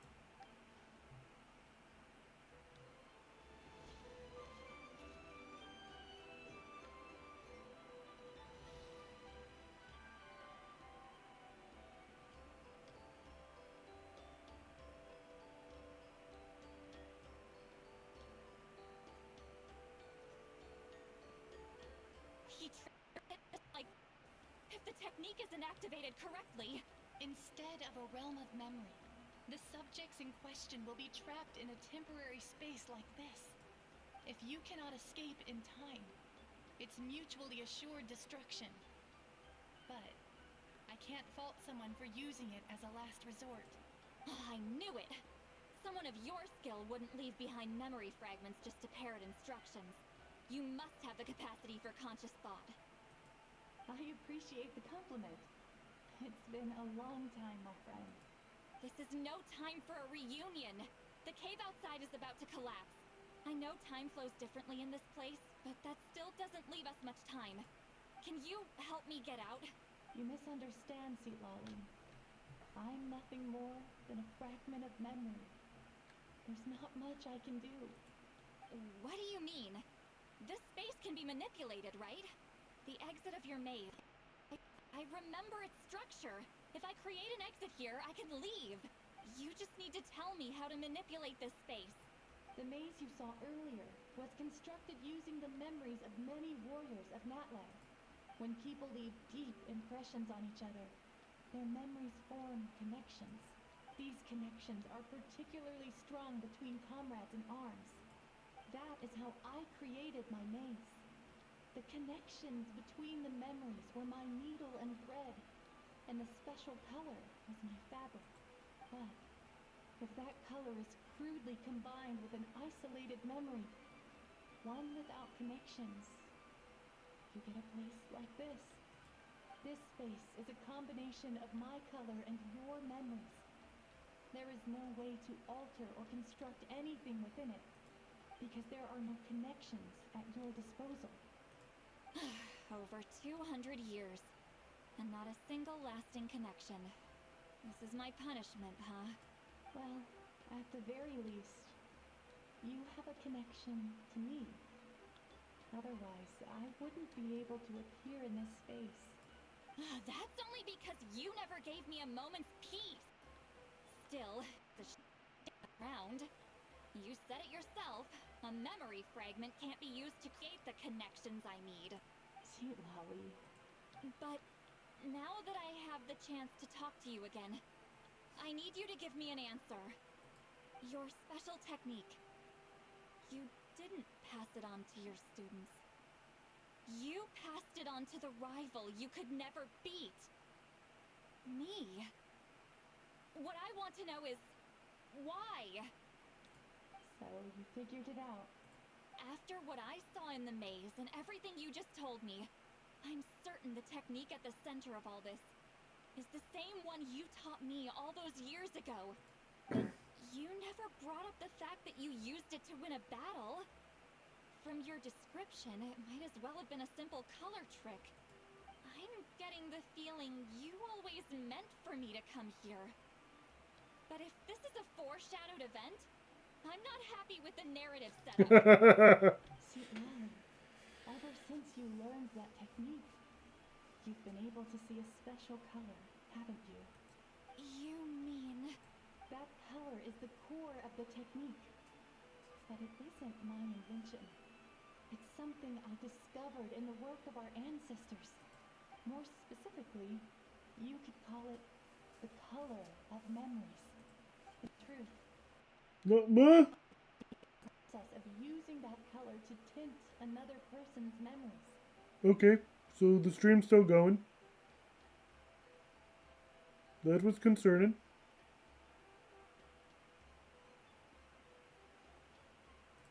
Yes, the technique has the power to decide victory.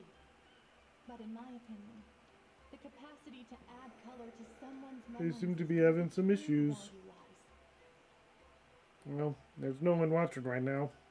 You are fated to live a far longer life than me, Citlali.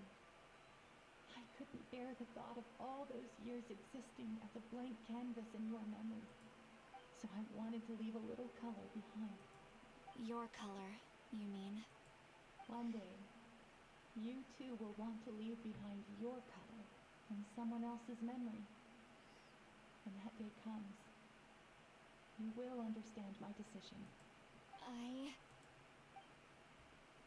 So if you still need time, let me choose to remember you first.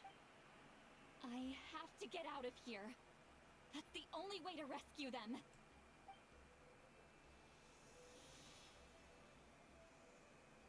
Citlali, what are you... I understand the true principle of this technique now.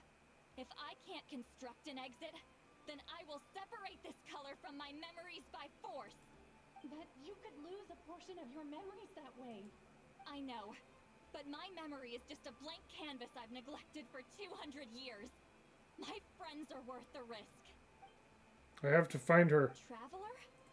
When you entered the realm of memory I constructed, I used your memories to learn about your recent experiences. I have a feeling you're the one who will be saved this time. After 200 years, someone has appeared by your side. The kind of person I could have never anticipated. The Night Kingdom harbors Natlan's memories, and the traveler's connection to that realm is incredibly strong, surpassing even the shamans who worship the Lord of the Night. This means that, even without your tutelage, he can see the color of memories. What did you say? Although he doesn't know how to wield it, he unknowingly left behind a trace of color in your memories. That was enough to guide him to this space. You now have a connection at your disposal. Well, Citlali, it looks like part of this was foreshadowed, but the rest is a surprise.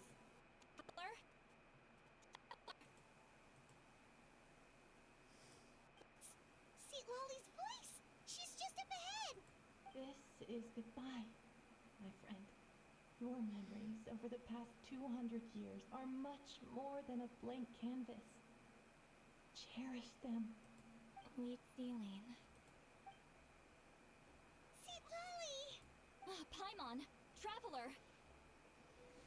We finally found you. Hold my hand.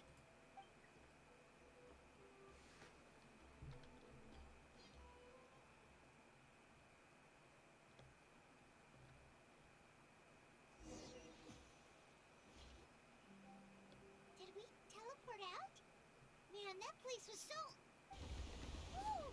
We made it out just in time!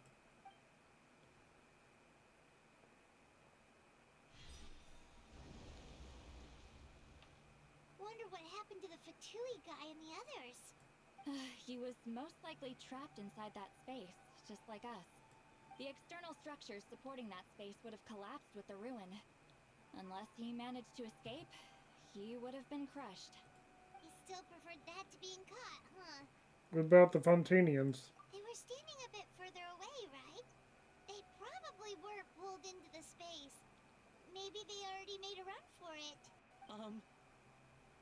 Hello? It's one of Maluson's employees! Quick, restrain him! Oh, I can explain. I had no idea Malusan was such a terrible person.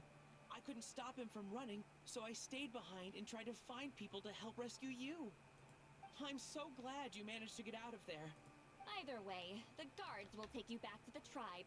You'll be their problem. I understand. Anyway, I'm not here to harp on you. I just need to know one thing. Wait. He went that way, but I'm not sure if you can catch up. Oh, we can. That way? Unless he suddenly grows a pair of wings, I think we're okay. Traveler, Paimon, come with me. Oh yeah, we'll be fine. Try and stop me. Oh! Hey, it's Elder Tlapo and a group of Tomisaurs! They caught Maluson! Something felt off about him yesterday, so I set a few things in motion. Looks like it's time for that foreshadowing to pay off. My bank balance. No! No! What's wrong with him? That's one of the tricks Claw uses to scare people.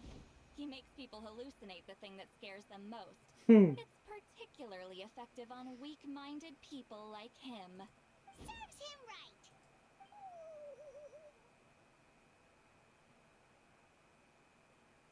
I know, it was a lot to ask, making you come all the way out here during the day. Was that a declaration? Elder Tlapo didn't appoint us to a whole other task, did he? Forget about him for now. The Ectomisaurs will make sure Montluçon doesn't escape before the guards arrive. In the meantime, we have unfinished business, remember? Right, the special scroll. But the die is buried underneath a bunch of rubble now. Don't worry, Witzeline's technique hasn't been lost at all. Come with me, I'll explain everything at my house. Oh, and Traveler? Everything you said about memory, I finally figured out my answer. I knew you'd want to tag along. Let's go.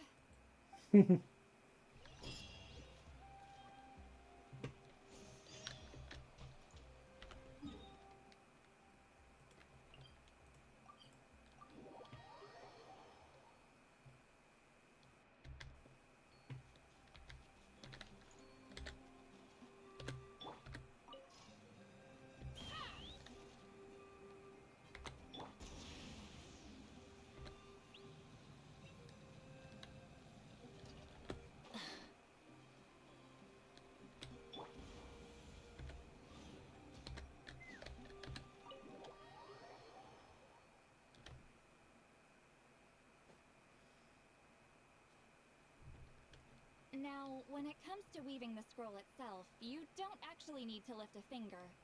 But if we're going to pass on Witzeline's technique, your participation is critical.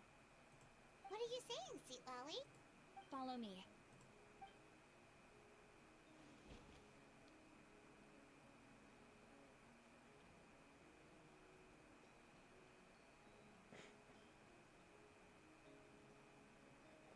Oh, that's so funny. Each time they just stop and then go.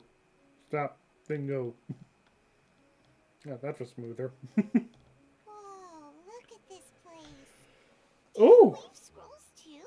Ooh!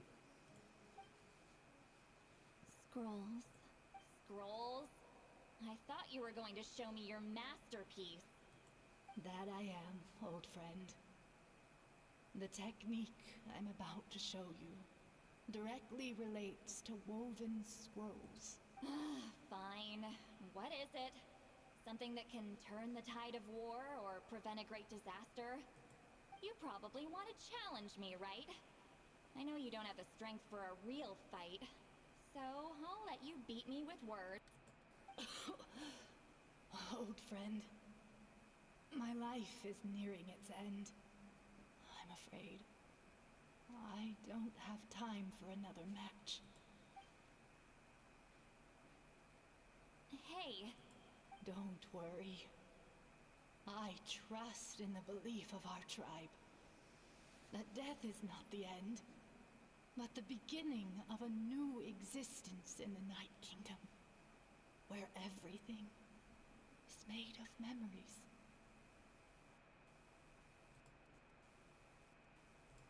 So, do you know why our ancestors insisted on using colorful, woven scrolls to record our history? Because history is the memory of a people. We give our scrolls an orange hue, so the dead can still feel the warmth of the setting sun. We decorate them with kernels of grain fruit, so the dead can still enjoy the abundance of our harvests. I know that, but something this important? Why entrust it to me and not one of your students? As your friend, I admit, I'm being a bit selfish. I don't have long, Citlali. Oh, I'm not sure. My decision. I know you will understand one day. For now, will you accept my final request? What, just this once? I understand now, Wheat Ceiling. Just like you said I would. Claw, help me move this outside. I'm going to color it.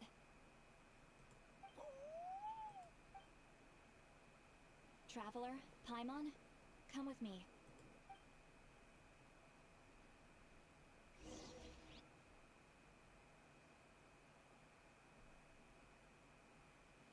Nice. My connection has dropped down to be really poor, it seems.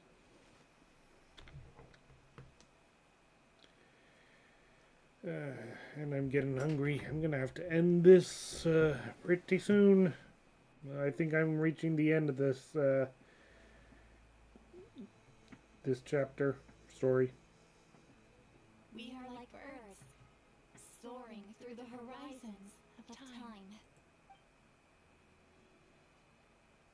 I linger between brushes of memory, seeking the color of my final journey.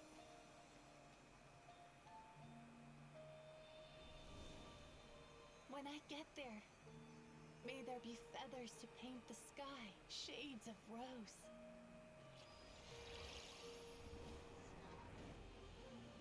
And fields of green to beckon adventurous souls. And azure oceans with which to sail into the unknown. And volcanoes too, where, despite the danger, hidden treasure waits to be found. And graffiti art, of course. Without that color, just imagine the dullness of night. Anything else? In the end, I hope everyone remembers my color too.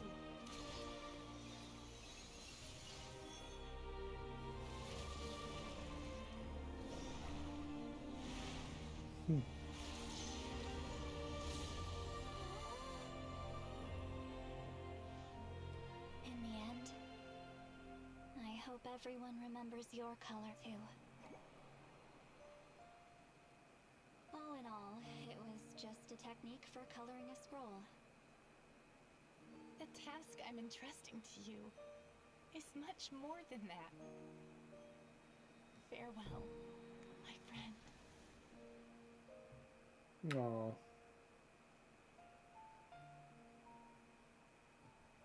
Oh. That way, they're not lost to piles of black and white text.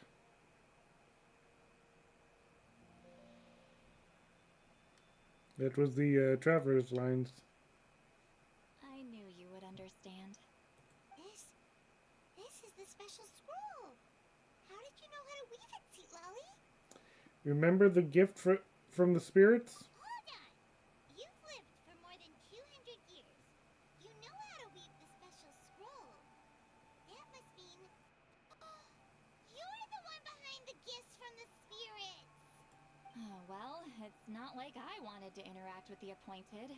So whenever I delivered the scroll, I used illusions to confuse them. The fact that it turned into some kind of divine intervention is because no one was skilled enough to see through my tricks. Why not just tell them? You've carried the duty alone for all these years? Even if you don't like interacting with people, why not teach someone else how to do it? Traveler, you can see the special color, right? Yes? The essence of that color is memory. That means completing the special scroll is a process of searching for color within your memories. Passing the technique on to someone means sharing your memories with them. You need to leave traces of your color in their memory, and they must do the same. Even though I only confirmed that today, I've had suspicions for a long time. And, well, ever since Sweet Celine died, I haven't wanted to form that kind of connection with people. Oh, yeah. It was her final wish, so I kind of resigned myself to taking on the burden forever. After all, I have all the time in the world. Yeah, why is that? But Claw never stopped appointing new candidates to weave the scroll, despite knowing exactly how I felt about the situation. You mean he never stopped trying to find new friends for you? I knew exactly what he was doing. And yeah, if I ever did share my memories with someone, I guess that person would be a friend. But it never got to that point. This time, though, you win, Claw. Take this. I guess it's my response to what you told me the other night. What is it? If I had to choose my color, it would be the color of this handkerchief. Countless people exist in my memories, and I know one day that will be my fate, too. A memory living on in someone else's head. Since you have a long lifespan, you're the perfect candidate to bear this memory, and carry my color in your mind. Does this mean I'm officially your friend? Just keep it safe. And you better not forget my color when I'm gone. Whoa. It's a little early to talk about death, don't you think? It's only been a few seconds since we made the friendship official. Isn't that what friends are for? Okay, this is a serious commitment. Well, Citlali, if the Traveler's going to leave their color in your mind too, it'll probably be gold, right? Actually, their mark is already there. Remember the mind-reading effect I couldn't fix? Well, I finally got to the bottom of it. Sharing senses allows communication to occur in the consciousness of different people. Naturally, memories are also involved in that process. Although I didn't know it at the time, we both have the ability to see the color of memory, which means that when I shared my senses with you, a connection was created between our memories. And that what caused my original spell to go haywire. So, you can hear the Traveler's thoughts because you left traces of color in each other's memories? And that's why the Traveler could hear your thoughts too, because it works both ways, right? Quick thinking, but only those trained in the mystic arts can maintain that level of connection. That's why I can still hear the Traveler's thoughts, but not the other way around. There's no need to worry, though. Now that I've figured out how it works, I'll get rid of it in no time. Oh. I lied. Hearing each other's thoughts actually depends on the strength of the connection between our memories. So, after everything we just went through, I bet you can hear me again. I knew it. So is there a way to stop it? Since the connection between our memories is already there, the only way to get rid of the effect is for one of us to forget about the other. Just messing with you. I'm a legendary shaman of my tribe. Now that I know the cause, of course I can figure out how to fix it. It'll probably take some time though, so bear with me for now. Besides, I'm an open book. It's not like you're gonna hear anything embarrassing. Oh, unless I've had a few drinks. Oh, you can turn it off? That's a shame. A shame? I mean, if you ever miss this whole telepathy mess, I could always share my senses with you again. No promises, though. Some thoughts are better kept to yourself. Huh? Poor Paimon. Oh, shoot, we still have more.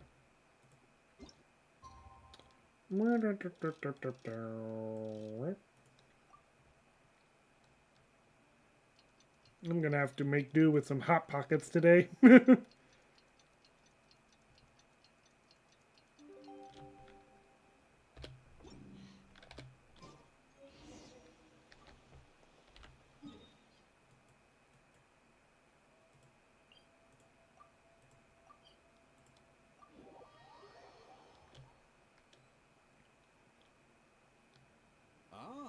You did it? Your investigation into the Battle of Seven Colors must have been fruitful indeed. I do hope you share what you learned. Wow! The scroll is finished already! Elder Talapo's wisdom is never wrong. Yeah, we should explain. Take it away, Traveler.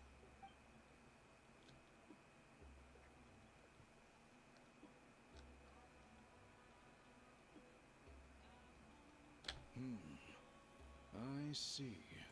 You don't look surprised at all. It makes perfect sense.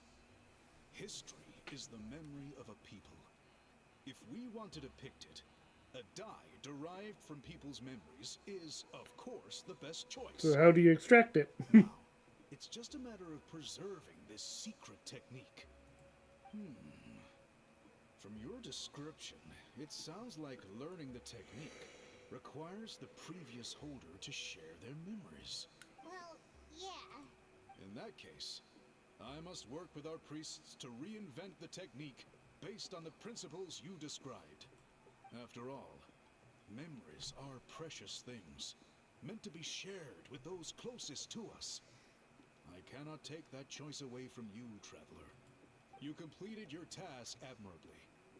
Finding a way to carry on that legacy is now our duty. Alright, we'll leave that to you. And please pass along my thanks to Granny Citlali. We interrogated the Fontanian merchant she apprehended, and it turns out he is the reason some among our tribes started to question our history. Ah, fantastic. He hired people to spread misinformation about the Battle of Seven Colors. The recent friction within the tribe is entirely his doing. We now have a record of his crimes, and will begin working with Fontaine authorities in a few days. So he was behind the controversy in the first place. Guess it's easier to investigate when people are already questioning something. Anyway, people don't just question their history out of nowhere. Thank you, Baram. We'll be on our way. Until we meet again.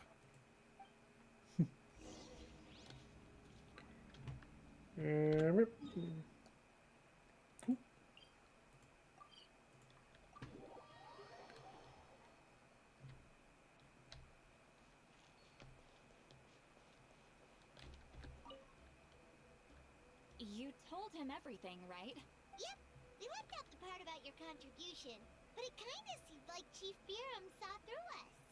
You could have just said it was a gift from the spirits. Yeah, but Chief Biram deserves something in return for his hard work. I guess he is different from the previous chiefs. But if he figures out it was me all these years, I'm in for a world of trouble. There you are. I've been looking everywhere for you. Oh, it's the other Fontanian researcher. He wasn't taken away with his boss? Please, call me Allie. After questioning, the tribe absolved me of any serious wrongdoing. So, here I am. I'll be heading back to Fontaine soon. No employer means no funding, after all. But I wanted to finish my investigation first. I'd like to ask some questions about Huitziline. I want people outside of Natland to hear her story. But my understanding still has some holes. Questions? Huh. Why should I let an Outlander tell our stories? Don't misunderstand. I have no intention of twisting your history or using it to make a profit. It's just honest curiosity. I assure you. I believe amazing stories deserve to be shared with the world. Culture thrives through dialogue and exchange. He has a point. All right, you can ask your questions, but be quick. I have important plans after this. Important plans? Oh, thank you very much.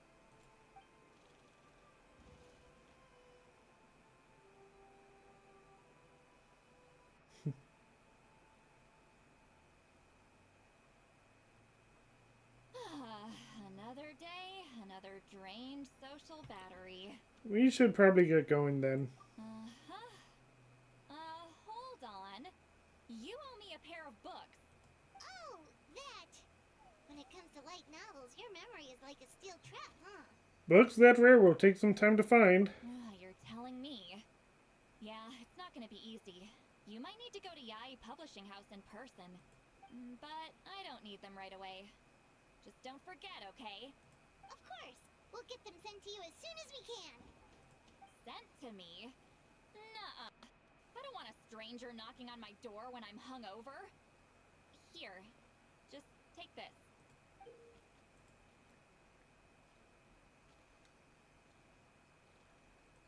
And this is?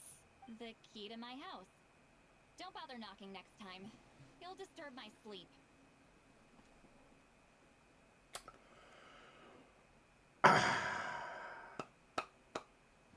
Okay.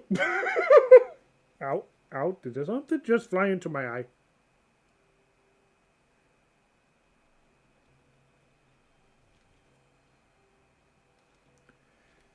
Ow.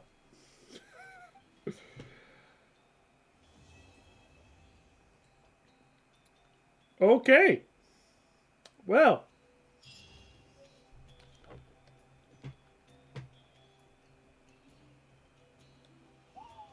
Okay. I wonder how relevant that key is going to be later on. That is...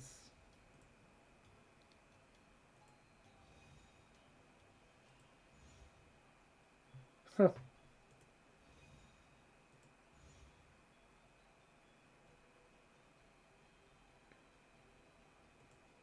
Okay then.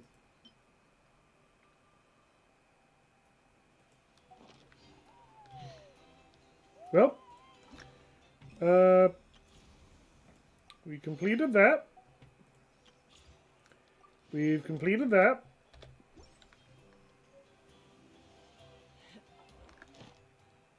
Got all those. Did I just... Nope. Okay. So let's head on back over to the stadium. Try to get the last bit of Primo Gems for today. Hi, Catherine. Thank you for completing Ad Astra Alright. And claim all. Dispatch.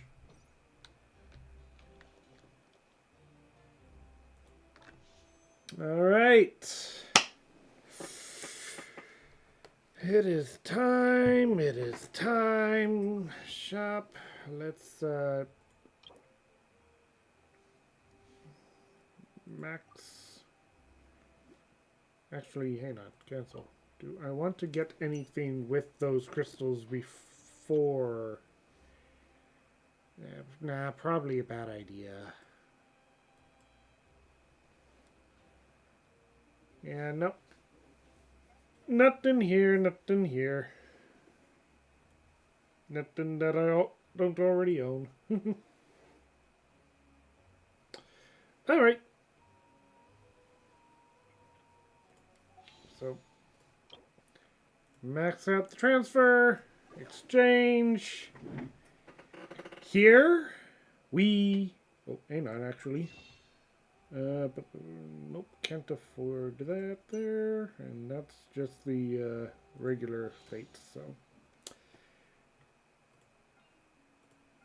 Here we go.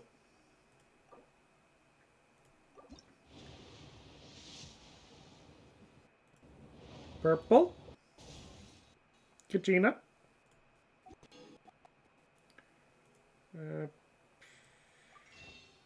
I can get one out of this. So that'll save up a little bit.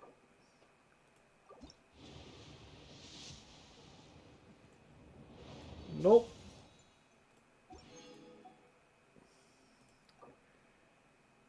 Last chance for a full 10. And it's purple.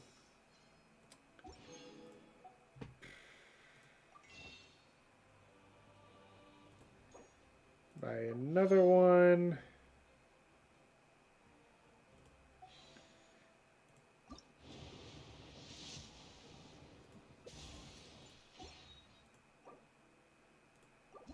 Buy another one. And last one. Granny Citlali has evaded me. I'll be grinding as much as I can, it seems. Anyway, thanks Floof, and thanks my sister for showing up. Nice to have you too.